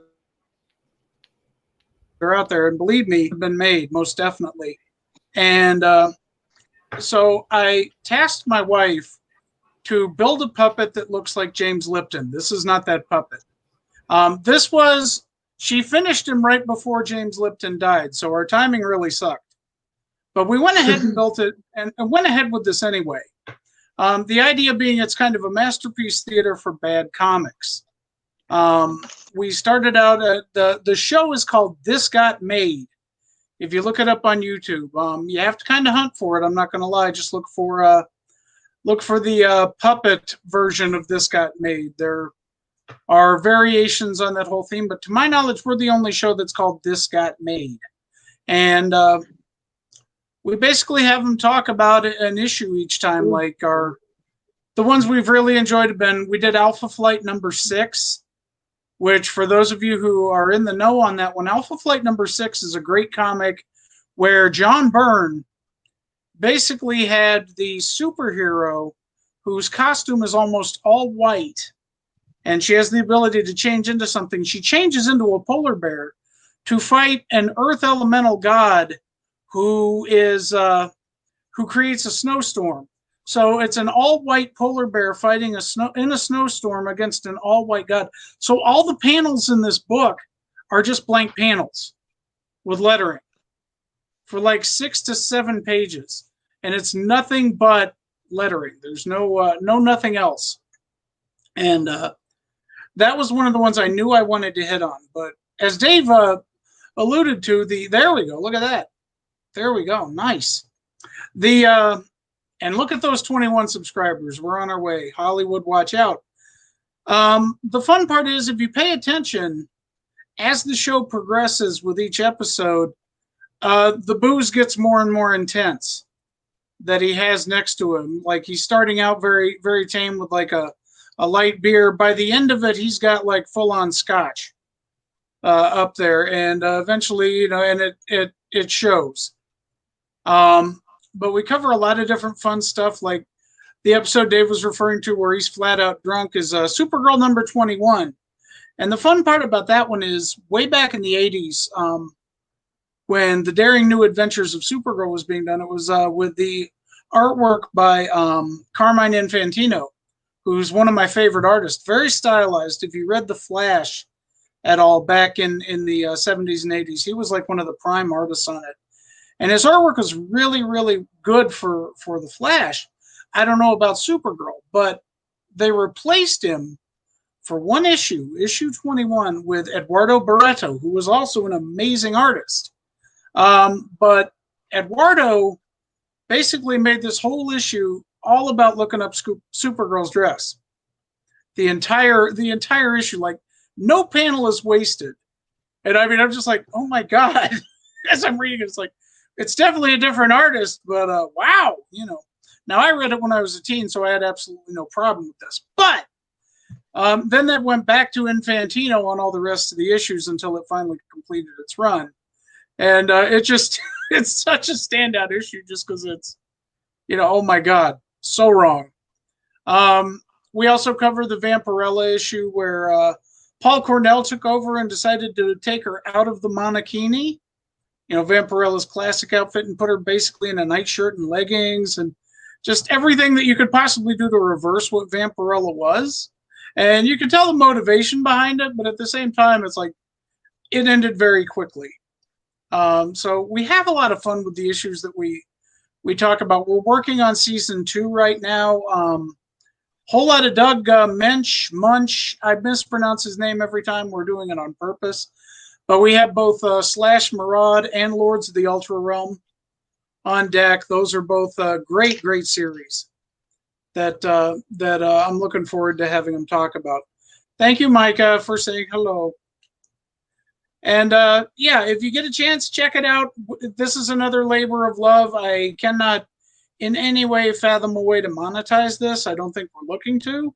We're just having fun, learning the ropes, playing with green screens and cameras and audio effects and all kinds of fun stuff like that. So by all means, check it out. It's This Got Made. We have not named, Micah's asking who my blue friend is. What do we, Bartholomew?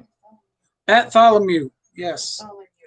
We're working on a show for Michelle now. Hopefully we will get it done in time for Halloween, where it's a Sammy Haynes podcast, haunted podcast, where we're kind of making it like a David Letterman type thing. We'll see how that goes and stuff. Okay, so I've yacked enough, and I really need to get back to lettering, or you guys are gonna swamp me with stuff. So I will turn it back over to Dave, who is muted. I'm muted. My apologies. I'm sorry. There I you keep go. forgetting about that. So I was going to say, if you don't mind, I was going to actually maybe play the first episode here, since you obviously own the content. If you don't have any Play objections, a good one. Play the Alpha Flight one. Well, what? All right, Yeah. well, we'll do that one then. We'll play that one so people can check out This Got Made, something fun to watch on YouTube. I really enjoy it. I highly recommend it. So let's check out This Got Made here. We might have to sit through an ad first. Maybe. I don't know if it does ads or not when other people watch it. Oh.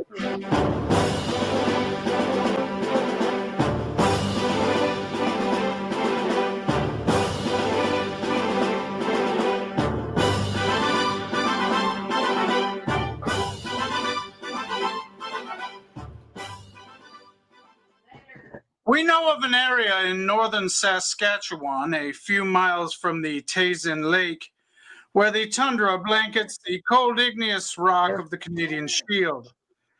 Harsh summers cede their bounty to harsher winters, when the cold reminds one of the chaste kiss of a lover who knows you've betrayed them.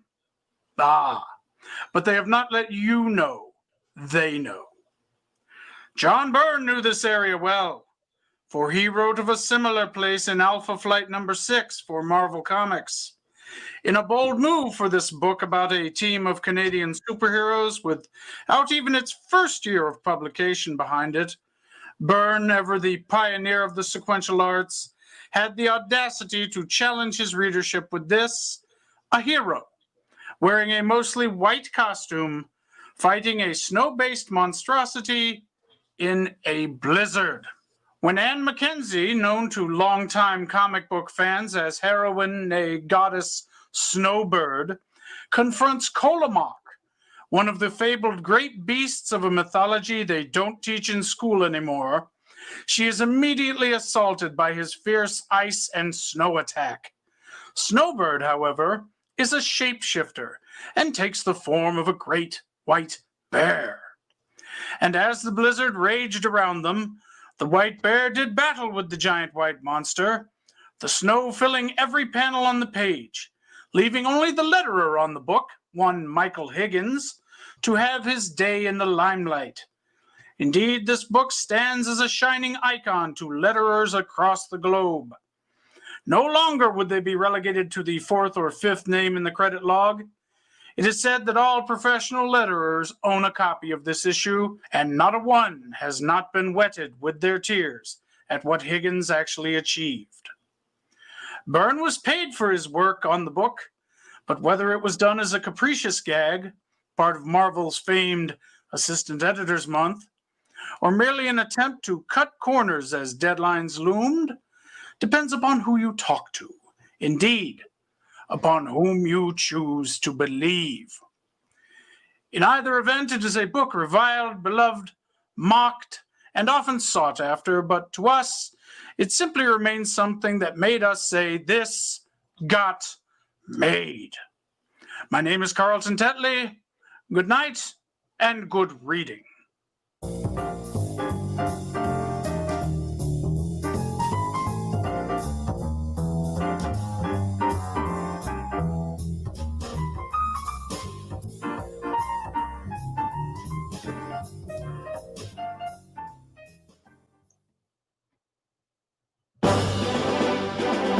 Oh, and now we jump back into it. Yay. Yeah, sorry, that's the only thing with not having the content live and like on my machine is that it kind of runs kind of back to back. Yeah. But no, yeah, I definitely all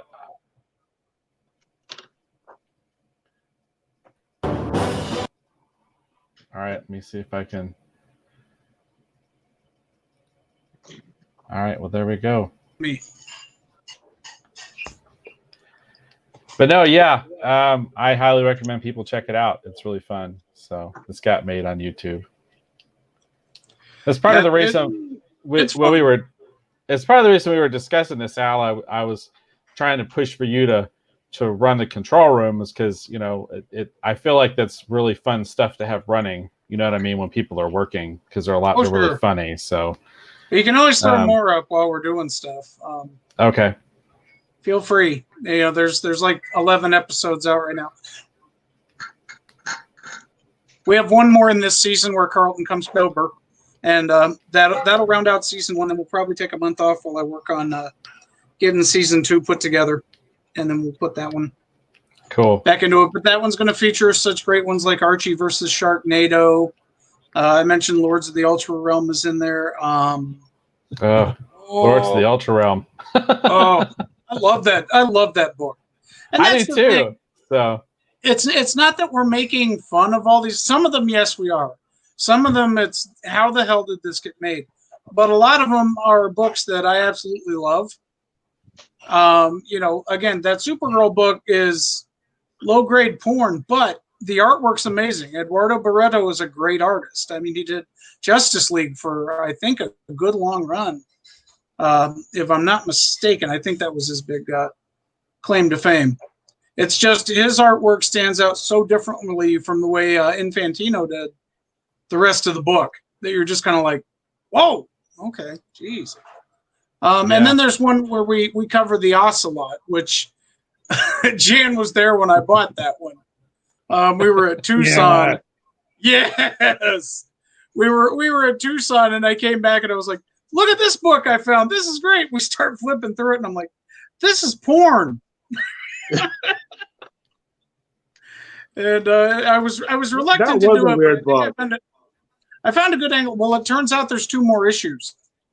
Yeah, I thought you need there to was only complete the one. journey. Yeah, I thought there was only 1 issue of it because God knows how more of it got made. But there it is. Yeah. So yeah, feel free to show the Ocelot. Yeah. And now here it comes. That's what I was about to do.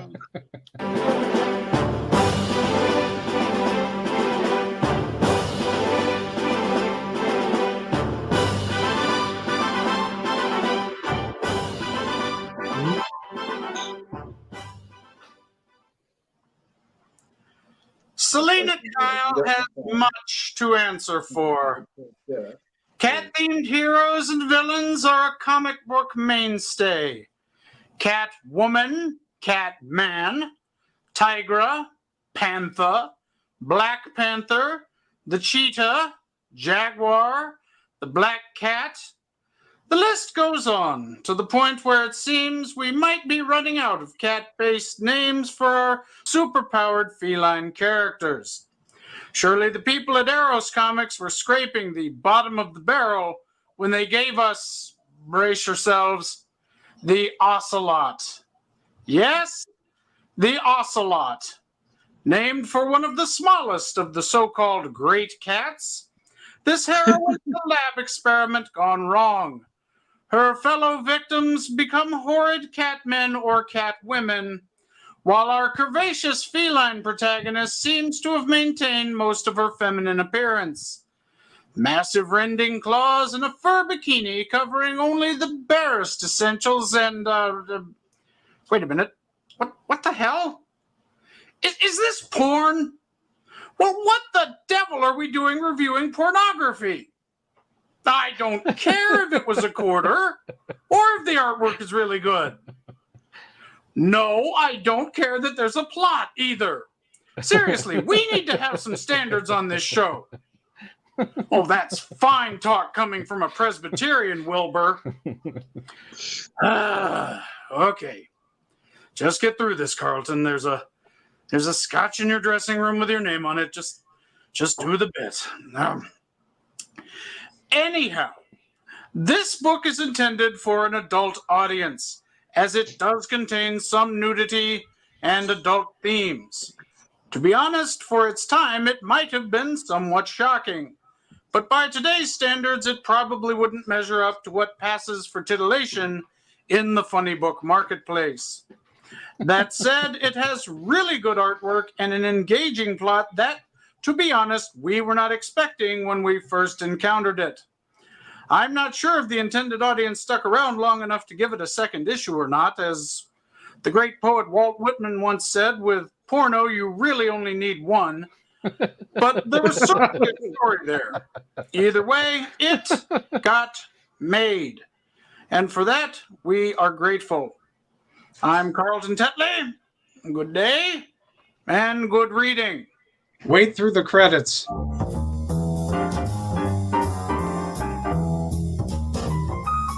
Whoa. Whoa. Oh, mama. Whoa.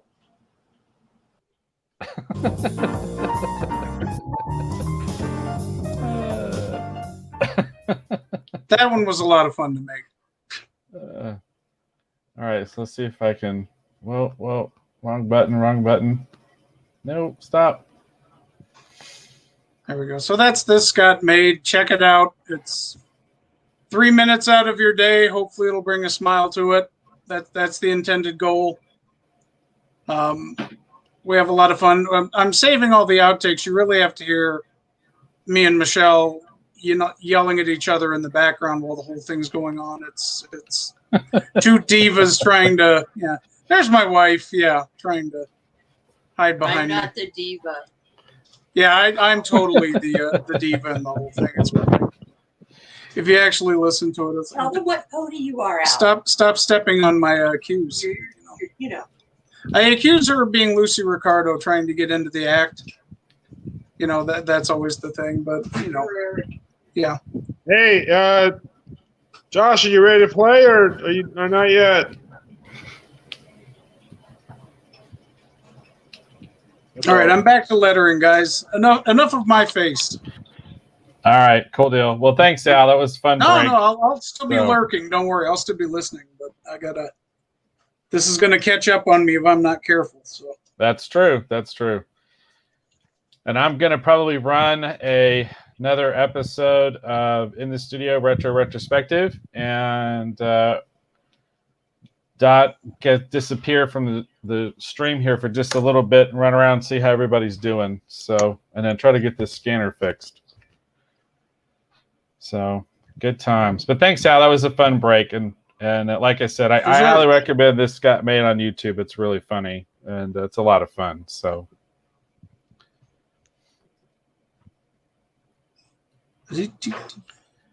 All right, so I think what we're going to do is we will do, let's see here.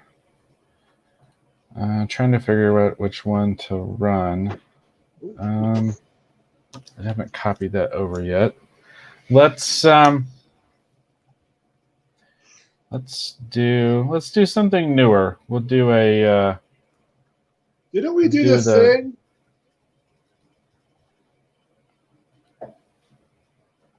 Hold on. We'll do a. One with Alec. Oh, okay. Well, yeah, I've got to copy those over. That's the problem. Oh. They're on the other machine. It's okay. We want people to donate to I think right now we're just trying to enjoy ourselves, and we'll figure this other stuff out later. So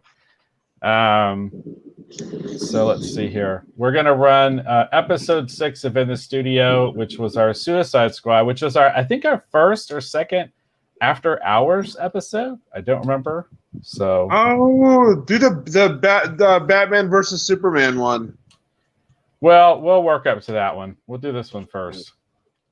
I mean, do you really want me to do that one? Sure. All right. Well, here, we're going to go ahead and do Suicide Squad because it's queued up, and we'll do that one next. So I'm going to do that, and I'm going to disappear off the stream for a little bit. I'm trying to get this scanner working, see how everybody's doing. So I shall return. Thank you. Welcome to In the Studio Retro Retrospective After Hours. Tonight we're going to talk about this movie that came out a couple of days ago or weeks ago, whenever you're seeing this. It's called Suicide Squad. So, we're going to talk about it, and you might like us, you might hate us, but hey, it's our show. Squad goals. Squad goals.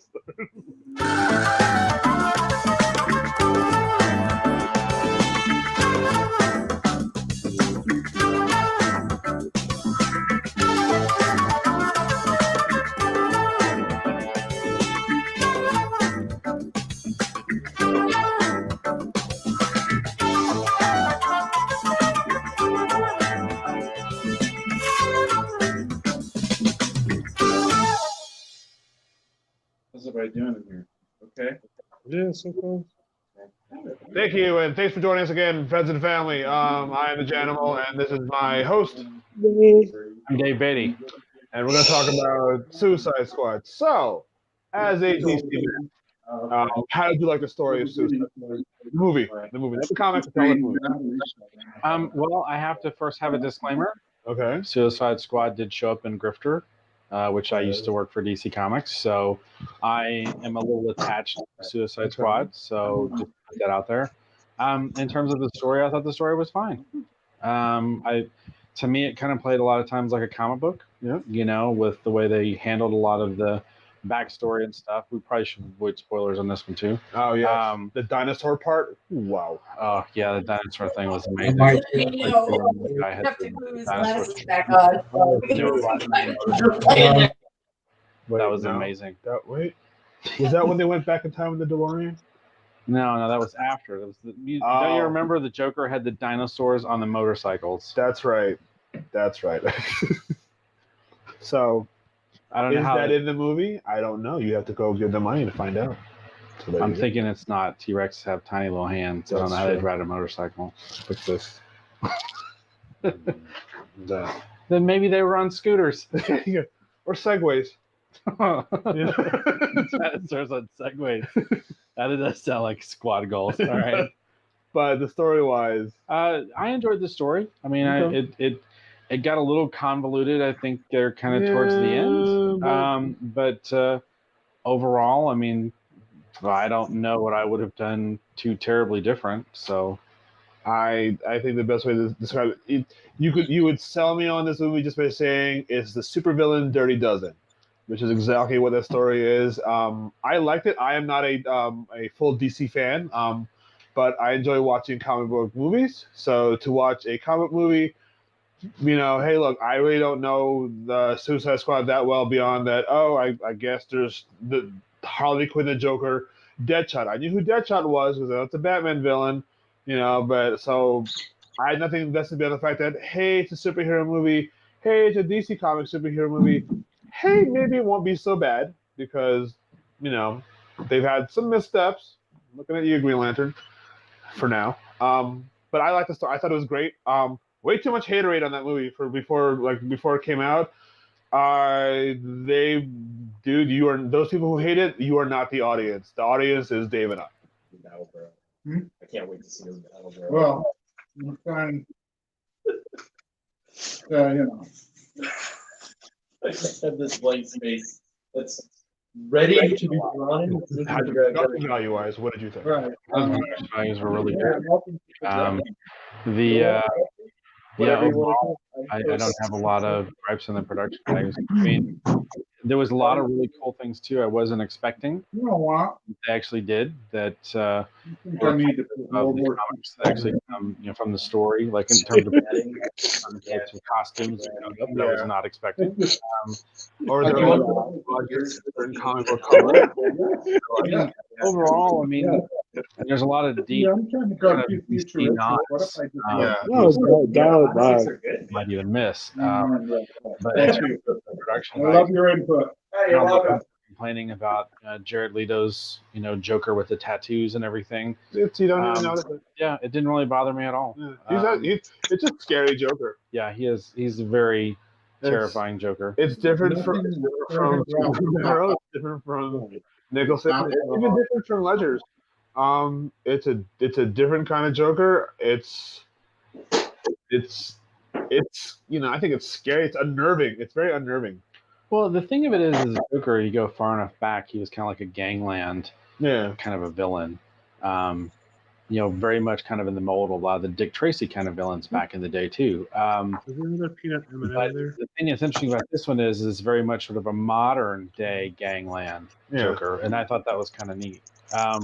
But yeah, in terms of production values, I don't have any complaints at all. I thought in terms of the cinematography, the effects, the design work on the film, I thought it looked really great. My only nitpick would be sometimes it just seems a little too. I know in the movies, half the movie this takes place at nighttime, but maybe just pull it up more so you can see more of what's going on.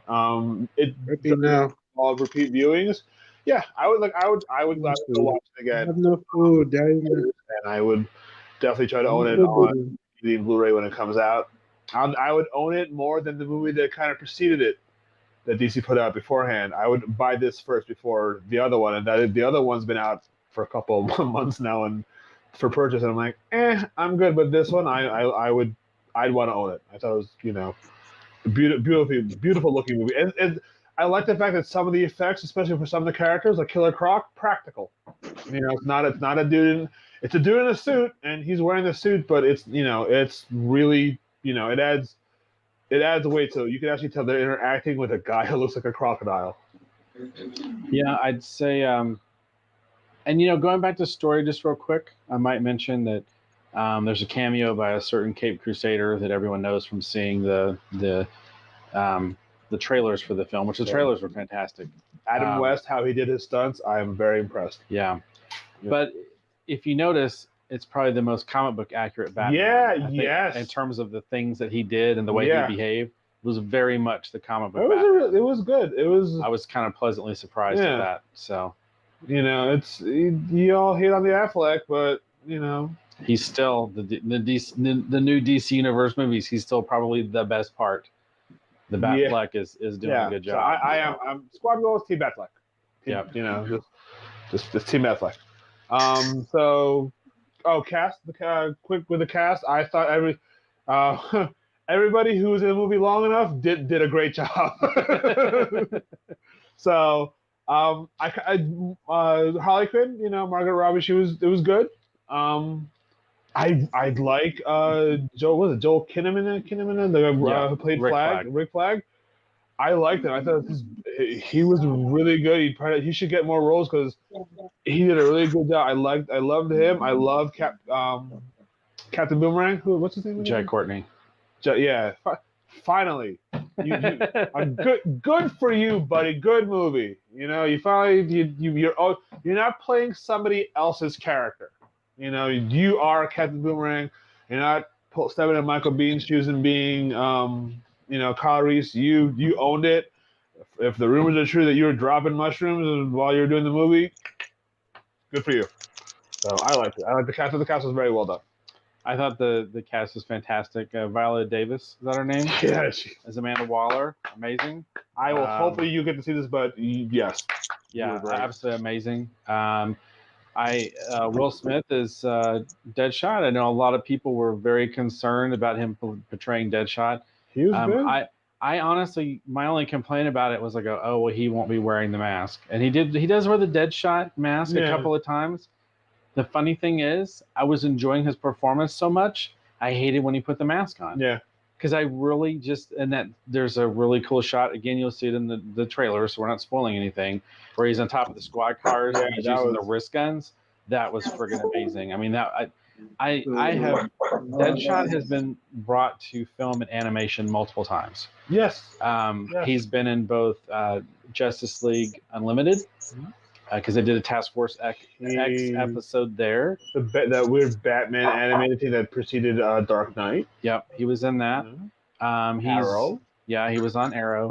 So he's a character that has been adapted in other media many times. This is hands down the best Deadshot I have ever seen. I mean, I honestly was pleasantly surprised. And Margot Robbie, I think, did a great job as Harley Quinn. There was that one brief little scene that echoed that classic comic book cover I was not expecting, and I thought that was really neat. We've already talked about Jared Leto, fantastic Joker, terrifying. Pretty much everyone. The actress who played Katana was great. Yeah, that was cool. I thought Joel Kinnaman was good as Rick Flag. Yeah. The Enchantress was good. I thought it was Hermione from Harry Potter for a while. They look alike, but that was a cool character never seen before, and I like that. Jay Hernandez as El Diablo. Yeah, he was great too. Because I was gonna say his character is one of those that I was familiar with. Yeah. But I haven't seen a lot with that character, so his backstory and everything was really interesting. I mean, just completely overall, the cast, I think, from top to bottom, did an absolutely fantastic job. I mean, if there's any nitpick or gripe, I don't have any complaints at all with the cast. I mean, I thought the cast was absolutely fantastic. The common thing in going to that's a bad pun of a character or an actor in the movie. Yeah, I think like look, if you made your mind that you hate the movie, then you hate the movie. You don't want to see it, fine. But take it from a guy who's not really Team DC, and has nothing invested in the characters outside of I think I know he's that bad guy or that bad guy. I enjoyed it a lot. It's a comic book movie. It's not. It's not. God, it's not. It's not Shakespeare in Love. It's not the English. It's not the English Patient. It's Suicide Squad. It's a super villain. Dirty Dozen. So if you like the Dirty Dozen, you would totally love this movie. I don't know why. Just things go down and it's cool, and bad things happen and they gotta go fix it. And if you like Escape from New York, same idea. But yeah. So final thoughts. I liked it. Did you like it? I really enjoyed it. This is one of those films that, if you're kind of on the fence, just go see it in theaters. Take our word for it. Just go. It's worth seeing. Yeah, enjoy yourself. Yeah, if you're considering seeing it and you're on the fence, you should just go, because one or two things are going to happen. You'll go and you'll see it and be like, it was okay, but it's not a bad time at the movies. Yeah, no. But along those same lines, if you see it later as a rental and you go, man, I should have seen this in theaters, because I've done that. I've waited on certain films. I've bought way too hard into the haterade on the internet about a particular film or something, and then in hindsight, seen it as a rental and went, wow, I should not have listened to those people. Yeah. It's like, this actually is pretty good. You owe it to yourself to watch on a nice big screen with like-minded people. Go on the first showing on a Sunday. There's no one there, and just enjoy yourself. Yeah. So, all right. Well, thanks for joining us for In the Studio Retro Retrospective After Hours. That's how we're gonna talk now. No, but Martha. That's a throwback to another movie that I didn't like. But thanks for joining us. We'll talk to you soon. We'll see you soon. Follow us. Follow me on Twitter at Gentleman Tweets. You can follow Dave at Twitter at Dave B. Cartoonist, I think. So, and check out redskirts.com and thejanimal.com, and you can see all that fun stuff. And we'll see you later. All right. Bye, folks. I think it's actually redskirtsonline.com. Oh, sorry. All right.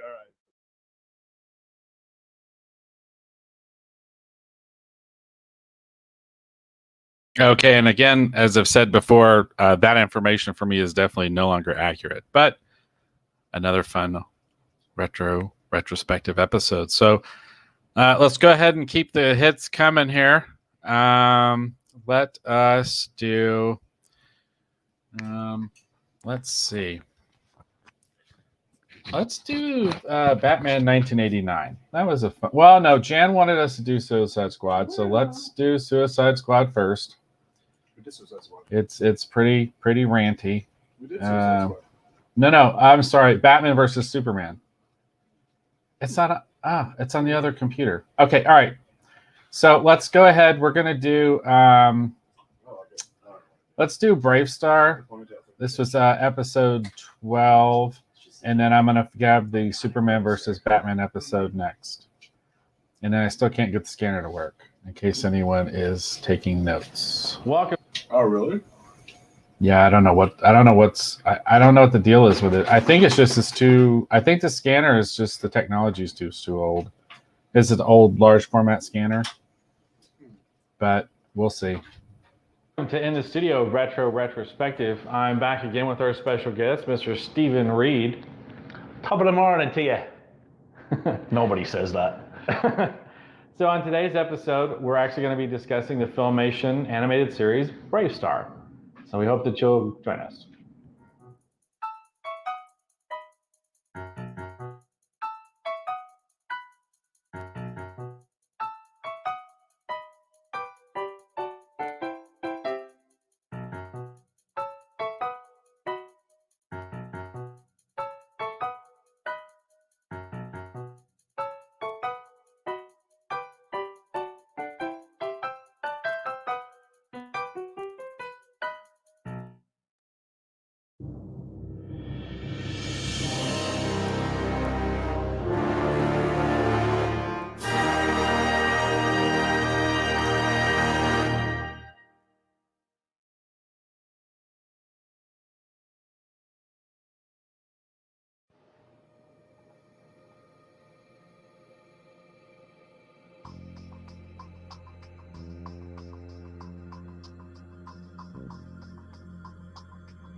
Produced by Filmation Animation in 1987, the cartoon series Brave Star follows Marshall Bravestar, a lawman of the Wild West planet New Texas, who, with the help of 3030, a cybernetic talking horse, his sidekick Deputy Fuzz, and his mentor Shaman, uses his special powers of hawk, wolf, puma, and bear to fight Tex Hex and his outlaw gang. They are after a newly discovered mineral called carium.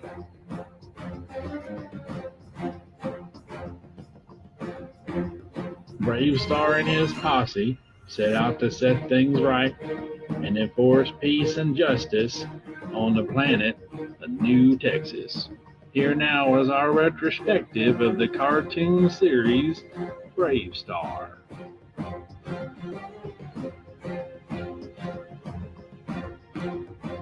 So how did you first hear about the Filmation series Bravestar? I stumbled along it one Friday afternoon. Again, it was actually RTE Radio Telesharing in Ireland that showed it. And I just stumbled across it and started watching it. And I thought it was the coolest thing ever because it was just such a great concept. A Native American hero that held all these powers. And he lived in the mining town trying to uphold the law. That's my dogs, by the way. And I just thought it was a great concept. Just absolutely fabulous. You know, I remember actually just seeing this on television, one day. I don't remember specifically seeking it out. It was just on. I remember watching quite a few episodes of it and enjoying it, back in the day. So, this is a retrospective. So the idea is to talk about kind of the thoughts about the film as it pertains today. Right. I honestly don't remember when this actually came out. And of course, here's where we break the fourth wall, and I just stand here and stare at this until I find what I'm looking for. I don't even see it on here. Just everything's fairly recent. Let me tell you this joke that I'll call the Aristocats. No, don't do that. What? No? I know it was in the 80s sometime. Let me save you, Dave. Here comes Mr. Google. Bravestar, the animated series.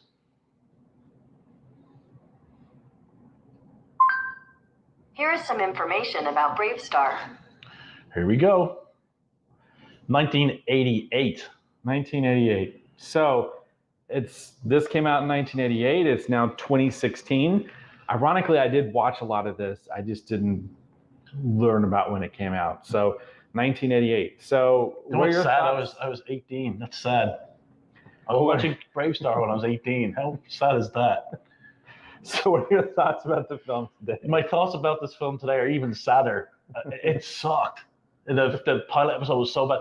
My recollections of Bravestar at the time watching it when I was a kid, 18, fuck.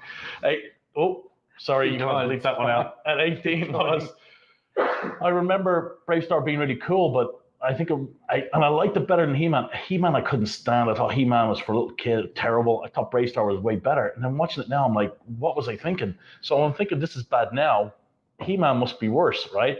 Anyway, what my recollection of Bravestar was that he had a great voice.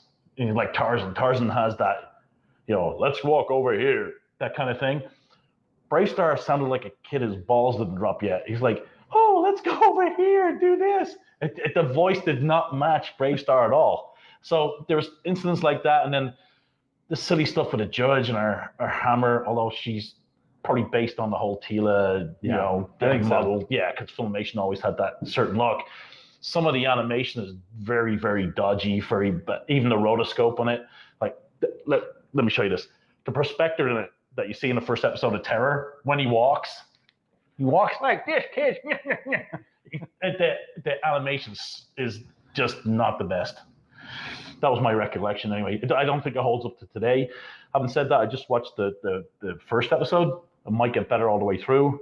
Hopefully it does, because, man, I'm sitting there watching that with a gun playing Russian roulette. My opinions of it are not quite as harsh. To me, it's pretty much like a standard Filmation kind of production. Is it better than Flash Gordon? No. Is it even better than Tarzan? No, it's not better than Tarzan. So it's not the same. No, it's okay. It's below par.